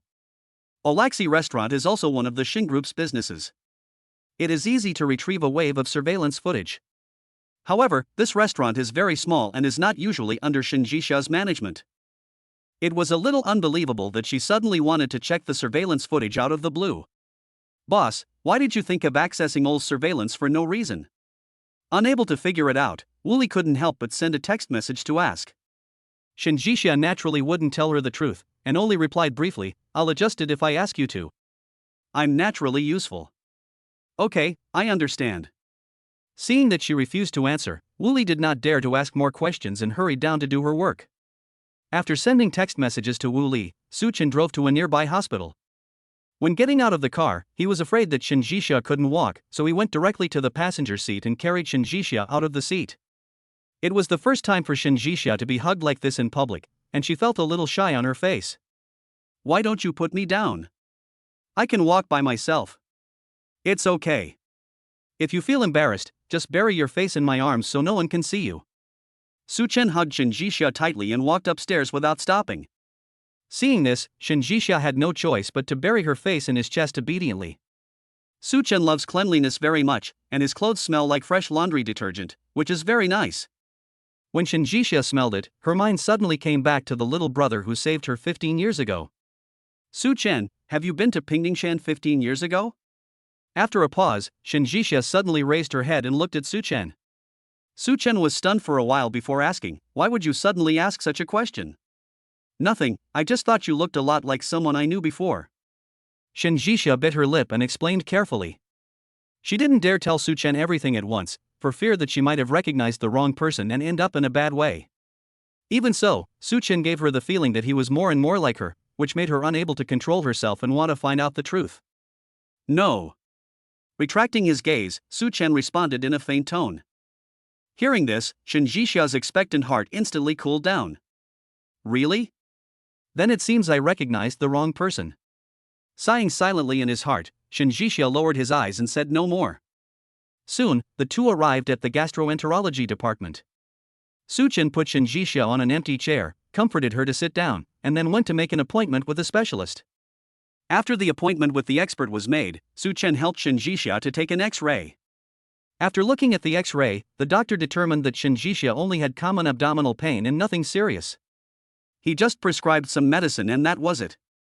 After getting the medicine, Su Chen took Shen Jixia back to Begonia Garden. Because it was already noon, Su Chen did not leave immediately. Instead, he went to the kitchen and planned to have lunch with Shen Jixia before leaving. While he was cooking, Wooly happened to get the surveillance footage that Shen Jixia wanted and packed it up and sent it over. Shen Jixia didn't want Su Chen to see it, so she quietly went back to the house. The surveillance footage was very clear. It not only captured the entire process of Su Chen and Shen Yufei's meeting, but even their conversation was clearly captured. After watching the video, Shen Jixia turned off her phone, leaned back on the soft leather sofa, and fell into deep thought. From the scene just now, she could see that Su Chen was intentionally testing Shen Yufei and trying to find out her true identity. Unfortunately, he failed because she happened to discover him at that time. However, since the seeds of doubt have taken root in his heart, Su Chen will get to the bottom of it sooner or later. Unless she can quickly nip this bud in the bud now. Thinking of this, Shen Jixia picked up the phone and called the old man. Shen's house. As soon as Shen Yufei drove back home, Butler Fong, who had been waiting for a long time, quickly came to greet her. "Miss San, you are back. The old man has been waiting in the living room for a long time. Please follow me." When Shen Yufei heard that the old man wanted to see her, her heart started beating instantly. The old man usually doesn't like her and the two sisters Shen Yuding, so if there is any good thing, these two people will definitely not be there. Since it's not a good thing, it must be a bad thing. Plus, the old man suddenly made such a big fuss, wouldn't Shen Yufei be scared half to death? "Butler Fong, what on earth does the old man want to talk to me about?" Unsure, Shen Yufei asked quietly as she walked. Butler Fong kept his mouth shut. Hearing this, he just smiled meaningfully. "How can I guess the old man's heart?" "Miss, you will know what's going on when you meet him later, right?" "Okay, all right." Seeing that she couldn't find out anything, Shen Yufei had no choice but to follow him to the living room dejectedly. However, she was really scared of the old man, so while following him, she quietly took out her cell phone and sent a text message to Bai Wanqi asking for help. When Bai Wanqi heard that the old man was summoning Shen Yufei, she was also frightened. She hurriedly called her husband Shen Yunsong, and the couple ran over to rescue her. But when the two entered the living room, they did not see the old man punishing Shen Yufei, but instead handed her an employment application. "Master, what are you doing?" Looking at the employment application in front of Shen Yufei, Bai Wanqi was completely stunned. "You guys have always complained that I am partial and don't give the other two children a chance. Now the chance is here. Since Yufei doesn't like going to school, let her go to work in the company." After taking a sip of tea, the old man responded calmly. Upon hearing that his daughter was going to be assigned a job, Bai Wanqi rushed over excitedly, picked up the job application and started reading it. "Why is it in the branch in South City?" "Old man, Yufei is still young. Isn't it too harsh for you to transfer her to such a far place?" Seeing that the old man only gave Shen Yufei the experience of a branch company, Bai Wanqi immediately protested unhappily. Chapter 44, Should you consider having a baby? The old man snorted and asked her, "Is it far? I sent Jixia abroad at the beginning, why didn't you say it was far?" With just one sentence, Bai Wanqi was choked and dared not speak anymore. Shen Yunsong understood his father's temper and knew that this matter could not be changed, so he quickly persuaded Bai Wanqi, although Nanchang is a little far away, it is at least a manager position. Let Yufei go there to gain some experience first. When she has enough experience, Dad will transfer her back sooner or later. Okay, this is all we can do for now. Seeing her husband say so, Bai Wanqi had no choice but to nod and agree. However, they both agreed, but Xin Yufei did not want to agree. Because Nanchang is hundreds of miles away from Haicheng. If she really went there, how could she have a private meeting with the handsome Su Chen? I'm not going. South City is a deserted place. Wouldn't I suffer if I went there? I don't want to go. You don't have to go, but don't say I didn't give you a chance. From now on, everything in the Shin family will have nothing to do with you. Seeing her refusal, the old man immediately threatened in a cold tone. Seeing this, Bai Wanqi quickly slapped Xin Yufei on the head and said, "Shut up, you have no right to speak in this family." Xin Yufei was beaten. She stomped her feet in anger and ran out of the living room in a huff. After she left, Bai Wanqi hurriedly said to the old man with a shy smile, "Dad, don't listen to her. She is just a child and can't make the decision. I'll decide this for her. I'll let Yufei report to Nanchang in a few days. Since everything has been arranged in South City, let's not wait a few days. Let's have Butler Fawn take her there in person tomorrow morning."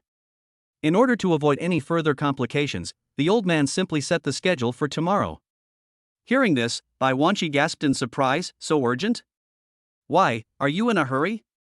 The old man glanced over and immediately frightened Bai Wanqi so much that he dared not say a word. "No, tomorrow is tomorrow. I'll go help Yufei pack her luggage now." She lowered her head and hurriedly pulled Shin Yunsong away in shame. After everyone had left, the old man took out his cell phone and called Shin Jixia. "I've sent you away. Shin Yufei will be sent to South City by tomorrow morning at the latest. Don't worry, she won't reveal a single word about your affairs." Hearing this, Shin Jixia nodded with relief. "That's good, thank you for your hard work." "It's not hard. As long as you and Su Chen are doing well, it's worth it for me, an old man, to work harder." The old man chuckled and teased Shin Jixia deliberately. Shin Jixia was embarrassed when she heard this. "Now he has begun to doubt my identity. Do you think our relationship can last long?" "Whether it can last long depends on whether your two hearts can merge together. As long as you treat him with all your heart, I believe that sooner or later, he will be moved by you." When Shin Jixia heard this, she was immediately displeased and said, "What do you mean he was moved by me? Shouldn't I be the one moved by him? Don't forget, you forced me to get married." "It was me who forced you to get married, but things are different now. If you didn't care about him, why didn't you ask me to transfer Shin Yufei away privately? Instead of letting Su Chen investigate?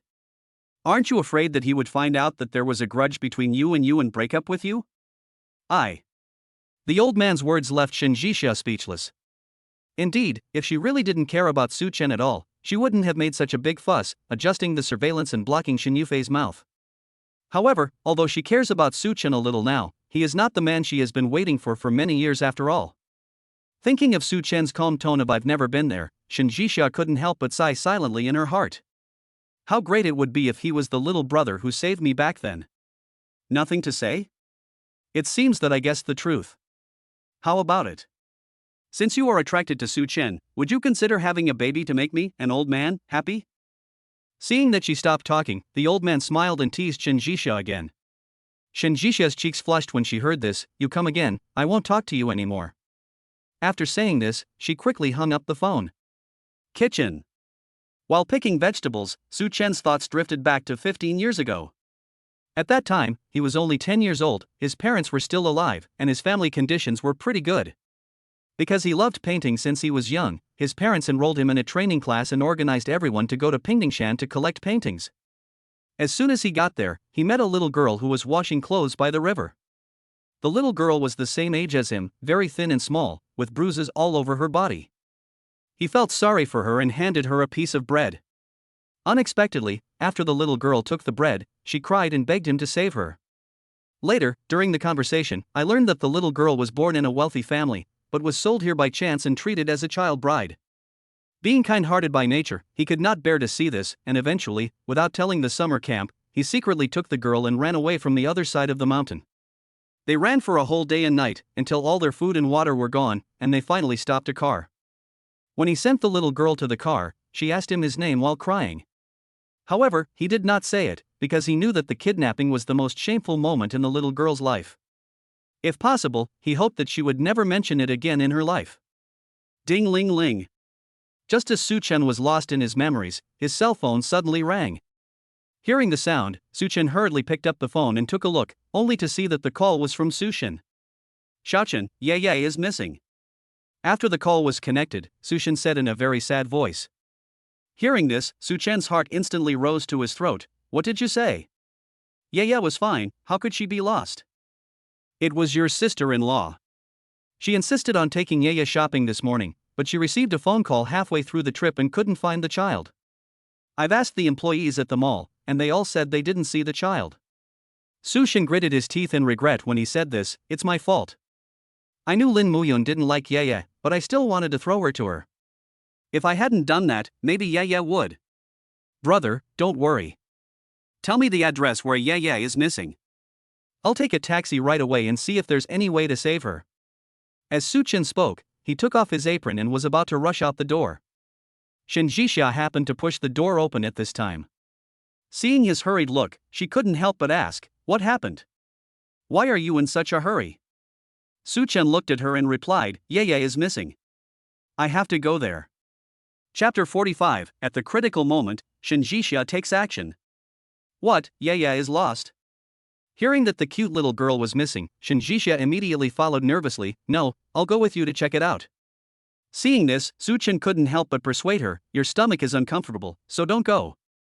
I can go by myself. That won't work. There is strength in numbers. Besides, I like Ye very much. I would feel bad if I really lost her.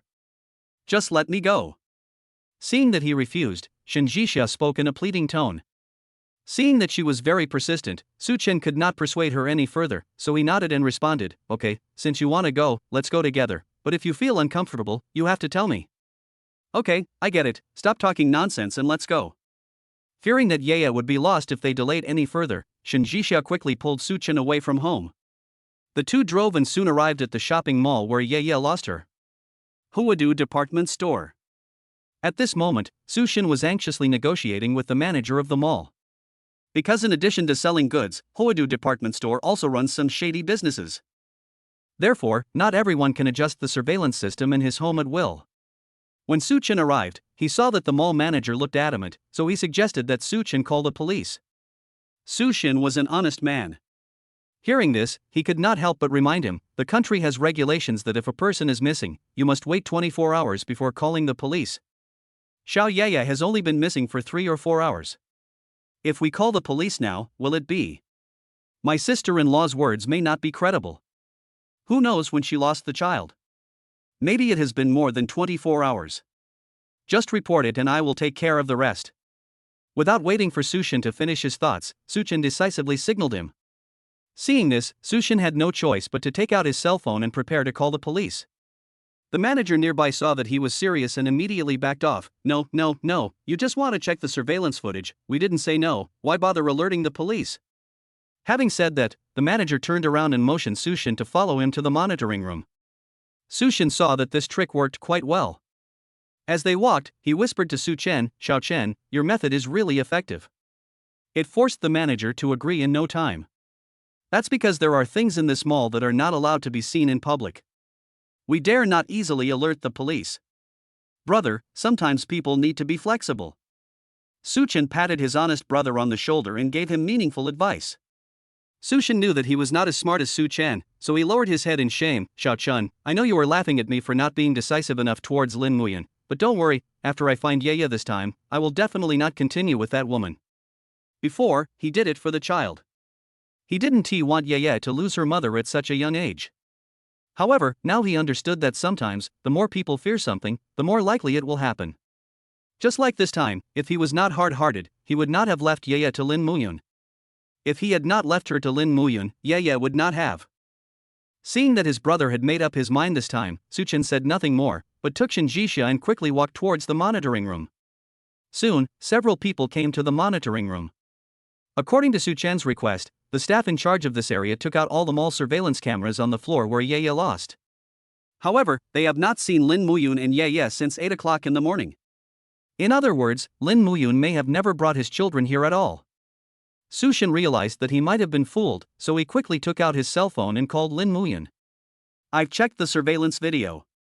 You didn't come to Huadu Commercial Building today. Tell me, where is the child? Lin Muyun didn't expect that he was qualified to watch the surveillance video, and was stunned with shock. No, that's impossible. I just went to Huadu Commercial Building today. Don't lie to me. I lied to you? Lin Muyun, you really won't give up until you see the Yellow River. Fine, then I will let you die knowingly. Seeing that she still refused to confess, Sushin was so angry that he turned to the mall manager and asked, "Comrade, can I take a copy of the surveillance footage on this floor?" This. The manager refused without a second thought. That won't work. Our company has a rule that no one can easily copy surveillance footage and leave. What if we call the police? That's not an option?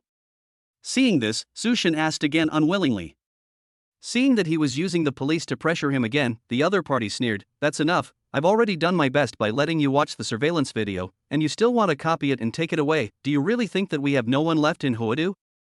He wasn't bragging when he said this. After all, Huadu is also one of the industries under the Jiang Group. Although it is not as grand as the Center Commercial Building, it has the support of the Jiang family, and not everyone can step on it. Su Chen naturally understood this logic. Just when he was worrying, Shen Jixia suddenly spoke. "We outsiders can't do this, but your eldest daughter of the Jiang family has her own company, so she should be able to do this, right?" Hearing this, the staff member looked at Shen Jixia in surprise. "What do you mean?" "Nothing, I just wanted you to answer the phone." As Shen Jixia spoke, he handed the phone to the manager and motioned for him to answer it. The manager took the phone with doubts and listened carefully. Then, his expression changed instantly and he stood up straight subconsciously. "Okay, I understand. I will do as you say right away." After respectfully answering the person on the phone, the mall manager who had looked so arrogant just now suddenly changed his face to a fawning one. "I'm so blind that I didn't even know you were friends with our eldest daughter. Miss, please wait a moment. I'll send someone to copy the surveillance footage of this floor right away." After saying this, the manager quickly trotted off to instruct the people in the monitoring room to do the job. After he left, Sushin looked at Shen Jixia with gratitude. "Jixia, I didn't expect you to know so many people. Today is all thanks to you. If it weren't for you, I don't know what I would do." Shen Jixia smiled and comforted him. "Brother, don't be polite. Since I'm married to Su Chen, we are a family. I like Yaya very much. When you find her in the future, you can leave her with me and I will help you take care of her." Sushin left Yaya with Lin Muyun because he didn't want to trouble the couple all the time. Because he knew that his younger brothers also had their own lives, and he couldn't always disturb them because of his selfishness. Let's find Yaya first. We don't know where the child is now. When Sushin thought of poor Yaya, his eyes couldn't help but become wet.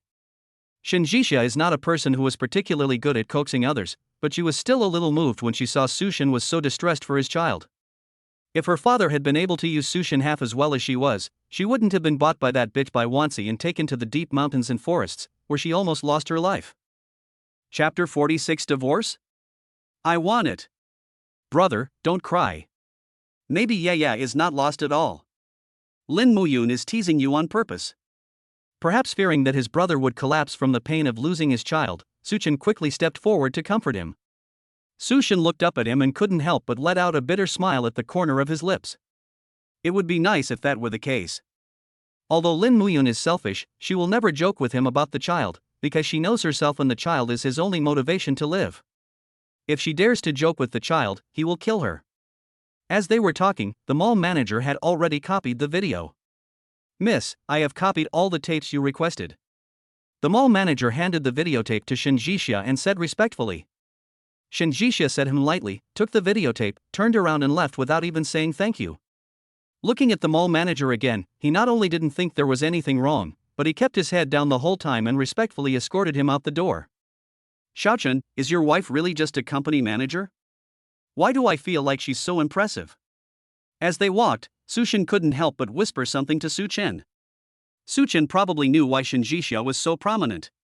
After all, she was the billionaire president of the Shen Group. However, Su Chen certainly couldn't tell his brother these words, so he perfunctorily said, "It's not easy for Jixia to work hard alone. She must have made many friends with the powerful to get to where she is today." "It's nothing. But okay, brother. Jixia just helped you. You can't doubt her."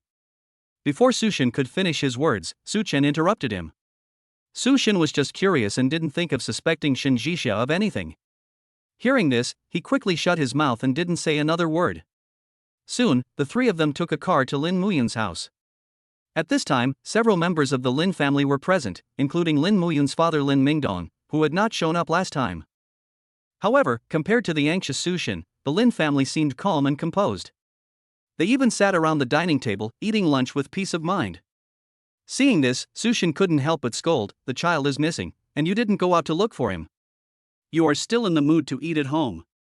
Are you still human?" Zhang Fong rolled her eyes when she heard this. "What do you mean? You were the one who insisted on leaving the child with us. Now that it's lost, you blame us." "That's right. If you hadn't abandoned the child first, how could she be lost? If the child is gone, you should take full responsibility." Seeing his mother speak, Lin Muting, who had always been arrogant and unreasonable, also echoed her. When Sushin saw this, he was so angry that his lungs seemed to explode. He originally placed the child in the Lin family because Lin Muyun begged him repeatedly, not because of his own desire. But now this family of bastards are turning the tables and accusing him of deliberately abandoning the child to them? "Okay, since you like it so much, I'll let you eat as much as you want." With a roar of anger, Sushin grabbed the dining table in front of him and overturned it with force. In an instant, the plates, bowls, and various vegetable soups on the table fell to the ground. Zhang Fong was caught off guard and was scalded by the chicken soup and screamed in pain. "Sushin, you bastard, how dare you come to my house and act so presumptuously? I will teach you a lesson today." Looking at the mess in front of him, Lin Muting suddenly swung his fist at Sushin in anger. However, before his fist could hit Sushin's head, Sushin suddenly grabbed his shoulders and threw him to the ground. This over-the-shoulder throw made Lin Muting see stars and almost faint. By the time he reacted, Sushin had already pressed his knee against his waist, pinning him to the floor. "Try to touch my big brother." Sushin exercises regularly and has a body full of muscular muscles. He is not on the same level as Lin Muting, a noob who only knows how to fight in front of the computer. So, Sushin's threatening words immediately shut him up. Seeing his son being beaten, Lin Mingdong, who had been silent nearby, stepped forward to act as a peacemaker. "Xiaochen, Mu Ting is young and doesn't know much. Don't bother with him. Let's talk about it and let's all calm down, okay?" However, Sushin did not buy his account. This old guy looked easy to talk to, but he was actually the worst one. The fact that Lin Muyun and his brother could become what they are today was inseparable from his education. "He is the same age as me, how can he be considered young? If you insist that I don't need to worry about my age, then can I do whatever I want?" Glancing at the people sitting in the Lin family, Sushin spoke in a cold tone. The Lin family had experienced Sushin's temper. If this man was really irritated, he would not listen to any soft or hard words. If they had not taken Sushin into consideration at the beginning, Sushin might have been controlled by their family long ago. "Then what do you say we should do? Now the child is lost, and she won't come back even if you beat my brother." Seeing that he was still not giving in, Lin Muyun next to him couldn't help but speak anxiously. It would have been fine if she didn't say anything, but once she opened her mouth, Sushin became even more angry. "So you don't need to look for the child if he's lost, right? Lin Muyun, you're not worthy of being a mother, you really make me sick." Lin Muyun was extremely embarrassed by being scolded, so he had to play the emotional card. "Sushin, I usually treat you well, why do you make things difficult for our family? I'm too lazy to talk nonsense with you. From now on, the limit is 1 hour.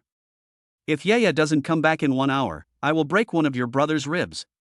If he doesn't come back in 2 hours, I will break 2 of his ribs. This will last until Yaya comes back or your brother dies in my hands." As soon as he finished speaking, Sushin pressed down on Lin Muting's knee and exerted force suddenly. Suddenly, there was a crack sound in the air, and then Lin Muting screamed in collapse. "Ah!" The Lin family favors boys over girls, and Lin Muting is like a treasure in the Lin family. Normally, the couple in the Lin family would not even slap him or scold him. But now his ribs were broken by Sushin. How could one not feel heartbroken? "Sushin, if you dare to break my son's ribs, I will fight you." Zhang Fong was the first to react. She cursed and rushed over to hit Sushin. As a result, before the man could get close, he was grabbed by Sushin. "If you dare to touch my brother, I will never forgive you." "Ah, what a rebellion! Sushin, you bastard, how dare you talk to me like that? Do you believe that I will ask Muyun to dump you right now?" Seeing that Sushin, who had always been timid, had become tough, Zhang Fong became so angry that she threatened him. Unexpectedly, Sushin glanced at Lin Muyun beside him mockingly when he heard this. Okay, I couldn't ask for more. His words immediately frightened all 4 members of the Lin family. What did you say? Do you really want to divorce me? Lin Muyun reacted and looked at Sushin in disbelief. Sushin ignored her and continued to say to Zhang Fong, you are the one who lost the child, but now you are indifferent to this matter. I now reasonably suspect that your family sold my daughter, which is why you are so calm. Child trafficking is a felony. I will call the police now, and you can expect to go to jail. After saying this, Sushin shook off Zhang Fong's arm and was about to call the police. Chapter 47, Discipline Lin Muyun's family. Zhang Fong saw this and a trace of panic flashed in her eyes. You dare to call the police? The first person to be arrested is your brother. Yes, your brother broke into a private house and injured my son. If we have to arrest someone, we should arrest him first. The prerequisite for trespassing is that you have to be good citizens, but you kidnapped my daughter. He was just brave enough to break in and catch the traffickers. Sushin was unmoved. While he was talking, he had already called the police.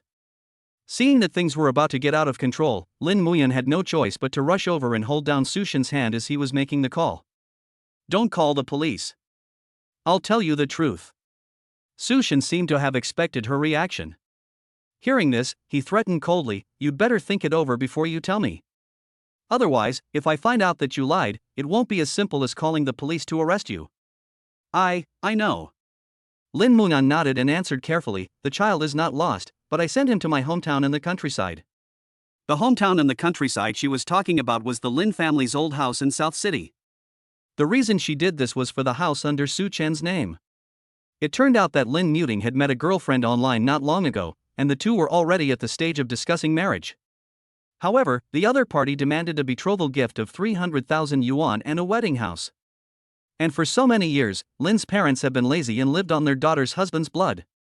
Not to mention the house, they can't even take out a penny of the 300,000 yuan betrothal gift.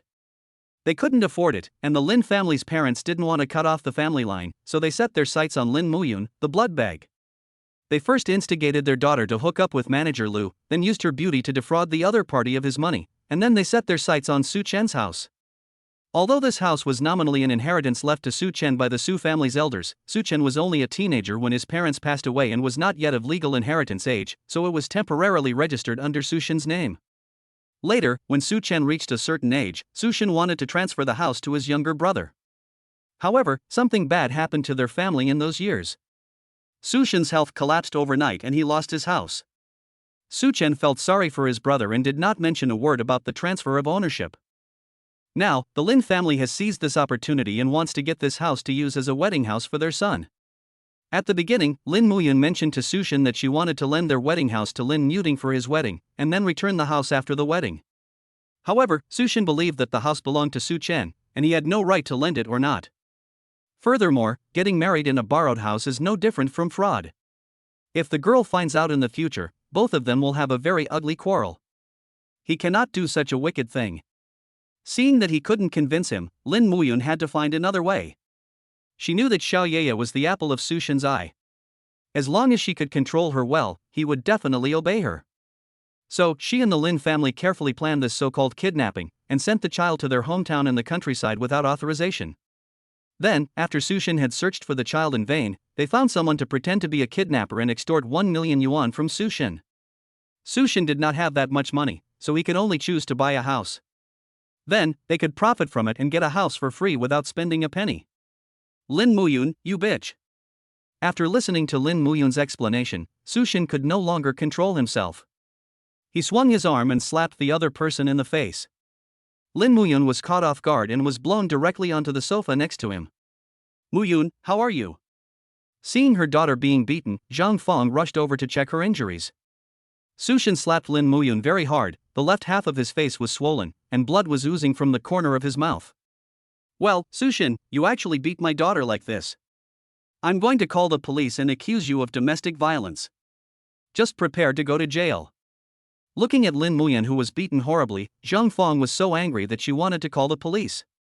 However, before she could dial the number, the voice of the police was suddenly heard outside the door. Open the door, we are the police. Hearing the sound, everyone in the room was stunned. At this time, Shin Jixia stood up and quickly opened the door under the gaze of everyone. After the door was opened, 2 police officers from the district looked at Shin Jixia and asked, "Who called the police?" "It's me, police comrade. Someone here is suspected of child trafficking and extortion. I'm calling to ask you to come and arrest him." Hearing that there was a big case, the 2 policemen immediately became excited. "Really? Where is the criminal?" "That's her." Shin Jixia waved her hand and pointed at Lin Muyun's face. Lin Muyun was stunned for 3 seconds and said angrily, "You are talking nonsense. When did I kidnap children and extort money?" "No? Then what is this?" Shin Jixia glanced at her, quickly took out his cell phone, and played the video he had just recorded in public. She recorded the video very well. There was no scene where Su Qin beat Lin Muting, nor was there any scene where Su Qin overturned the table and beat Lin Muyun. The only scene that was there was the scene where Lin Muyun confessed to Su Qin why the child was secretly sent to the countryside. After watching the video, the 4 members of the Lin family turned green in the face. Especially Lin Muyun, she never expected that Su Chen's new wife would be so powerful. Last time they almost exposed her affair with someone, and now they are secretly filming her and accusing her of child trafficking and extortion. It's simply despicable. Comrade police, this is all a misunderstanding. The child abducted in the video is actually my daughter's biological daughter. She was just angry that her husband always sided with outsiders, so she wanted to punish him. It was not blackmail, let alone child trafficking. Seeing that things were getting out of control, Lin Muyun's father Lin Mingdong quickly stepped forward to explain for his daughter. But it was obvious that the 2 policemen were not so easily fooled. Whether it is true or not, we can only make a conclusion after investigation. Now let your daughter go with us to the police station to record her statement. After saying that, one of the policemen quickly took out a pair of handcuffs and handcuffed Lin Muyun, whose face was still half swollen. Seeing her daughter was about to be taken away, Zhang Fong angrily pointed at Su Chen and said, "If you want to arrest someone, you have to arrest this bastard as well. He just broke my son's ribs." "Really? Then do you have any evidence to prove that the ribs were broken by him?" Hearing this, the policeman asked deliberately. This one sentence immediately choked Zhang Fong and others. At that time, they were so busy arguing with the Su Chen brothers that they didn't even think of recording a video. Chapter 48, Su Chen is the person who saved her that year? No, right?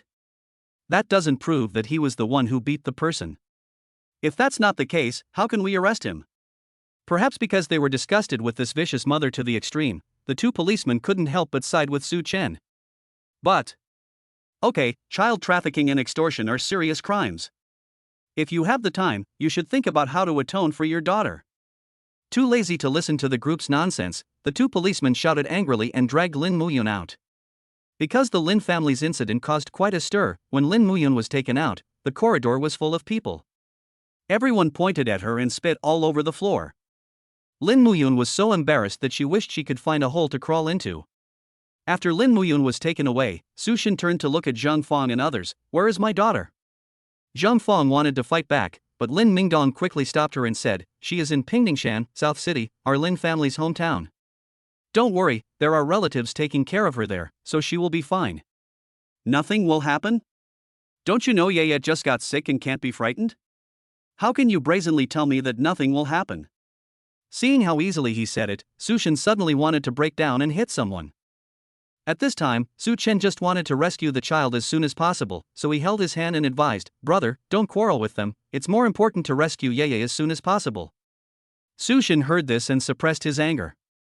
He ordered Lin Mingdong, "Write down the detailed address of your hometown. If I can't find Yeye, I'll make you suffer." Okay, I'll write it now."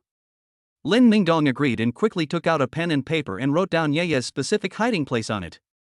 After writing, he did not immediately hand the note to Su Shin, but deliberately asked, "If Yeye can come back safely, can the case of Muyun be dropped?" Kidnapping, extortion, and child trafficking are all serious crimes in the criminal law. If the case is really convicted, his daughter might have to go to jail. It doesn't matter if Lin Muyun goes to jail. The key is that their whole family is still relying on their daughter for blood. If she goes to jail, what will their family eat and drink? I can't just drop the case if I want to. It depends on the police's opinion. This time, Su Shin didn't give him face. He snatched the note, turned around and left.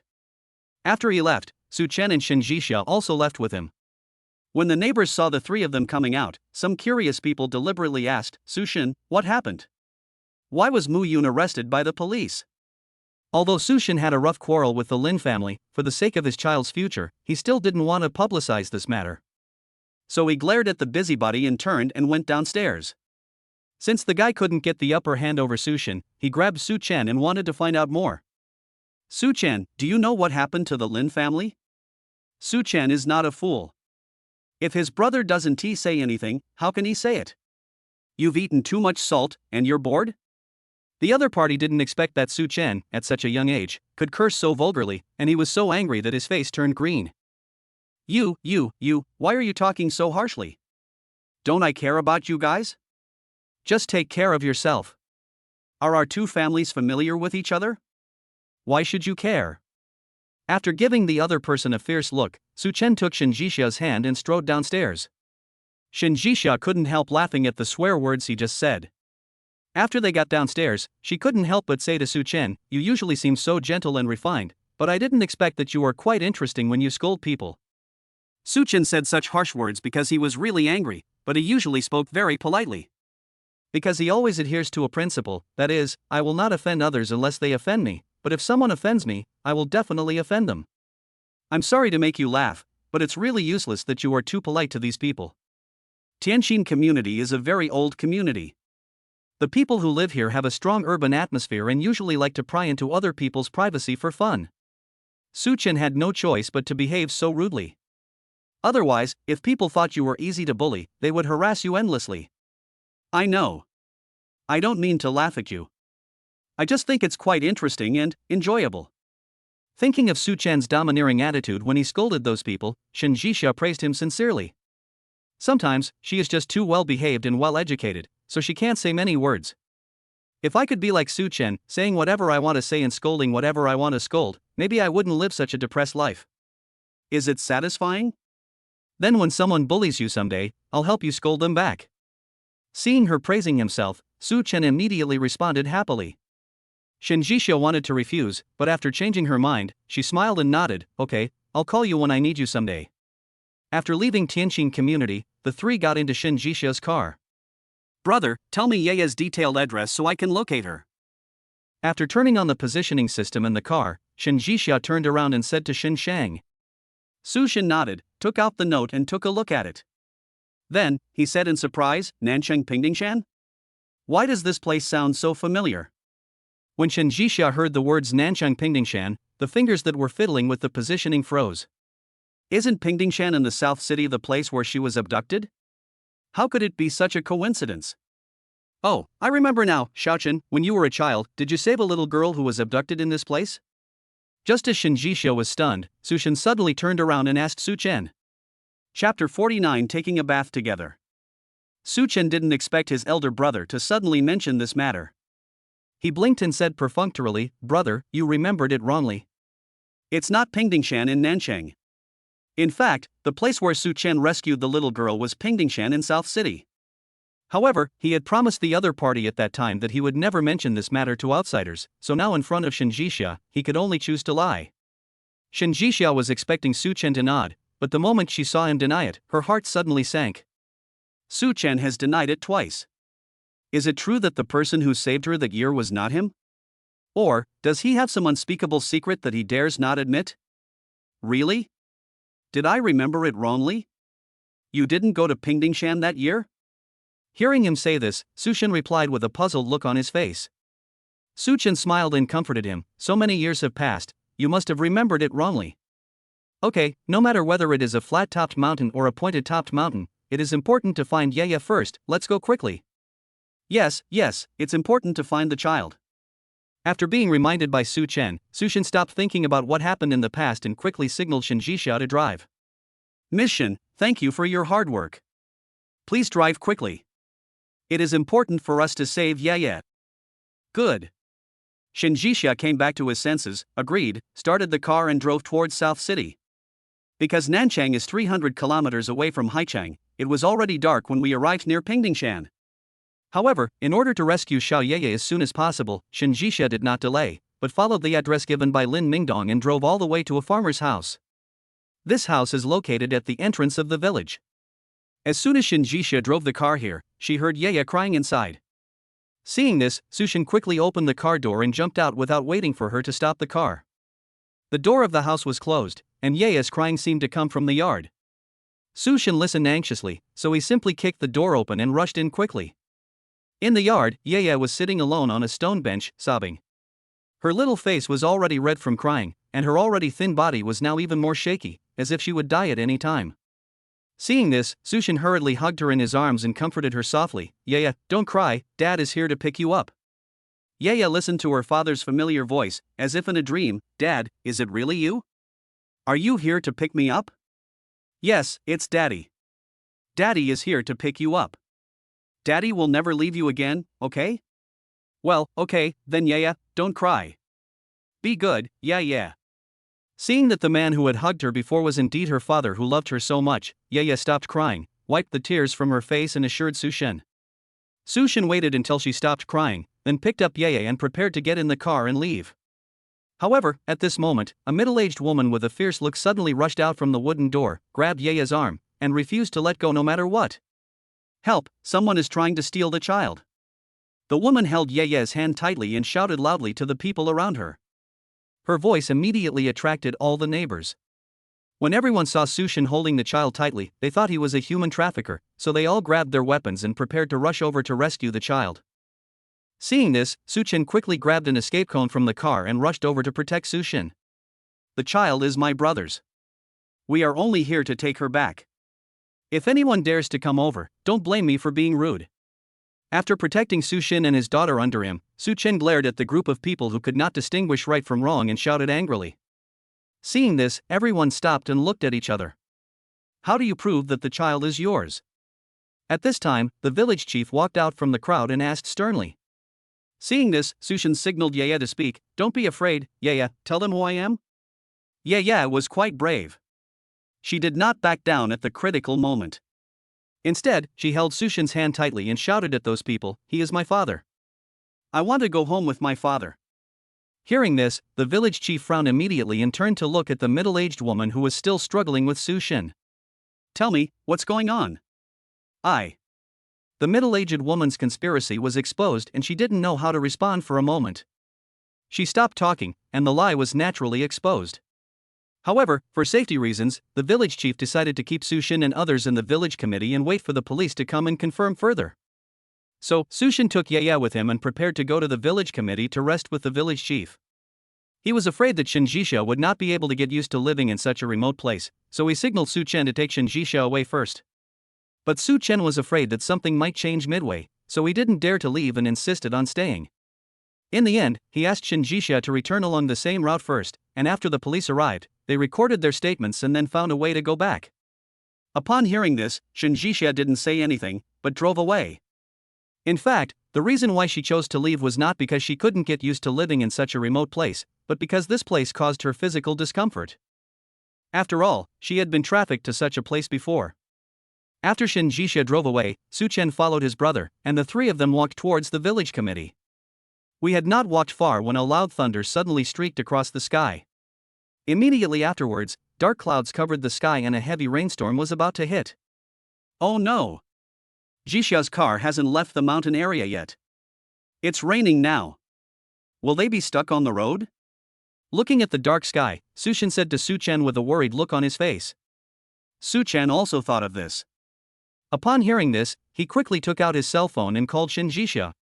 However, the signal in the mountains was already weak, and now that it was about to rain, the signal was directly cut off. No matter how hard Su Chen tried, the call could not be made. Pip, pip. Soon, raindrops as big as beans began to fall from the sky, and they hurt people's faces. Someone nearby saw the heavy rain and couldn't help but mutter, with this rain, there might be a flash flood later. When he heard about the flash flood, Su Chen's heart instantly rose to his throat. Brother, take good care of Yaya. I'm going to find Jisha. After saying something to Sushin, Su Chen quickly ran in the direction where Shinjisha left. In fact, Shinjisha didn't drive too far, because she also saw the dark clouds in the sky and knew that she couldn't drive out at this moment. Just as she parked the car on the side of the road and was hesitating whether to turn back, she saw a speeding figure not far away, suddenly rushing towards her. As it got closer, it turned out to be Su Chen. When Shinjisha saw Su Chen rushing towards her in the rain, her heart instantly warmed up. All the fear and discomfort she had felt before instantly disappeared at that moment. "Why are you here?" After opening the car door and letting Su Chen sit in the passenger seat, Shinjisha calmly turned around and drove towards the village while asking Su Chen. Su Chen wiped the rain off his face and explained, "Someone just said that there might be a flash flood tonight. I was worried that you would be stuck on the road, so I came to chase you and see if I can get you back. But I was driving and you were running. What if I couldn't catch up, or you were accidentally trapped in a flash flood?" Hearing him say this, Shinjisha couldn't help but ask again. Su Chen didn't think too much about it. He only knew that since Shinjisha was willing to go to great lengths to come with them to find the child, he had an obligation to protect her safety. "I don't know, but if I don't come, I won't feel at ease all night." Hearing this, Shinjisha's heart suddenly felt warm. Su Chen did not say any sweet words to her, nor did he take the opportunity to take credit for it. Instead, he expressed his true thoughts to her in the most simple tone. Maybe the old man is right, Su Chen is really a good person. Since both of them were caught in the rain to varying degrees, the village chief was kind enough to send someone to clean up an unused house in the village committee household. He also asked someone to bring some warm water and motioned for Su Chen and Shinjisha to go and wash. After all, Su Chen and Shinjisha were not husband and wife and did not sleep in the same bed, so it was decided to let her go wash first. However, as soon as Shinjisha walked in, Su Chen pushed Su Chen in as well. "This place is so shabby, how can Jisha wash by herself? Go in and help her." After Su Chen was pushed in, he felt embarrassed and anxious. Just as he was about to turn around and leave, Shinjisha suddenly called out to him, "Stay here, don't go out." "Ah?" Su Chen thought he had heard it wrong and stood there for a long time without reacting. She let him stay? What does this mean? Did she agree to take a bath together? Chapter 50, Sleeping in the Same Bed. "Why, you don't want to?" Seeing him standing there in a daze without answering, Shinjisha couldn't help but ask. Su Chen is a grown man and not that shy. The reason why he was stunned and didn't know how to answer was mainly because he was worried about Shinjisha. After all, the two of them had never been a couple, and suddenly they were naked facing each other, would they? "No, I was just afraid that you wouldn't want to. After all, we are just a contract couple." After a pause, Su Chen explained to Shinjisha embarrassedly. Of course Shinjisha knew that the two of them were a contracted couple, but she had a psychological trauma about this place and didn't dare to stay alone, so she agreed to let Su Chen in. "You're overthinking it. This amount of water is definitely not enough for a proper wash. I'll just rinse with my clothes on." After Shinjisha finished speaking, she scooped a ladle of hot water from the bucket and poured it on herself. Soon, the hot water soaked half of her body, making the already silky silk top stick perfectly to her skin. Su Chen felt jealous and quickly shifted his gaze elsewhere. But even though he turned away, Shinjisha's graceful curves and half-covered breasts could not be erased from his mind. "I'm done, it's your turn." Just as Su Chen was stunned, Shinjisha suddenly turned around and said to him. Upon hearing this, Su Chen quickly came to his senses and turned to look at her. Shinjisha had already wrapped herself in a blanket, tightly wrapping her wet body. However, the blanket could only cover a limited area. Although Shinjisha wrapped her lower body tightly, her breasts were still faintly visible and swaying in front of Su Chen. Afraid that she would be seen when she went out later, Su Chen hesitated for a few seconds, and finally reminded her, "You are on top."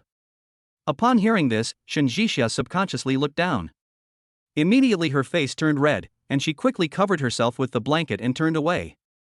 Seeing that she had wrapped herself tightly, Su Chen walked to the water tank and, imitating Shinjisha's example, scooped a bucket of warm water and poured it on himself. He wasn't wearing much today, just a white shirt. When the warm water wet his body, the strong muscles on his back were faintly visible. Shinjisha turned around and inadvertently caught a glimpse of the sexy scene. Her cheeks instantly turned red enough to bleed. She wanted to look away and not look at Su Chen's back, but for some reason, his body seemed to have great magical power, and no matter how hard she tried, she could not move her eyes away at all. She just looked at him like that until Su Chen finished his shower and turned around, then Shinjisha quickly looked away in panic. "I'm done, shall we go out together?" Turning his head to look at Shinjisha, Su Chen discussed with her. "Oh, okay." Shinjisha nodded and followed Su Chen out silently. At this time, the village chief had asked someone to send some food. Although it was not particularly rich, it showed the thoughtfulness. "Don't be polite, eat as much as you want." Our village is small and there's not much good food, so you can only make do with what you have. Seeing Su-chen and Shinjixia coming out of the shower, the village chief greeted them warmly. Su-shin did not expect the village chief to be so enthusiastic. He said a little embarrassedly, "Village chief, I was so presumptuous just now. I was just too worried about the child and didn't think too much about it." As you should, as you should. Anyone who loses a child would be extremely worried. I can understand how you felt at that time. The village chief smiled and handed him a pair of chopsticks. I just asked Liangzi's family. She said she didn't know about your relationship with the child before. She was afraid that you were human traffickers, so she was a little reckless. I hope you don't mind. The Liangzi family that the village chief was talking about was the middle-aged woman who had previously snatched the child from Su-shin. This woman is a relative of Lin Muyun's family, so it's impossible for her not to know the inside story. Maybe the kidnapping and extortion that Lin Muyun had planned before was related to this family. Su-shin was a straightforward person. Seeing this, he wanted to argue with the village chief. However, before he could open his mouth, Su-chin beside him interrupted him and said, "Brother, in fact, that family doesn't look like they have any bad intentions. Maybe they mistakenly thought we were human traffickers, so they yelled." "Xiaochen, why are you?" Seeing that Su-chen actually followed the village chief's words, Su-shin was so angry that he wanted to argue. But before he could finish his words, Su-chen quickly grabbed him and tried to give him a look. They are now in a remote mountain village without any help. If they don't follow the village chief's wishes, if he joins forces with that family to harm them, it will be too late. Seeing Su-chen winking at him, Su-shin immediately reacted and quickly responded according to his meaning, "Maybe you're right. Kidnapping and trafficking children is a serious crime now. Everyone knows the law and will not do such a thing." Hearing him say this, the village chief heaved a sigh of relief, and then flattered, "It's good that you understand. Our village has always been a civilized and disciplined village. There will never be such vicious incidents as child trafficking. I hope you can help put in a good word when the police come." Although Su-shin was reluctant, he still nodded and agreed, "No problem, since you are so enthusiastic, I will definitely help you put in a good word." "That's good. I think the rain tonight won't stop for a while. Why don't you spend the night at the village committee? I've asked someone to bring 2 quilts over. You guys can make do with them." As he was speaking, the village chief asked someone to bring 2 quilts over. The quilts in the village are all hand-sewn, and in order to save materials, the quilts are not very large. If a man and a woman use them together, they can barely cover them tightly. But if 2 grown men were to build it together, it would definitely be drafty and one of them would freeze to death. Seeing the situation, Su-shin took the initiative to arrange it with Su-chen. "Xiaochen, you and Jixia sleep in the same bed, and I will hold Yaya to sleep tonight." Su-chen originally planned to sleep with his brother and let Shinjixia hug Yaya. After all, he and Shinjixia had never slept in the same bed before. However, since his brother suggested so, he had no choice but to do it. So, after everyone had finished their meal, Su-shin was the first to take Yaya to the next room, holding a smaller quilt, while Su-chen and Shinjixia stayed behind, holding the larger quilt. "I'll leave this quilt to you. I only need these 2 blankets." Without waiting for Shinjixia to speak, Su-chen picked up the blanket he had used to wrap his body and prepared to lie down in the corner. The 2 blankets were already wet and could not be used as quilts at all. Shinjixia looked at the wet stains on the blankets and finally felt pity. "The blanket is wet, how are you going to cover yourself? Why don't you come over and cover yourself with me?" Chapter 51, Diving into his arms at midnight. "Isn't this not good?" Hearing her say this, Su-chen said hesitantly. Taking a shower with Shinjixia before was already progressing too quickly, and now we have to sleep in the same bed. Is this happiness coming too suddenly? What's wrong with that? I'm a woman and I don't think it's a big deal. Why are you, a grown man, embarrassed? Seeing that he was standing there motionless, Shinjixia spread the quilt on the floor, reached out and patted the empty space next to him, motioning him to hurry over. She has said so much, if Su-chen still refuses, it would seem pretentious. So, after hesitating for a few seconds, he finally put down the blanket, turned around and walked over. Do you want to put something between us?" After lying down, Su-chen was afraid that Shinjixia would dislike him, so he couldn't help but make another suggestion. Upon hearing this, Shinjixia looked at him speechlessly. "Are you Zhuing Tai? Are you afraid that I will harass you at night?" Su-chen was afraid. After all, when she was drunk before, she had touched him all over, and even touched places she shouldn't have touched, which almost made him lose control.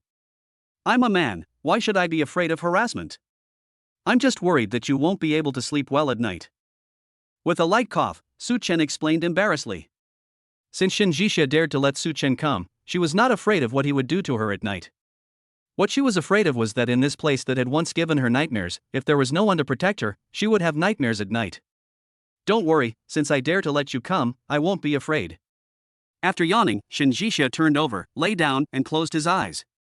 Seeing that she fell asleep, Su Chen turned over and closed his eyes. At night, he was sleeping soundly when he suddenly felt something strange coming from behind him. Out of instinct, Su Chen quickly opened his eyes to check, only to find Shin Jixia behind him waving his hands nervously and muttering something. Seeing this, Su Chen hurriedly sat up and pushed Shin Jixia beside him. Jixia, wake up, are you okay? Shin Jixia was stunned for a moment, then suddenly turned around and went into Su Chen's arms. Little brother, please don't leave me, please. Hearing the word little brother, Su Chen's heart paused. He thought of the night when Shin Jixia got drunk, held his hand, and asked him if he was back. He knew that Shin Jixia must have been thinking of her lover again tonight, which was why she was so emotional. Lowering his head, Su Chen glanced at the girl in his arms. Shin Jixia was shaking with nervousness and fear as she hid in his arms. This shows how deeply she loves the man who once abandoned her. Although he had never been abandoned by anyone, he could empathize with that kind of heart-wrenching pain. Thinking of this, Su Chen freed one hand and gently patted Shin Jixia on the back. Okay, I'm here, don't be afraid. Hearing this, Shin Jixia's fingers that were gripping Su Chen's clothes slowly relaxed. Really? You won't abandon me, right? Well, I promise you, I will never abandon you. Okay, I believe you. After receiving a positive answer, Shin Jixia was obviously relieved, and then closed his eyes again. Su Chen waited for her for a while, and seeing that she was motionless, he carefully pushed Shin Jixia away from his arms and put her on the pillow next to him. Just as he was about to get up, his clothes under him were suddenly caught by something. Upon closer inspection, the person who was hooking his clothes was actually Shin Jixia. She clenched her little hands very tightly, as if even when she fell asleep, she was still afraid that Su Chen would run away. No matter how hard Su Chen tried, he was unable to break free. There was really no other way, so Su Chen could only sigh and lie down on his side beside Shin Jixia's bed. The two of them slept next to each other all night. It was not until the next morning that the village chief knocked on the door, signaling them to get up and eat. Only then did Shin Jixia open her eyes in a daze. Ah, why are you so close? Seeing Su Chen almost touching her flesh, Shin Jixia took a step back in surprise. Su Chen was awakened by her voice and couldn't help but explain, "You held on to me last night and I had no choice but to sleep like this." After saying that, he showed her the wrinkled shirt that was grabbed by Shin Jixia last night. Seeing this, Shin Jixia suddenly remembered the nightmare she had last night and her cheeks turned red. So, I slept with you in my arms last night? Not really. You just hid in my arms when you were scared, and then you stopped pestering me when you fell asleep. Knowing that girls are thin-skinned, Su Chen didn't want to say anything too harsh, so he took the initiative to help her out. After hearing this, Shin Jixia breathed a sigh of relief. Although her affection for Su Chen has increased greatly, she is not yet ready to commit herself to him. After all, she still has a promise to fulfill. After a simple tidy-up, the two folded the quilt, opened the door and went to eat. While placing the prepared food on the table, the village chief emphasized to Su Chen and others again, "Everyone, the police will be here soon. I hope you won't go back on your word about what we agreed on last night." Su Chen knew that he was afraid that the matter would become a big deal and would have a bad impact, but he never thought that he would emphasize it again and again. It was as if they dared to accuse the woman of child trafficking in front of the police, the village chief's entire family would be implicated. "Don't worry, village chief.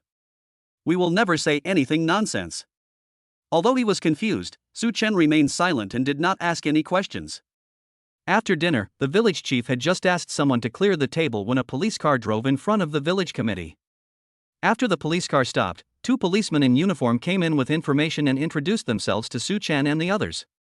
Seeing this, Su Chen explained the whole story to the other party. Of course, because the village chief was still watching nearby, he did not mention Lin Muyun's intention to blackmail him for the time being. He only said that the other party deliberately abandoned the child to the countryside in order to avenge his brother. After the questioning, all that remains is to take the person involved to the police station to record his statement. As Ye's guardian, Su Chen naturally had to go with the police. As for Su Chen, he would definitely go with him because he was worried about his brother. However, the police car could not accommodate so many people, so he took Shinjisha's car and followed behind. On the way, Sushin had nothing to do, so he asked the policeman in front of him, "Comrade police officer, why do the people in this village seem to be particularly sensitive about child trafficking?" When he asked this, he naturally noticed that the village chief's behavior was too abnormal. In addition to reminding them again and again, he also kept staring at them, as if he was afraid that they would say something wrong and endanger his life. Chapter 52, Ask Suchin to verify what happened back then. You don't know that a major incident happened in this village 15 years ago. Seeing him asking, one of the policemen explained, 15 years ago, there was a fool in this village who actually spent money to buy a little girl for his stupid son, intending to be a child bride. As a result, after the child was rescued, it was discovered that the other party was actually the daughter of the richest man in Haichang. For this reason, not only the family, but also those who were implicated by them, and even the village chief who knew about it but did not report it at the time, were all implicated and thrown into prison. They have not been released yet. Hearing this, Sushin was immediately surprised. So powerful? Who is the man who saved the little girl? The reason he asked this was that he suddenly thought of the girl his brother had saved. Although Suchen repeatedly emphasized that he remembered it wrong and the place where he rescued people was not Pingdingshan in South City, for some reason, he felt that he was lying. I don't know about that. It is said that the person who saved the little girl was a boy who was not that old. However, after the girl was sent to the car into the city, the boy disappeared and has never appeared again. Hearing this, Sushin's heart couldn't help but rise to his throat. 15 years ago, he was about the same age as the girl and disappeared. All of this is exactly the same as his brothers. Is it sure that the person who saved the richest man's daughter back then was not Su Chen? Excuse me, do you know what the little girl's surname and name were? The more he thought about it, the more he felt something was wrong. Sushin took a deep breath and couldn't help but ask. This matter involves personal privacy. Not to mention that the police don't know about it. Even if they knew, they wouldn't dare tell him. I'm sorry, this is an invasion of privacy, I can't tell you. Oh, I'm sorry, I was presumptuous. Seeing that the other party rejected him, Sushin knew that he was too rude and quickly lowered his head to apologize. Soon, the car drove to a nearby police station. After Sushin got out of the car holding Ye, he followed the police inside to record his statement. After he finished recording, Su Chen also rushed over. However, unlike what he said before at the village committee, this time he specifically mentioned that Lin Muyun intended to use the child to blackmail Sushin. Hearing this, the expressions of the two policemen suddenly became serious. Mr. Shin, can you take responsibility for your words? After all, if what you said is true, then Zhang Liang's family is suspected of several serious crimes such as kidnapping and extortion. If the facts are proven, they will go to jail. Since I dare to say this, it must be true. If you don't believe me, just look at this video we recorded when my sister-in-law stated the facts. After Su Chen said this in a decisive tone, he showed the video he copied from Shinjisha to the two policemen. The two men took the phone, looked at it, and asked Su Chen again. Since you have evidence that proves that Zhang Liang's family committed a crime, why didn't you say it at the village committee? I didn't say it because I was afraid that the people in that village would gang up on me and refuse to let me hand over the evidence. After all, you saw how closely the village chief was watching us at that time. That's right. Something happened in that village 15 years ago. The village chief doesn't want to follow in the footsteps of his predecessor, so he will definitely try to make a big deal out of a small matter. How about this? We'll keep the evidence in your hands and submit it to the higher-ups when we're done. We'll notify you then. The two policemen nodded in agreement, thinking that what he said made sense. Seeing this, Suchen stood up and said goodbye. Okay, thank you for your hard work. If you have any instructions, you can call me anytime. Sushin was still standing nearby at this time. Seeing that he was about to leave, he quietly pulled Suchen aside and asked him, "Tell me the truth, the girl you saved at that time was really not from Pingdingshan, South City?" Suchen wondered why he was still harping on this question, and couldn't help but asked in surprise, "Brother, why are you bringing this up again? I definitely wouldn't mention it to you for no reason, you know? Just now on the way here, the two policemen told me that a major kidnapping case had occurred in this village 15 years ago, and the boy who saved the girl was only about 10 years old, exactly the same age as the person you saved at the time. So what? There are so many coincidences and brave people in this world. How can you conclude that it must be me who saved him? Besides, even if it was me, it's been so many years. Why are you still mentioning him? If you had saved an ordinary person, I would definitely not ask, but do you know? The person you saved back then was very likely the daughter of the richest man in Haicheng. Sushin didn't like to associate with rich and powerful people, but his younger brother paid a heavy price to save the girl. First of all, because he fled the mountains with the girl overnight, his right thigh was cut by a rock and a big gash was left, leaving a big scar. Secondly, because he disappeared for a day and a night without reason, he caused great trouble to the training camp. When he was finally asked to withdraw from the training camp, not only was the original fee not refunded, but his parents also had to pay a lot of money. Because of this, Su Chen wanted to study fine arts later, but his parents refused to let him. Later, his father couldn't stand it anymore, so he paid for Su Chen to go to a cram school, and he was eventually admitted to the Central Academy of Fine Arts. Brother, please stop joking. For ordinary people like us, the chance of meeting the richest man is almost zero, let alone saving his daughter. If that girl is really the daughter of the richest man, how could she be abducted and sold to the mountains? If you have the energy, you should protect Ye well and don't let her get hurt again. His brother's words made Su Chen mistakenly believe that he wanted to make a fortune from this, and he couldn't help but remind him. Sushin wanted to argue a few more words, but at this moment, Shinjisha suddenly pushed the door and walked in. Su Chen, brother, what are you talking about? Oh, nothing, just chatting. Sushin certainly couldn't bring up what happened in the past in front of his brother's wife, so he just answered perfunctorily. Seeing this, Shinjisha did not ask any more questions, but motioned Sushin to give Yeye to her. Brother, you must be very tired after holding Yeye for so long. Let Su Chen drive later, and I will help you hold the child. Sushin didn't dare let Shinjisha hug him. After all, she had already given a lot for the two brothers. No need, I'll hold the child. You and Xiaochen can take turns driving. You've had a hard day, don't get too tired. After saying this, he carried Yeye out without waiting for Shinjisha to speak again. But as soon as he turned around, Yeye, who had been lying on Sushin's shoulder, suddenly spoke to Shinjisha. Aunt Jisha, can I be with you? Hearing this, Shinjisha hurriedly smiled and nodded. Of course, come and let Auntie hold you. As she spoke, she took the initiative to reach out to Yeye. Since she had already reached out her hand, Sushin couldn't refuse to let go of the child, so he gave Yeye in his arms to Shinjisha. After Shinjisha took Yeye, she turned and walked towards the door, motioning Su Chen to take the key out of her pocket as she walked. Su Chen, my keys are in my pocket, take them out and you drive first later. Chapter 53. I accidentally touched her leg again. The last time Su Chen took the key out of her pocket, he touched a place he shouldn't have touched, and his face turned red with embarrassment. He was going to run away again this time. He was really afraid that he would blush and be laughed at by his brother if he saw him. How about I hold Yeye while you drive for a while? I don't want it. I want Aunt Jisha to hold me. Before Su Chen could finish his words, Xiao Yeye quickly interrupted him and hugged Shinjisha tightly in her arms. Seeing this, Su Chen had no choice but to give up struggling. He took a breath and carefully reached into Shinjisha's pocket to feel for the key. Shinjisha was wearing a pair of slim-fit silk trousers today. The trousers were thin and soft, and when she touched them with her fingers, they felt no different from touching real skin. However, despite the great temptation, Su Chen did not dare to act rashly. Instead, after touching the car keys, he quickly withdrew his hand. His nervous look made Xiao Yeye beside him giggle. Uncle, aren't you already in the same bed with Aunt Jisha? Why are you still so shy? This one sentence immediately made Su Chen and Shinjisha both feel embarrassed. Yeye, don't talk nonsense. Uncle is just shy and embarrassed to show affection with Aunt Jisha in front of so many people.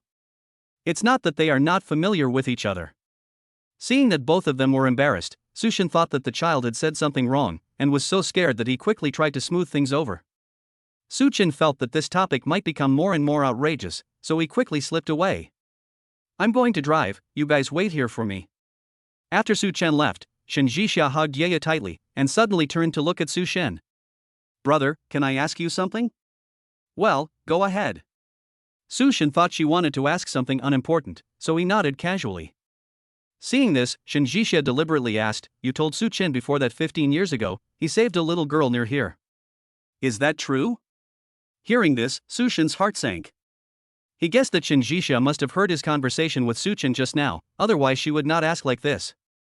So he quickly explained, sister-in-law, don't misunderstand me. I don't have any other thoughts. I just feel that Xiaochen suffered a lot to save that girl, and I feel it's not worth it for him. Hearing this, Shinjisha's suspicions grew even more intense. In order to avoid being chased by the villagers, the boy carried her on his back and walked around the back of Pingdingshan. However, due to the rugged road, when the two climbed halfway up the mountain, the boy accidentally fell down and bled a lot on his thigh. The suffering that Sushin was talking about should be this incident, right? Brother, what did Suchen suffer when he saved that girl? In order to find out the truth, Shinjixia deliberately asked Sushin again.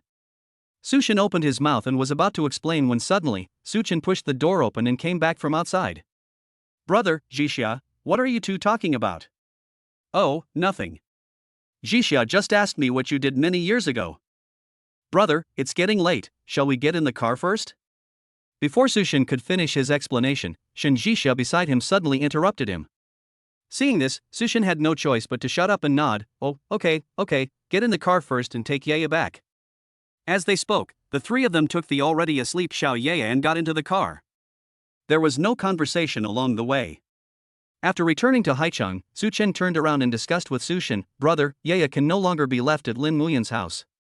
You have to go to work, so why not let me take care of the child? Sushin knew that his younger brother was also very busy because he had a company to run. Plus, he and Shinjixia were newlyweds, and if he forced a child into the family, it would probably cause too much trouble for them. No, I'll take 2 days off from work. Once Yaya is well, I'll send her back to the after-school care center. Sushin said this and was about to get out of the car carrying Yaya. When Yaya heard that she had to go back to the after-school care center, she was so scared that she started crying again. I don't want to. Dad, don't abandon Yaya. Yaya doesn't want to go anywhere. Yaya wants to be with you, Uncle, and Aunt Jixia. Seeing this, Sushin hurriedly comforted her, Yaya, don't cry, Dad will be with you these days. I don't want you to accompany me for the next few days. I want you to accompany Yaya forever. Dad, please. Yaya will be very good and will not cause you any trouble. Raising her head, Yaya pleaded with Sushin pitifully with her tear-stained little face. Sushin felt so distressed when he saw this that he couldn't help but hug the child tightly in his arms, his eyes becoming a little red. The child is his only motivation to live in this life. He wants to give her the best, so he works hard to make money to pay off his debts. But in the end, he was caught in a dilemma and couldn't take care of both sides. Brother, I think Yaya likes me very much. How about you leave Yaya to my place and let me take care of her? Just when Sushin was in a dilemma, Shinjixia finally couldn't help but speak. Hearing this, Suchen was stunned for a moment, and then he agreed, yes, brother, leave the child with us first, and you can deal with Lin Muyun's affairs with peace of mind, right? When mentioning Lin Muyun, Sushin couldn't help but clench his hand holding the child. Yes, at present Lin Muyun has only been arrested and the evidence is not conclusive. If he wants to make her confess, he still has a lot of work to do. If I have a child with me, I will definitely be too busy. So at this time, it would be most appropriate to leave Yaya to the care of Suchen and Shinjixia. Thinking of this, Sushin took a deep breath and said to Suchen, you are right. A woman like Lin Muyun is really vicious. I can't let her harm Yaya anymore. I must teach her a lesson now. After saying that, he looked down at his daughter in his arms and asked for her opinion. Yaya, are you willing to follow Uncle and Aunt Jixia for a few days? Yaya liked Shinjixia even more than Lin Muyun. After hearing this, she nodded and agreed without even thinking, yes. Well, then you can wait for Dad at your uncle's house for a few days. When Dad finishes his work, he will come back. Having said that, Sushin reluctantly put Yaya in his arms into Shinjixia's arms. After Yaya hitting Shinjixia's arms, she immediately took a greedy sniff. Wow, Aunt Jixia, you still smell so good. No wonder Uncle likes to hold you while sleeping. With just one sentence, everyone present felt extremely embarrassed. Sushin was the first to react.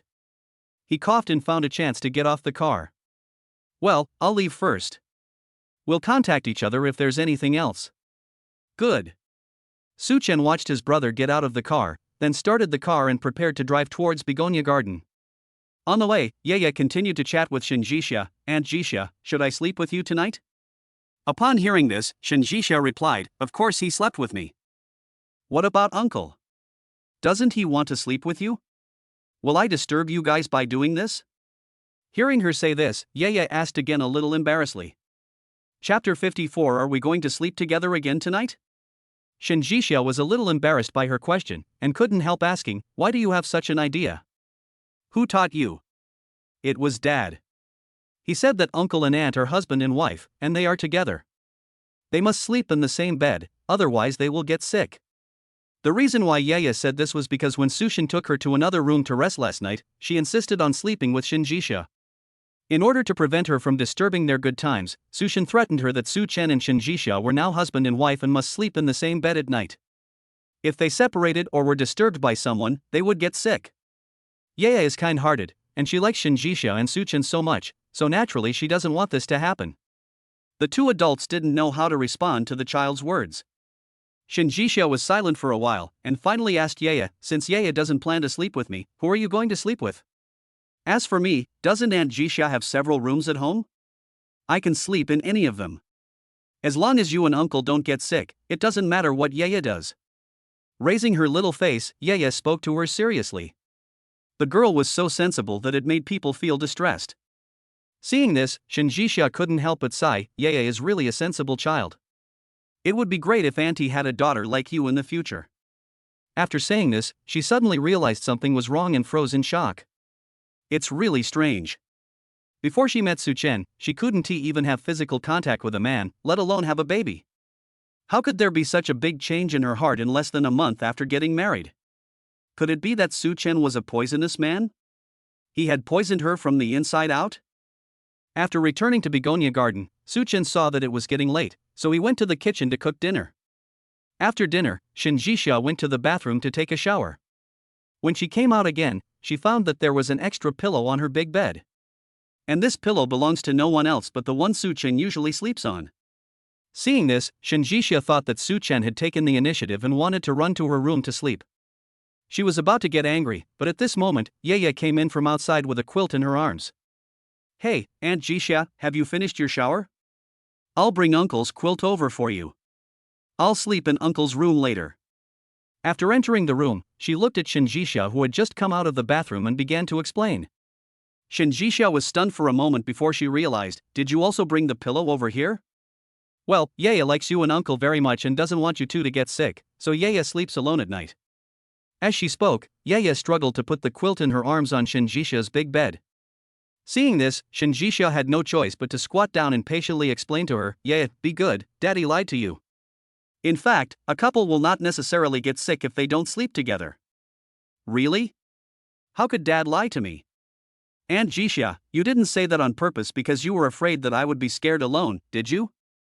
I'm really fine. Yaya used to sleep alone in the after-school care center. The more she persuaded her, the more distressed Shinjisha felt, and the more she was reluctant to let her sleep alone. So after weighing the pros and cons, she finally discussed with Yaya, how about this, you don't have to go next door tonight, and Uncle doesn't have to leave either, how about the three of us sleeping together? Sleeping together? Is that okay? Of course you can. Can Aunt lie to you?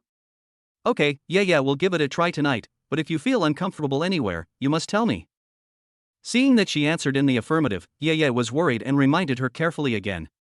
Shinjisha was amused by her thoughtfulness and smiled. She stretched out her hand and shook hands with Yaya. Okay, then Auntie makes a pinky promise with you. In the next room, Su Chen came out of the shower and suddenly found that all the bedding on his bed was gone. He was stunned for a moment, then turned around and went to Shinjisha's room. Shinjisha was just coming out of the bathroom with Yaya at this time. As she did not expect Su Chen to suddenly break in, she came out wearing only a silk suspender nightgown, and her proud pair of breasts were faintly visible, looking particularly dazzling. Su Chen took a look and quickly looked away. I'm sorry, I didn't mean to break in, I just saw that the bedding in the room was missing, so I came to take a look. Shinjisha covered her chest and was about to explain, but Xiao Yaya spoke first. Uncle, aren't you and Aunt Jisha husband and wife? Why do you have to apologize after just looking at each other? Forehead. Su Chen didn't know what to do for a moment when he was asked this question. Fortunately, Shinjisha explained for him, your uncle is apologizing to you. Oh, I see. That's what I was saying. You guys are in the same bed together, so how could you still be such strangers? Yaya nodded in understanding, then wrapped in a blanket and came to the bed. Uncle, I brought your bedding with me. The three of us will sleep in one bed tonight. Su Chen didn't expect her to do this, and was so scared that he hurried to see Shinjisha. Shinjisha didn't say anything, which was considered a positive answer. Seeing this, Su Chen had no choice but to agree. Since Yaya wants Uncle and Aunt to accompany you, then Uncle will not leave. Really? That's great. Seeing that he agreed, Yeye jumped onto the bed happily and helped Suchen make the bedding. After she left, Suchen scratched his head a little embarrassedly and whispered to Shinjisha, "I will move next door after I coax Yeye to sleep. Don't worry, it won't take too long. Children fall asleep very quickly." Upon hearing this, Shinjisha smiled faintly and deliberately asked him, "Why, are you afraid that I will eat you tonight?" After hearing this, Suchen was so scared that he quickly waved his hands. No, you are so gentle, how could you eat me? If it's not me, then why are you hiding? Or am I too vindictive that you can't sleep at night seeing this face?" Pointing at her own face, Shinjisha asked him again deliberately. Her face was so beautiful that even though Suchen was not obsessed with beauty, he couldn't help but take a few more glances at Shinjisha every time he saw her. The main reason why I wanted to leave again and again was that I felt that the relationship between the two was not good.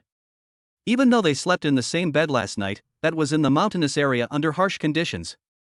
If he forced himself to sleep in the same bed with someone else after returning, he would most likely be accused of taking advantage. "You are so beautiful, how could I dislike you? I am just worried that you will not be able to adapt to the night and will not be able to sleep." "You are not me, how do you know I am not adapted?" Shinjisha smiled and then walked towards the bed. "Okay, stop being pretentious, let's follow Yeye's arrangement tonight." Seeing this, Suchen sighed silently and had no choice but to follow. Chapter 55 Uncle, why are you suppressing Auntie? After the three of them lay down on their beds, Yeye fell asleep quickly. After she fell asleep, Suchen glanced at Shinjisha beside him, and seeing that she had also closed her eyes, he also lay down with peace of mind. Because he was too tired during the day, Suchen fell into a deep sleep soon. However, just as he was dozing off, he suddenly felt someone rubbing his thigh.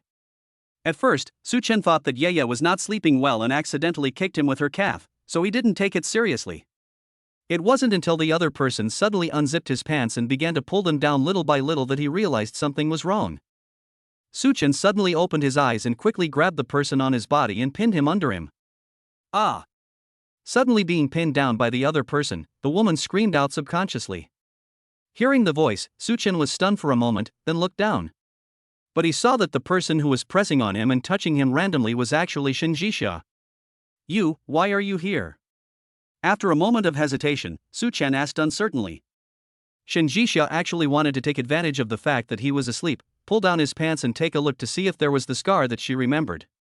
But I didn't expect Suchen's reaction to be so quick. He was sleeping so soundly, but he still woke up at the slightest movement. I saw you pinning Yeye's legs down, so I came over to help push them away." Blinking his eyes, Shinjisha lied intentionally. Hearing this, Suchen's face suddenly showed a trace of embarrassment. "Yes, really? I thought. Why?" "Nothing, I'm sorry for what happened just now. I was presumptuous." Suchen didn't want to explain too much to her, so he apologized and prepared to get up from Shinjisha's body. However, at this moment, Yeye next to her woke up rubbing her eyes. "Hey, uncle, why are you pressing Aunt Jisha? Are you fighting?" Hearing this, Suchen's face turned red immediately. Shinjisha was also so ashamed of Yeye's words that she didn't know what to do. "No, uncle just pressed down on your leg, and Aunt Jisha came over and pushed me awake." Coming back to his senses, Suchen hurriedly explained to Yeye awkwardly. Hearing that he had pressed on her legs, Yeye sat up and took a look in confusion. "No, Yeye was sleeping comfortably just now, and I didn't feel anyone pressing on me." "Ah, well, it's getting late, let's go to bed." Afraid that if Yeye continued talking, her lie would be exposed, Shinjisha quickly interrupted her. "Oh, okay, then uncle and aunt, you two continue. Yeye will go to sleep first."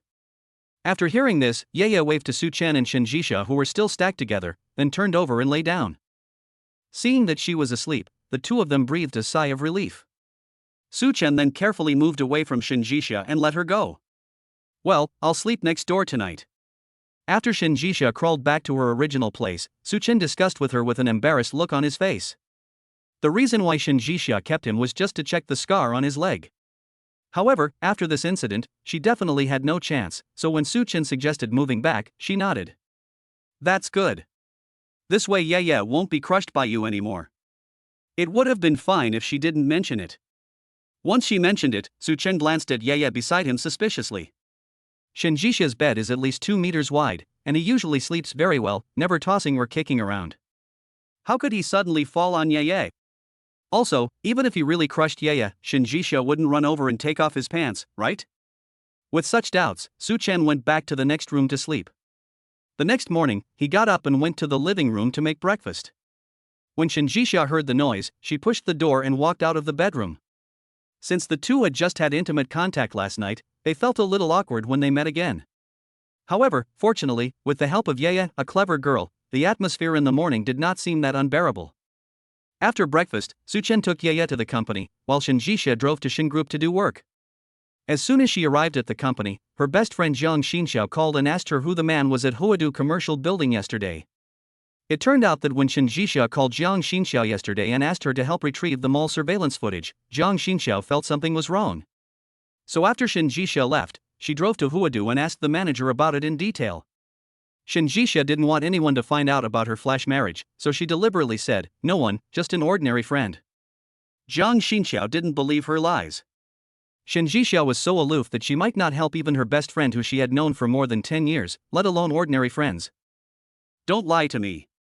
Would an ordinary friend of yours really require you to run around everywhere? And would you even use your connections to check the surveillance? Seeing that she couldn't hide it, Shinjisha had to reveal a little. Su Chen and I just had a flash marriage. It's not as complicated as you think. When Jiang Xinxiao heard the words flash marriage, she was about to explode. Oh my god, a flash marriage isn't complicated? That's a marriage, a marriage. You're already married, and you didn't even tell me? I didn't tell you because our relationship will only last a year at most and then it will end. There's no need to publicize it everywhere. Facing Jiang Xinxiao's questioning, Shinjisha just responded calmly. Jiang Xinxiao didn't believe it after hearing it. You know, Shinjisha extremely hates men. Don't help at ordinary times, even when being approached by men, she is very indifferent. For someone like her who is emotionally purist, why would she run around for her new husband unless she truly loved him? You make it sound so easy. If you really didn't have any feelings for that man, why would you help him find his child? I just felt sorry for the little girl. She was very similar to me back then. It has nothing to do with what you think. Seeing that she had obviously misunderstood him, Shinjisha hurriedly found a reason to explain. When talking about Shinjisha's childhood, Jiang Xinxiao suddenly remembered something. Speaking of which, there seems to be some clues about the person you asked me to check before. Really? What's his name? Hearing this, Shinjisha stood up from her chair excitedly. Jiang Xinxiao actually didn't find out much. After all, too much time had passed, and the boy had never spoken out about the incident, so it would be particularly difficult to investigate this matter. Don't get excited yet. I haven't found out the other party's name yet. The only thing I can be sure of now is that the boy is also from Haicheng. Really? How did you know that? This is very simple. Didn't you say before that the boy was carrying a sketchpad when he saw you? I thought that in such a remote place and with such a young boy, he must have gone with the training camp to sketch, which is why he met you by chance. So I sent someone to check the training camps that have been opened in Haicheng over the years. In the end, I found that 15 years ago, there was indeed a training camp that took people to Pingdingshan in the South City to sketch, and the students recruited that year were all from Haicheng. Chapter 56, Between Bai Yueguang and your current husband, who would you choose? Hearing this, Shinjisha frowned immediately. Since it is a training camp, there should be a list. Why can't I check it further? Because the training camp caught fire later, all the students' information was burned, and the teacher who was in charge of the team at the time also died in the fire, so this is all I can find out at the moment. Hearing this, Shinjisha's heart instantly sank. She had put in so much effort and finally gained control of the Xingroup in her own hands, also that she would have enough power to repay the grace of saving her life. However, God suddenly played such a big joke on her and set off a huge fire, burning all her hopes. Is it possible that she will never be able to fulfill the promise she made in this lifetime? Is that all the information? After a pause, Shinjisha asked again unwillingly. Jiang Xinxiao nodded. Yes, these are all I can find out at the moment, but don't worry, I will follow up if you want, and I will tell you as soon as I have any news. Okay, thank you for your hard work. I will reimburse you for the expenses required for the verification. It actually doesn't cost much to check this stuff, it just takes more energy. Besides, even if he spent a lot, Jiang Xinxiao and Shinjisha have known each other for so many years, how could he possibly ask her for money? It's just a small amount of money, not worth mentioning. But I have a question. If I find out for you in the future that the boy is not married and has no girlfriend, will you divorce your current husband? The reason why Jiang Xinxiao suddenly asked Shen Jixia these questions was mainly because she felt that Shen Jixia was now very concerned about her flash-married husband. If the savior is found in the future, will Shen Jixia be caught in a dilemma? If this question had been asked in the past, Shen Jixia would have told her without hesitation to divorce and marry her savior. However, when asked now, she hesitated. Although she had not yet reached the point of deep love for Su Chen, it had to be said that in the short month that they had been together, she had already kept him in her heart. Even his every move would attract her attention, making it difficult for her to look away. Why don't you say anything? Are you reluctant to leave? Seeing that Shen Jixia couldn't answer, Jiang Xinxiao couldn't help but ask. Shen Jixia blushed slightly when she heard this, and quickly argued, "Who is reluctant? I just haven't figured out how to deal with it yet." That's right. On the one hand, there's my current husband who is handsome, gentle, and considerate. On the other hand, there's my former lover who has done me a favor and whom I've always missed. If it were me, I'd have a hard time choosing between them.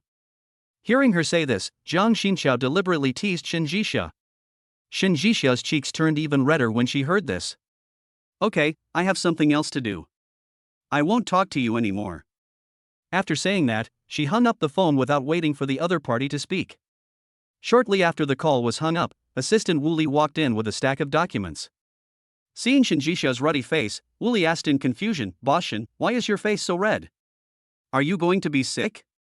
Upon hearing this, Shen Jixia quickly reached out and touched her face, only to find that her cheeks had become unusually hot. "No, it's okay." "Are you okay?" "Oh, nothing. This is the document to be signed today. Please take a look." As Wu Li spoke, she placed the information in her hand in front of Shen Jixia. Shen Jixia nodded and motioned for her to leave. "Okay, you go out first." Seeing this, Wu Li nodded, closed the door and went out. After she left, Shen Jixia calmed down and started working. When it was almost noon, the old man suddenly called. "Jixia, today is your mother's death anniversary, remember to come back for lunch at noon." After the call was connected, the old man reminded her in a heavy tone. Shen Jixia's mother was the daughter-in-law chosen by the old man himself. She was also the orphan of a comrade in arms, so he loved her very much. Later, even if the other party committed suicide by jumping into the sea and his body was no longer found, every year on the other party's death anniversary, the old man would personally burn 3 incense sticks and instruct the whole family to join in the worship. Shen Jixia has been busy with Su Chen's family affairs these days and forgot that today is her mother's death anniversary. Hearing this, she nodded and agreed, "Okay, I'll go over there in the evening." Seeing that she agreed, the old man didn't say anything else and hung up the phone. As soon as the phone hung up, Shen Jixia found Su Chen's cell phone and prepared to call. Unexpectedly, before she could even dial her number, Su Chen called her first. "Jixia, the police station in Pingdingshan, South City, just called and said that Yeya's case has been submitted, and now they need my brother K to take a statement. As you know, my brother is not good at speaking, and he can't explain many things clearly. I want to go with him. Su Chen is smarter than Su Shen and is more capable of handling things. With him around, it would be much easier for Su Shen to go to the police station." Shen Jixia also knew this, but the problem was that she had to go back to the Shen residence today. If the 3 of them left, who would take care of Yeye? "If you go, what will happen to Yeye?" "No, it's okay. I'll take Yeye with me then." When he saw her ask, Su Chen knew that she definitely didn't have time, so he hurriedly explained.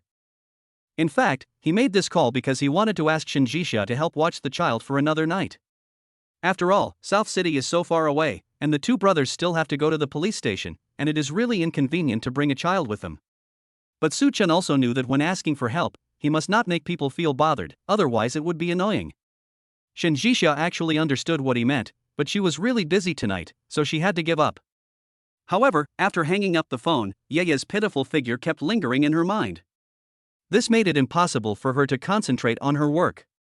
So after a long sigh, Shen Jixia finally picked up the phone and called Su Chen.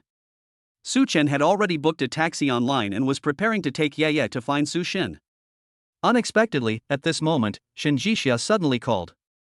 He was stunned for a few seconds before answering, "What's wrong? Is there anything else?" "No, I just wanted to ask, have you left?" "Not yet. The ride I booked online hasn't arrived yet, but judging by the route it should be here soon." "Oh, that's good. You can send Yeye back to Begonia Garden later." I'll take care of her today. Shen Jixia nodded in disgust with Su Chen. Su Chen didn't expect that she would take the initiative to take care of Yaya, and he immediately said embarrassedly, "But you also have to work, won't you?" "It's okay. I asked for leave from my supervisor. I have time this afternoon." Shen Jixia said, then looked at the time and motioned to Su Chen, "Send Yaya back to Begonia Garden first. I will be back in an hour at the latest." "Oh well." Seeing this, Su Chen didn't know what to say and had to take Yaya back to Begonia Garden. Chapter 57: The Secret May Be Revealed. An hour later, Shen Jixia drove back to Begonia Garden. After Su Chen handed Yaya to her, he went to find Su Chen. After he left, Shen Jixia glanced at Yaya and asked her, "Yaya, Auntie has something to do later. Can I find someone to accompany you?" Yaya nodded while eating an orange. "Okay, Yaya will definitely be very good." "Okay, Auntie will make the call now." Seeing that she agreed, Shen Jixia called Jiang Xinxiao and asked her to come to Begonia Garden. After receiving the notice, Jiang Xinxiao drove over quickly. After entering the room, she saw Xiao Yaya, who was concentrating on drawing on the table, and she hurried over excitedly. "Where did this little girl come from? She's pretty. Could she be the child of you and your current husband?" Shen Jixia rolled her eyes at her and said speechlessly, "Su Chen and I have been married for less than a month. How can we have such a big baby? Can you please have some common sense?" Upon hearing this, Jiang Xinxiao stuck out her tongue in embarrassment. "Of course I know this child is not yours. The question is, where did this child come from? Didn't you always hate children?" Shen Jixia had no interest in ordinary children, but this Yaya was different. Maybe she saw her own childhood shadow in her. "Stop talking nonsense. Haven't you always been clamoring to be a mother without any pain? Today is a good opportunity for you to experience it. I have something to do in the afternoon. Please watch over the child for a while." As she spoke, Shen Jixia took Yaya's hand and handed her to Jiang Xinxiao. Jiang Xinxiao was just joking, because her family always urged her to get married, but she couldn't adapt to being a mother without any pain. "You'd better not give me such a difficult task. I'm afraid I'll lose the child for you again." Having said that, Jiang Xinxiao was about to shake off Yaya's hand. But before she could do anything, Yaya started to praise her sweetly. "Wow, Auntie, you are so beautiful. I have never seen a beauty as beautiful as you." Hearing this, Jiang Xinxiao immediately changed her mind. "I didn't expect you to be such a sweet talker, no wonder you easily won over Jixia." After hearing this, Shen Jixia couldn't help but explain, "I treat her well because her experience is very similar to my own when I was young." "Don't be ridiculous. Are you sure this isn't because the child is related to your flash-married husband?" Jiang Xinxiao didn't believe her lies, so she deliberately exposed them. Shen Jixia was speechless after being confronted by her. In fact, a big reason why she was nice to Yaya was because of Su Chen. After all, that man had helped her many times before. As a return gift, she couldn't just reject such a young child, right? "Well, I'll leave the child to you. I have to go back to the Shen residence." Not wanting to discuss this issue with Jiang Xinxiao anymore, Shen Jixia coughed lightly and hurriedly left home. After leaving Begonia Garden, Shen Jixia drove back to the Shen residence. It was already lunchtime, and Bai Wanqi and Shen Yunsong and his wife were having lunch with the old man. Because today is a special day, everyone in the Shen family will come back, except Shen Yuding, who is studying abroad. When Shen Jixia pushed the door open, she unexpectedly did not see Shen Yufei. She couldn't help but wonder, where is Yufei? Why isn't she here? When this was mentioned, Bai Wanqi glanced at her with resentment. "Wasn't your sister sent by the old man to work in South City? She just left this morning." Hearing this, Bai Wanqi just remembered what happened before. Nanchang, what a coincidence. Thinking that Su Chen would also go to Nanchang today, Shen Jixia couldn't help but worry. Although South City is not small in area, Su Chen may not meet Shen Yufei when he goes there this time. But nothing is absolute. If the two of them really meet, wouldn't her secret be exposed? What a coincidence. What do you mean? After hearing her incoherent talk, Bai Wanqi couldn't help but ask further. Shen Jixia glanced at her and said nothing, but turned to look at the old man. "Grandpa, I have something very important to deal with this afternoon, so I won't eat. I'll go burn 3 incense sticks for my mother first." The old man knew that she was a person who knew her limits, so he nodded and said, "Okay, go ahead." Seeing this, Shen Jixia turned and walked towards her mother's room. The Shen family is wealthy and has its own ancestral hall. Logically, since Shin Jisha's mother was married in a formal way, she should be able to enter the ancestral hall. However, her body has not been found yet, so the old man can't just place her tablet there. So he ordered people to convert the bedroom where she had lived into a small ancestral hall to worship her spirit. Soon, Shin Jisha arrived at her mother's ancestral hall. The housekeeper opened the door and handed her 3 sticks of top-quality sandalwood. Shin Jisha took them, lit them, and bowed 3 times to her mother's tablet. After the worship, Shin Jisha clasped his hands together, lowered his head and silently recited for a while, then walked out. After backing out, she was about to drive away, but at this moment, Bai Wanqi suddenly came over with a smile. Jisha, don't leave yet. I have something to discuss with you. Shin Jisha glanced at her and asked calmly, what's the matter? It's like this, your older sister Yuting called me today and said that her studies are almost finished and she plans to come back to work. I don't know if you agree or not. The reason why Bai Wanqi said this was that she felt that Shin Yufei alone was not enough to kill Shin Jisha, so she planned to let her eldest daughter Shin Yuting, who was smarter, come back to help her deal with Shin Jisha. Shin Jisha knew her plan and snorted coldly, Yuting is your daughter, and I didn't ask her to go abroad. If she wants to come back, what does it have to do with me? She's coming back, so of course she doesn't need to say hello to you, but you know that Yuting is already 22 years old this year, and her studies are almost complete. If she comes back, shouldn't she find a place to do an internship? You can do an internship if you want. The company has so many branches. Just find a manager for her. I have no objection. Branch manager? I'm afraid this doesn't require much technical skills. Do you think you can? Little mom, have you forgotten that when I returned to China, didn't you and my dad also clamor for grandpa to arrange for me to work in the branch? Why is it that it's not possible for your daughter? Before Bai Wanqi could finish her words, Shin Jisha suddenly gave her a sharp look and blocked her mouth. Seeing this, Bai Wanqi had no choice but to lower his head unwillingly. Well, let's wait and see. Whatever you want, I have something else to do, so I'll leave first. Not wanting to bother with her, Shin Jisha decisively got into the car and left the Shin residence. Chapter 58, Met Shin Yufei again on the way. After leaving the Shin residence, Shin Jisha set the navigation for the car and drove all the way to South City. Because Su Chen left earlier than her, he arrived in South City half an hour earlier. However, because the case had been transferred to the urban area, the 2 brothers took an online taxi directly to the largest police station in Nanjing City to prepare to re-record their statements. When the car stopped in front of the police station, Su Chen just got out of the car and a white Maserati drove past quickly. Because the other car was driving too fast, Su Chen was almost hit. You drive a luxury car but you can't even drive on the road. Something's going to happen sooner or later. Looking at the car disappearing into the distance, Su Chen cursed angrily.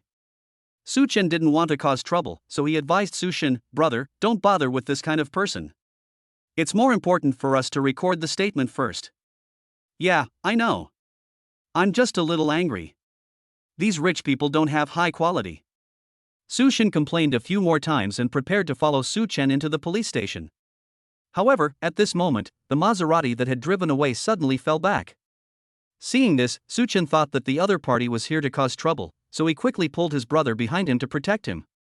As a result, after the car stopped, a familiar face walked out of the cab. Hey, handsome guy, what a coincidence, I didn't expect to meet you in a place like this. Shin Yufei waved at Su Chen and greeted him with stars on her face. Su Chen had not expected that he and this woman were so destined that he could even run into her when he went to a different place to record a statement. What a coincidence. What are you doing here?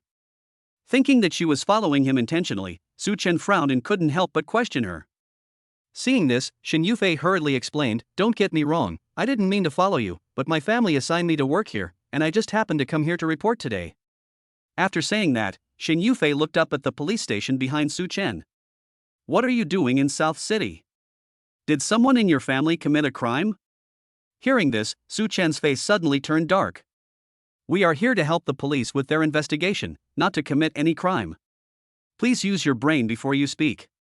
Seeing that he was angry, Shin Yufei quickly apologized. I'm sorry, I just said it casually, so what are your plans for the evening? I happen to be free, so I'll treat you to dinner later? Su Chen will go back after recording his confession and doesn't want to stay here. However, he thought of the matter he had not finished asking Shin Yufei, so he could not help but reply, wait until I finish my work. If I have enough time, I will call you. Okay then. I'll wait for you. Seeing that he did not explicitly refuse, Shin Yufei was very happy. She blew a kiss to Su Chen, then reluctantly got into the car and left. After she left, Su Shin gave Su Chen a complicated look. Are you familiar with this girl? Su Chen shook his head. Not very familiar, I have met him twice before. If you're not familiar with each other, then don't go to eat. Otherwise, Jixia will be angry if she finds out. Afraid that Su Chen would make a mistake midway, Su Shin couldn't help but remind him. He still has a very good impression of Shin Jixia, so he doesn't want any cracks in his brother's marriage.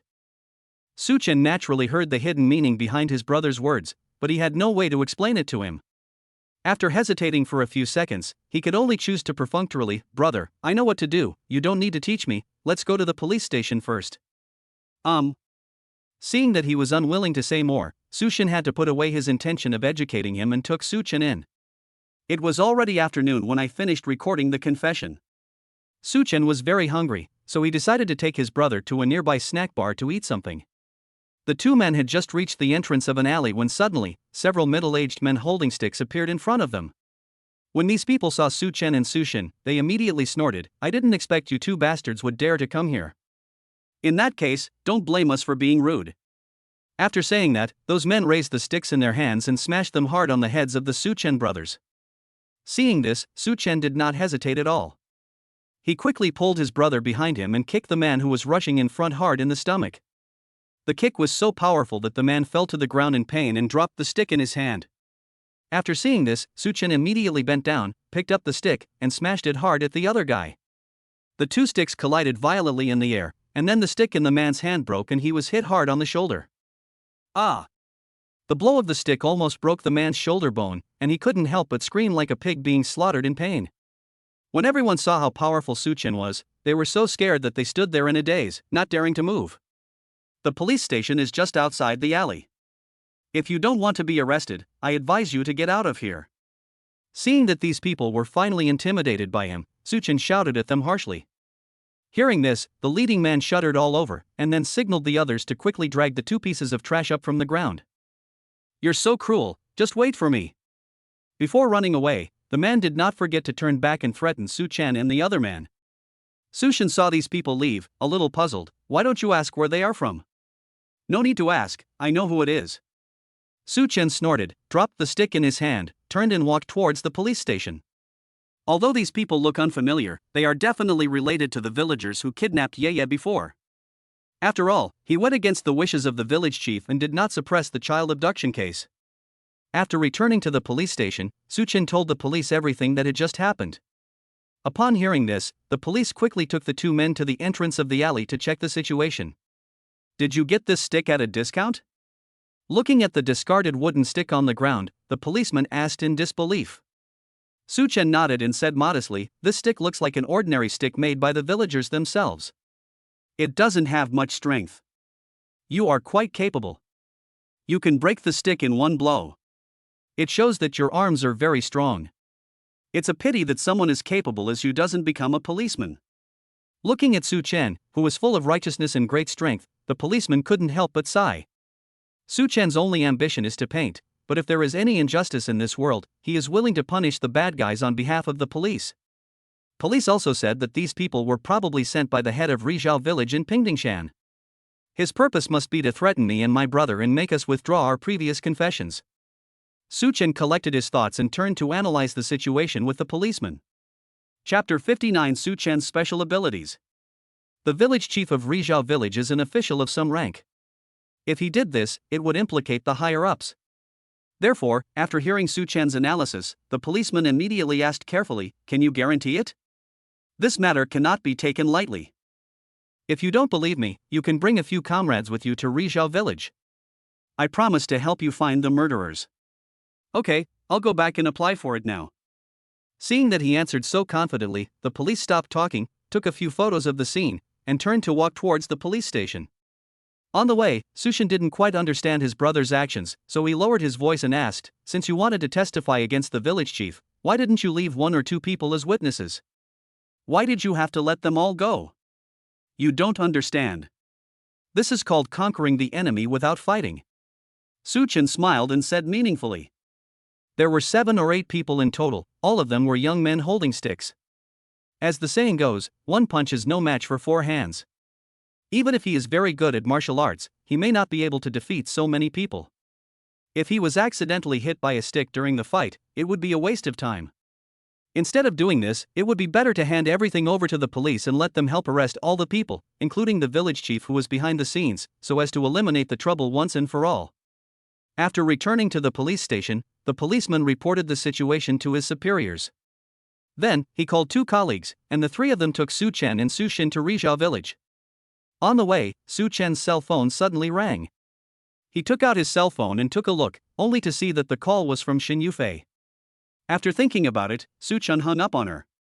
Then, without waiting for Xin Yufei to call again, he decisively replied, "I have something to do today, I'll treat you to dinner another day." Xin Yufei simply didn't want to wait any longer, not only because Su Chen was very much to her liking, but also because she always felt that there must be something between this man and Xin Jixia. What if he is the pretty boy that Xin Jixia is keeping? Wouldn't that be fun? Then are you free tonight? If so, I'll treat you. Su Chen didn't expect her to be so persistent. After thinking about it, he said uncertainly, "Maybe not. It depends on how I do." "It's okay, I'll call you when it's time for dinner." Seeing that his reply was so ambiguous, Xin Yufei shamelessly continued to stick with him. Su Chen ignored her, put away his phone and followed the police into the mountains. An hour later, the police car arrived at Rizhao village in Pingdingshan and stopped in front of the village committee. When the village chief saw the police car coming, he looked very unhappy and came out with a few people to greet them. "Police comrade, didn't you arrest Liangzi's wife? Why are you here again?" "We are already handling the kidnapping of Zhang Liang's wife. We are here today for another matter."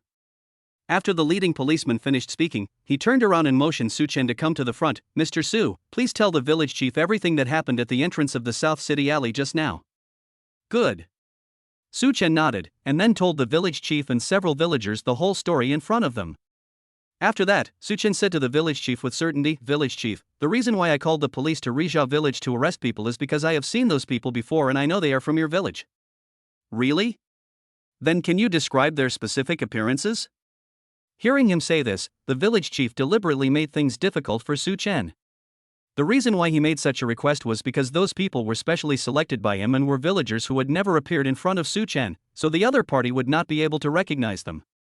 But unfortunately, Su Chen studied painting and was born with a special way of memorizing human faces. It can be said that as long as he looks at the other person once, he will remember his facial features and characteristics completely. "Okay, I'll tell you then." With a faint smile, Su Chen described the facial features of the leader in front of everyone. Among these people, the leader has thick eyebrows, slanted eyes, thick lips, dark skin, and a short and thick neck. His facial features are about 70% similar to yours, village chief. I think he should be your nephew. Hearing this, the village chief gasped in fear. He didn't expect that Su Chen not only fully described the murderer's appearance, but also accurately guessed his identity. That's right, the people who went to teach Su Chen brothers a lesson were his eldest nephew and some brave and aggressive young men. The reason why he did this was actually to force the Su Chen brothers to withdraw the lawsuit. After all, ever since what happened that year, Rizhao village has become the focus of attention. If the kidnapping case of Zhang Liang's family is really established, not to mention him, even his son who works at Qin Group will be implicated. Ahem, I do have a nephew who is indeed similar to what you described. However, I am not very familiar with this nephew, and I have no idea what he does on a daily basis. In order to exonerate himself, the village chief quickly gave a nice explanation. Hearing this, Su Chen sneered and asked, "I didn't say that you were the one who secretly instigated it. Why are you so anxious to distance yourself from the other party?" The village chief was extremely embarrassed when asked this question, and for a moment he didn't know how to answer. Fortunately, he was smart enough to change the subject quickly. "Ladies and gentlemen, it's windy here, why don't we go inside and talk first?" "No, let's talk inside. What if you take advantage of this time to tip off others? Just tell me where your nephew lives and we can go there." Without waiting for him to turn around and make a pleased gesture, Su Chen interrupted him decisively.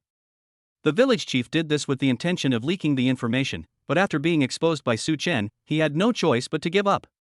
"Xiao Liang, take Mr. Su and a few police officers to Jiaming's house." Turning around, the village chief gave instructions to a man beside him. "Yes." The man agreed and was about to lead his men to the east end of the village, but at this moment, Suchin suddenly asked, "Village chief, aren't you going with us?" Seeing this, the village chief smiled and said perfunctorily, "I won't go. The village affairs are busy and I need to do many things myself. It will be fine if someone else goes with you. You don't have to go, but if your nephew runs away, you won't be able to clear yourself of suspicion." Seeing that he refused, Suchin sneered and reminded him deliberately. Hearing this, the village chief was so angry that his face turned green. In fact, the reason why he didn't go was that he wanted to take the opportunity to send a message to his eldest nephew and ask him to run away quickly. However, Suchin was too smart and his plan was discovered before he even started to implement it. Chapter 60. Today he wants to eliminate harm for the people. Look at what you said. I am the head of a village and I know the law. How could I do such a thing? It's hard to say. Who knows if your nephew brought people to block us this time? Was it you who arranged it? You. Seeing that his words were getting more and more unpleasant, the village chief was so angry that he wanted to lose his temper on the spot. Fortunately, the two policemen nearby were not pushovers. Seeing this, they quickly stepped out to smooth things over. Alright, stop arguing. What Mr. Su said makes sense. Village chief, in order to clear the relationship, why don't you take us there this time? Since the police had spoken, the village chief naturally did not dare to act rashly, so he could only nod helplessly. Okay, since you police comrades have said so, I will take the trouble to make this trip.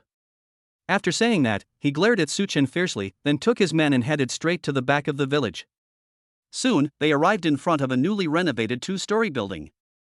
After the village chief brought the person to the door, he was about to knock on the door and call for help, but Suchin stood up again at this time.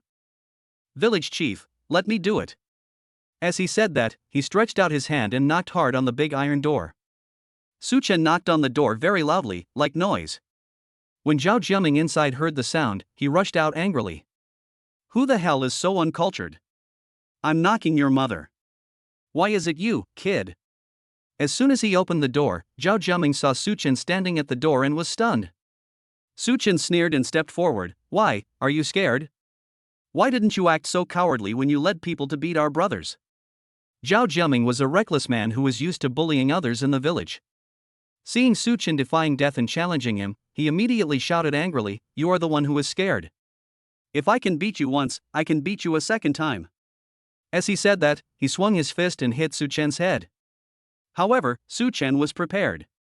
He tilted his head to avoid his fist and then kicked him in the lower abdomen. Zhao Jiaming groaned when he was kicked and quickly fell backwards to the ground.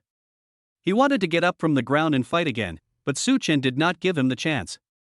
He quickly rushed forward, pressed his elbow on his neck, and pinned him firmly to the ground. "Police comrade, you just heard him admit that he led people to attack us. Can we arrest this guy now?" Turning around, Suchin asked the policemen behind him who were a little frightened. A few seconds later, the leading policeman finally reacted. "Oh, I heard it. As he said that, he quickly took out a pair of handcuffs from his pocket and was about to put them on Zhao Jiaming's wrists. At this time, Zhao Jiaming also realized what was happening. Seeing that he was going to die, he was so scared that he quickly asked the village chief next to him for help. "Uncle, please save me. This is my second time in prison. If I get caught again, I'll be finished." Things have come to this point, no matter how stupid the village chief is, he would not dare to stand up for him. "You idiot, you know you're in prison, but you still dare to do this. I don't have a nephew like you, so you better take care of yourself." After saying this, the village chief snorted coldly and prepared to run away. When Zhao Jiaming saw him trying to run, he immediately yelled in anger, "Zhao Junshan, you old bastard, if you hadn't ordered me to deal with these two people, would I be where I am today? Now that I've been arrested, you're keeping your eyes open and saying nothing. Are you still a human being?" The village chief had probably guessed that he would say this, and he was so angry that he asked back, "Stop talking nonsense to me. You said I ordered it, but do you have any evidence?" This one sentence immediately stumped Zhao Jiaming. He and the village chief are uncle and nephew. He has often benefited from him, so when he helped him this time, he didn't think of recording anything. Now if you ask him to produce evidence, he naturally can't do it. You can't take it out, right? You are such a heartless person. You usually bully people in the village. Because we are relatives, I try to turn a blind eye and not care about you. But now you have framed me. I will make you pay. Seeing that he stopped talking, the village chief suddenly raised his hand and was about to give Zhao Jiaming a big slap in the face. Fortunately, at this time, Su Chen stopped him. "Village chief, what are you doing? Do you want to shut me up? Why should I keep my mouth shut? I'm just very angry, that's all." Seeing that his conspiracy was exposed again, the village chief immediately explained awkwardly. "Angry? What are you angry about? Are you angry that your identity has been exposed?" Su Chen snorted coldly and questioned intentionally. "Just now Zhao Junming said that you were the one who secretly instigated the beating of us. Excuse me, as the head of the village, why did you do this? Are you also involved in the kidnapping of my niece? You are talking nonsense. As the head of the village, how could I possibly do something like kidnapping and extortion?" Seeing that he was putting the blame on himself, the village chief immediately got angry and pointed at Su Chen and shouted, "You bastard, I was so nice to you last night, giving you food and drink, but now you are accusing me. Are you still a human being? Whether it is a false accusation or not, we will find out when we get to the police station." Su Chen was too lazy to argue with him. He turned around and said to the three policemen, "Police comrades, you just heard it. The mastermind who sent people to beat our brothers is most likely village chief Zhao Junshan. I hope you can give us justice and arrest him." Hearing this, the policemen immediately showed embarrassment on their faces. The village chief's eldest son is the general manager of the Xin Group branch, and the Xin Group is the largest investor in their Nanchang. If we just arrest him like this, and offend the people of Xin Group, I'm afraid. Why, you don't dare. Seeing them standing still, Su Chen frowned and asked deliberately. Seeing this, the leading policeman grabbed Su Chen's arm and motioned him to go aside. "Mr. Su, come over here and talk with me." Su Chen knew what he wanted to say, but he stood there without moving. "No need to go aside. If you have anything to say, it's better to say it in front of everyone." Well, let me tell you, the eldest son of the village chief of Rizhao village is the general manager of the branch of Xin Group.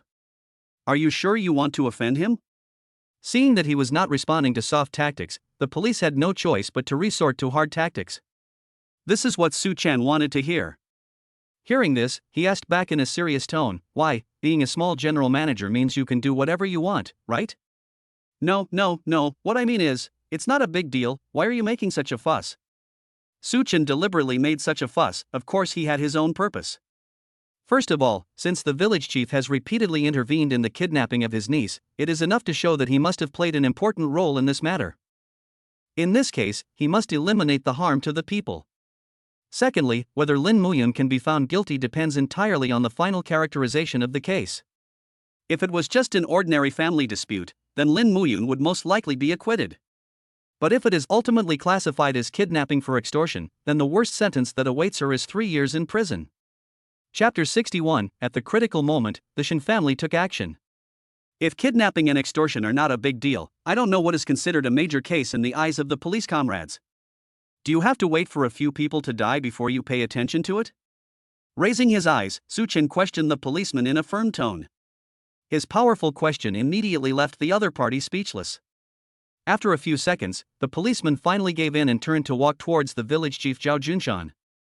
"Village Chief Zhao, we now suspect that you are involved in this gang beating incident. Please come with us." After saying that, he took out a pair of handcuffs and prepared to put them on the other person's hands. The village chief was immediately panicked when he saw this. "Are you crazy? I am Zhao Jiaqing's father. You took me to the police station. Do you want to die?" "Village Chief Zhao, we are also handling this impartially, and we hope you will cooperate." The policeman was too lazy to listen to his nonsense. He slammed the handcuffs on Zhao Junshan and handcuffed him. Soon, the uncle and nephew were stuffed into a police car and taken away. Su Chen booked a ride-hailing car online in advance. As soon as Zhao Junshan and his nephew left, the car he booked drove to Rizhao village. After the two brothers got in the car, Su Chen asked Su Shen, "Brother, have you finished recording the video I asked you to record just now?" "It's recorded. I'll send it to you now." Su Shen nodded, then compressed the video on his phone and sent it to Su Chen's phone.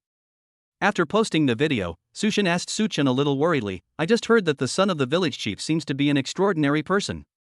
Are you sure you want to continue with this?" Su Chen knew his concerns, so he patted his shoulder and comforted him, "Don't worry, he's just a small branch manager, he wouldn't dare to do anything to us." After saying this, he quickly posted the video he had just recorded to his TikTok account. Su Chen's Douyin account usually has quite a lot of traffic, with more than 10,000 fans alone, as he makes some handmade products online.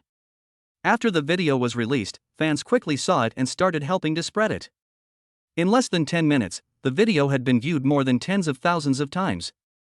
At the same time, Zhao Junshan's son Zhao Jiaqing soon received a call from his family, telling him that his father had been arrested. Zhao Jiaqing was doing well in the city, but when he learned that his father had been arrested, he angrily called the police station to question the matter. The people at the police station didn't dare to offend him, so they promised that they would release the person in an hour. In this way, Zhao Junshan was released halfway before he was taken to the police station. Not only him but also his eldest nephew Zhao Jiaming was released.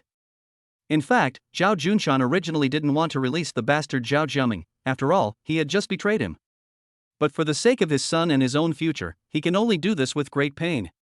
After all, they are now grasshoppers on the same rope, and any move will affect the whole body. After Zhao Junshan was released, he wanted to take a taxi back to the village. Unexpectedly, at this moment, Su Chen and Su Shen's cars caught up. "Village Chief Xiao, what are you doing?" Looking at Zhao Junshan, who was released from the police car, Su Chen opened the car window and asked. Zhao Junshan hated him so much that he snorted disdainfully upon hearing his words. "Can't you see? I've been acquitted, and you, a little jerk, want to mess around in South City? Don't you even know whose territory this is? Hey, he's really arrogant. It seems like he got some help from your position as general manager, right? But I'm curious, how many connections does your son have? How could he be so powerful that he could release a criminal who committed a serious kidnapping and extortion crime with just one word? It's none of your business how many connections my son has. Anyway, you better be careful. I'm not done with you for what happened today." Zhao Junshan snorted, turned around and was about to take Zhao Jiaming away. At this time, Su Chen deliberately shook the phone in his hand to remind them, "Don't blame me for not telling you too, I'm live streaming here. If you two really dare to leave, believe it or not, I will let your son go to the police station with you." When he heard that he had started a live broadcast, Zhao Junshan's face suddenly showed a trace of panic. Although he is the village chief in the mountains, he also knows the power of live streaming. If those words were really seen by people on the internet, not only the village chief, but even his son might. "You bastard, turn off the live broadcast right now." Turning around, Zhao Junshan threatened Su Chen with an angry look on his face. Su Chen ignored him and continued to hold up his phone to take pictures of him. "I don't care. If you have the guts, come and grab it. You will be the ones who suffer in the end anyway. Little guy, you." Ding ling ling. Before Zhao Junshan could open his mouth to curse, suddenly, a pleasant ringtone came from his cell phone. Hearing the voice, Zhao Junshan quickly took out his mobile phone and took a look, only to find that the call was from his son Zhao Jiaqing. "Son, you came at the right time. I met that little bastard Su Chen." "You? Shut up. This matter has alarmed the Shen family in Haicheng. They called us. Go to the police station with the police and explain the matter clearly."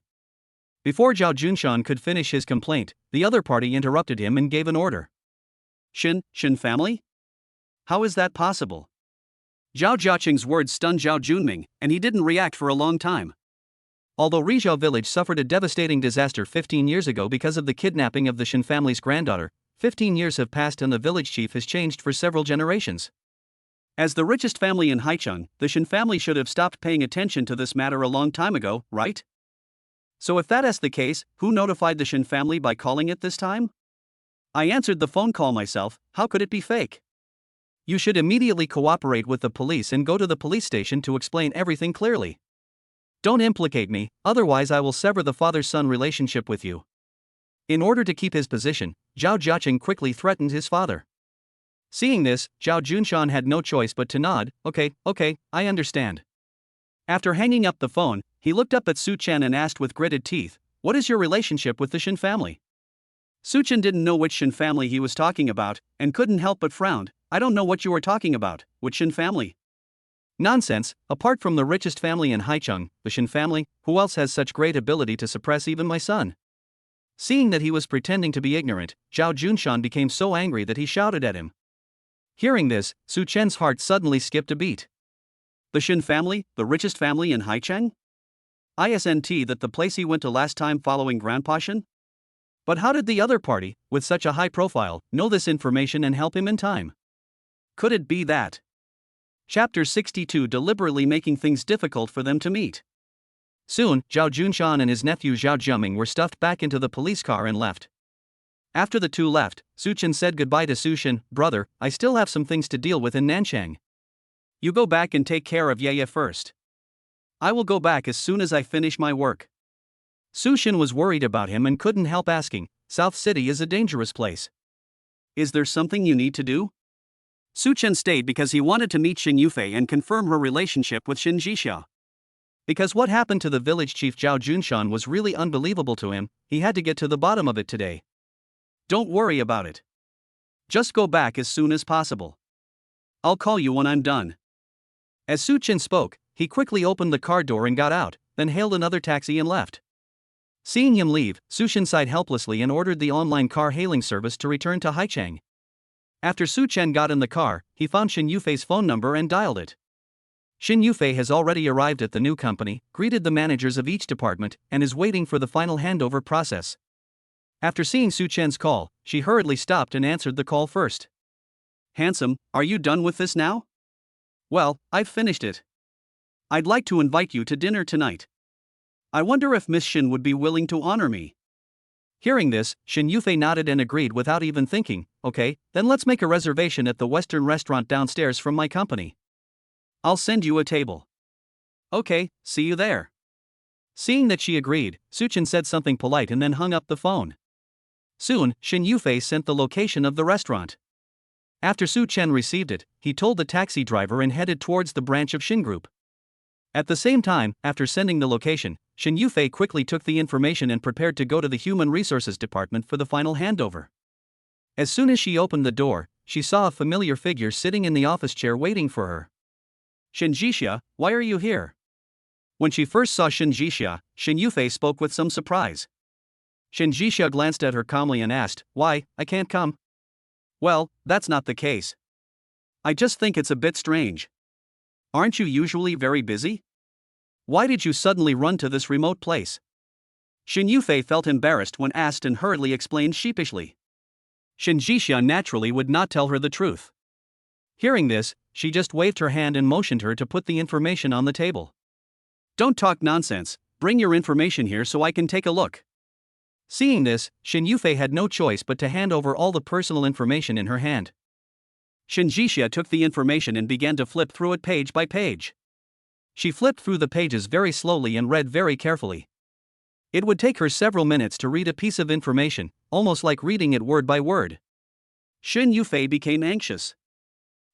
She had just agreed with Suchen to meet downstairs.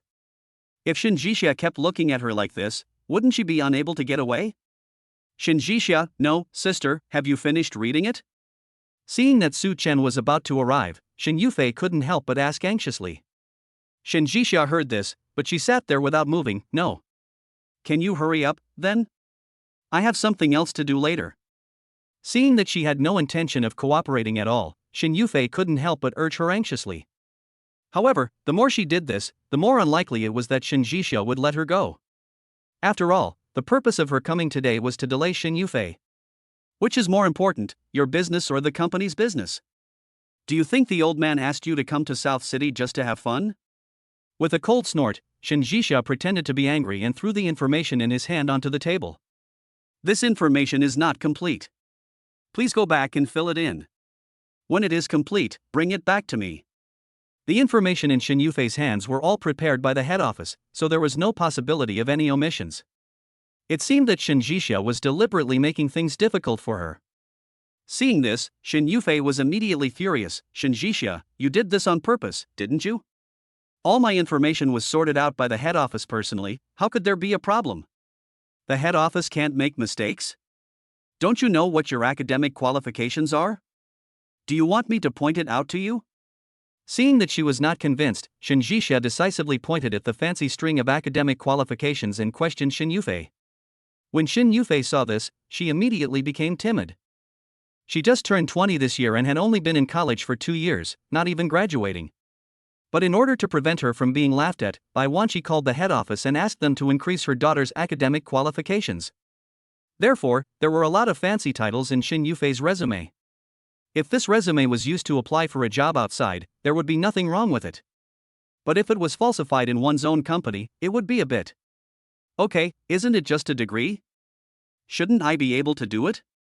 After glaring at Shin Jixia, Shin Yufei grabbed the documents on the table and left quickly. A few minutes later, she changed her academic qualifications to high school and showed it to Shin Jixia again. After Shin Jixia looked at it, she handed it to the HR department nearby with satisfaction. Enter it and remember to upload it to the headquarters website. Hearing this, the HR manager was stunned. Boss Shin, are you sure you want to put Miss Shin-san's information on the headquarters website? The headquarters website of Shin Group is linked to the international network. The information of all employees, once entered, will never be modified.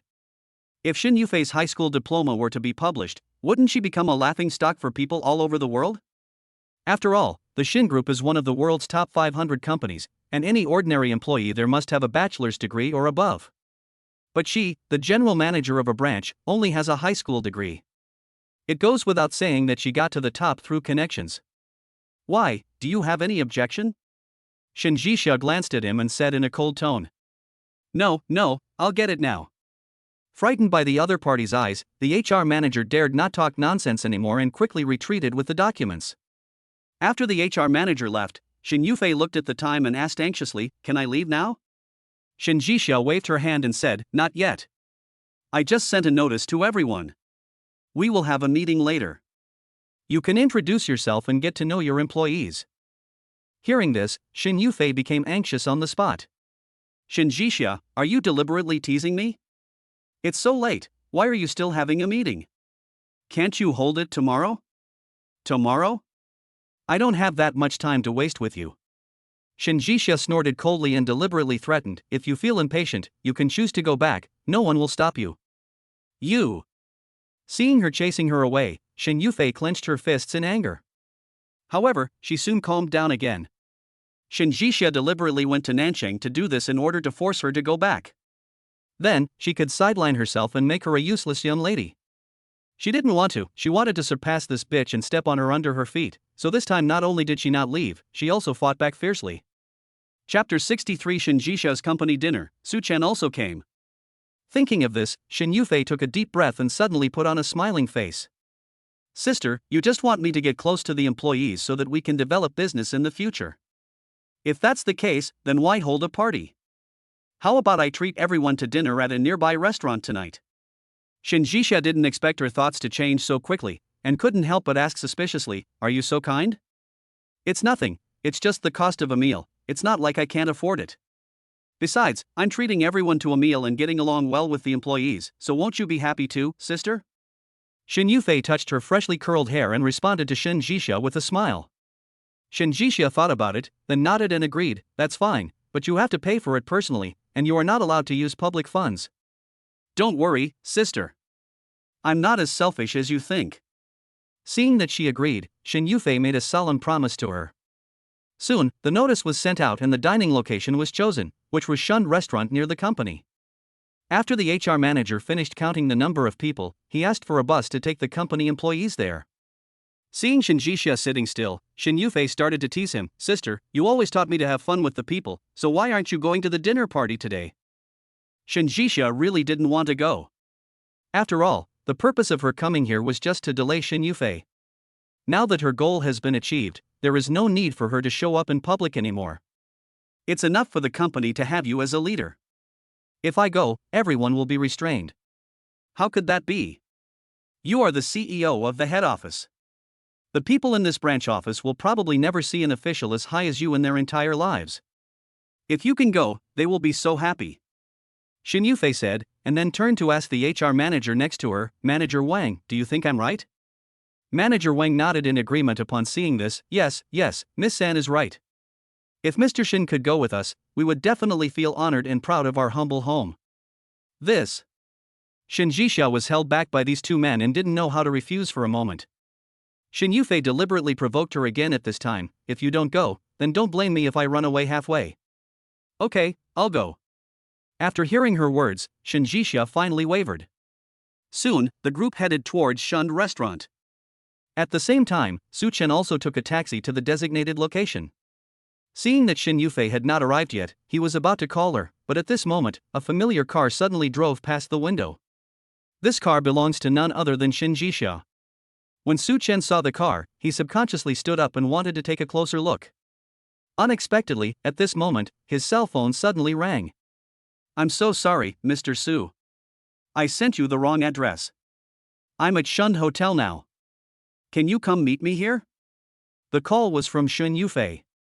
As soon as the call was connected, she explained to Su Chen very embarrassedly. Su Chen frowned when he heard this. "You can even send the wrong location. Are you deliberately playing a trick on me? How could that be? I really want to have dinner with you. Oh, by the way, my sister is here this time, so I'll introduce you two to each other." Hearing this, Su Chen's heart sank. "Your sister? Who is she?" "I won't tell you her name for now, but it will be revealed when you come." Seeing that he had taken the bait, Shin Yufei deliberately filed a lawsuit and then hung up the phone. After hanging up the phone, Su Chen hesitated for a few seconds holding the phone, but finally stood up and walked out of the restaurant. About half an hour later, all employees of the Shin Group branch arrived at Shun restaurant. In order to prevent Shin Jixia from changing her mind, Shin Yufei followed her and asked about her well-being before going upstairs. Shin Jixia was too lazy to pay attention to her and responded in a nonsensical manner. Soon, everyone came to the private room and started ordering food. As the company's top leader, Shin Jixia naturally had to choose the dishes first. When the waiter handed her the menu, she was about to order, but at this moment, the old man suddenly called. Seeing this, she had no choice but to hand the menu to Shin Yufei and went outside with her phone. After Shin Yufei took the menu, she ordered a few dishes at random, and then took the opportunity to send a message to Su Chen, asking him if he had arrived. Su Chen had already arrived downstairs at Shun restaurant and was preparing to take the elevator up. Today he wanted to see whether the sister Shin Yufei was talking about was Shin Jixia. "I'm here. May I ask which room you booked?" Seeing that he had indeed come, Shin Yufei was suddenly very excited and quickly told Su Chen the current private room number. After Su Chen got the private room number, he pressed the elevator button and walked upstairs. At the same time, Shin Jixia also came to the private room with her mobile phone and answered the old man's call. "Grandpa, what's wrong?" "Well, there's something I feel I need to tell you." The old man hesitated for a moment, then said, "It's like this. I followed Xiaochen's Douyin account not long ago. Today, I saw that he got into trouble in South City. I couldn't help but call the people in the branch. Afterwards, I thought about it and thought that this matter might arouse Xiaochen's suspicion, so I wanted to give you a heads up in advance."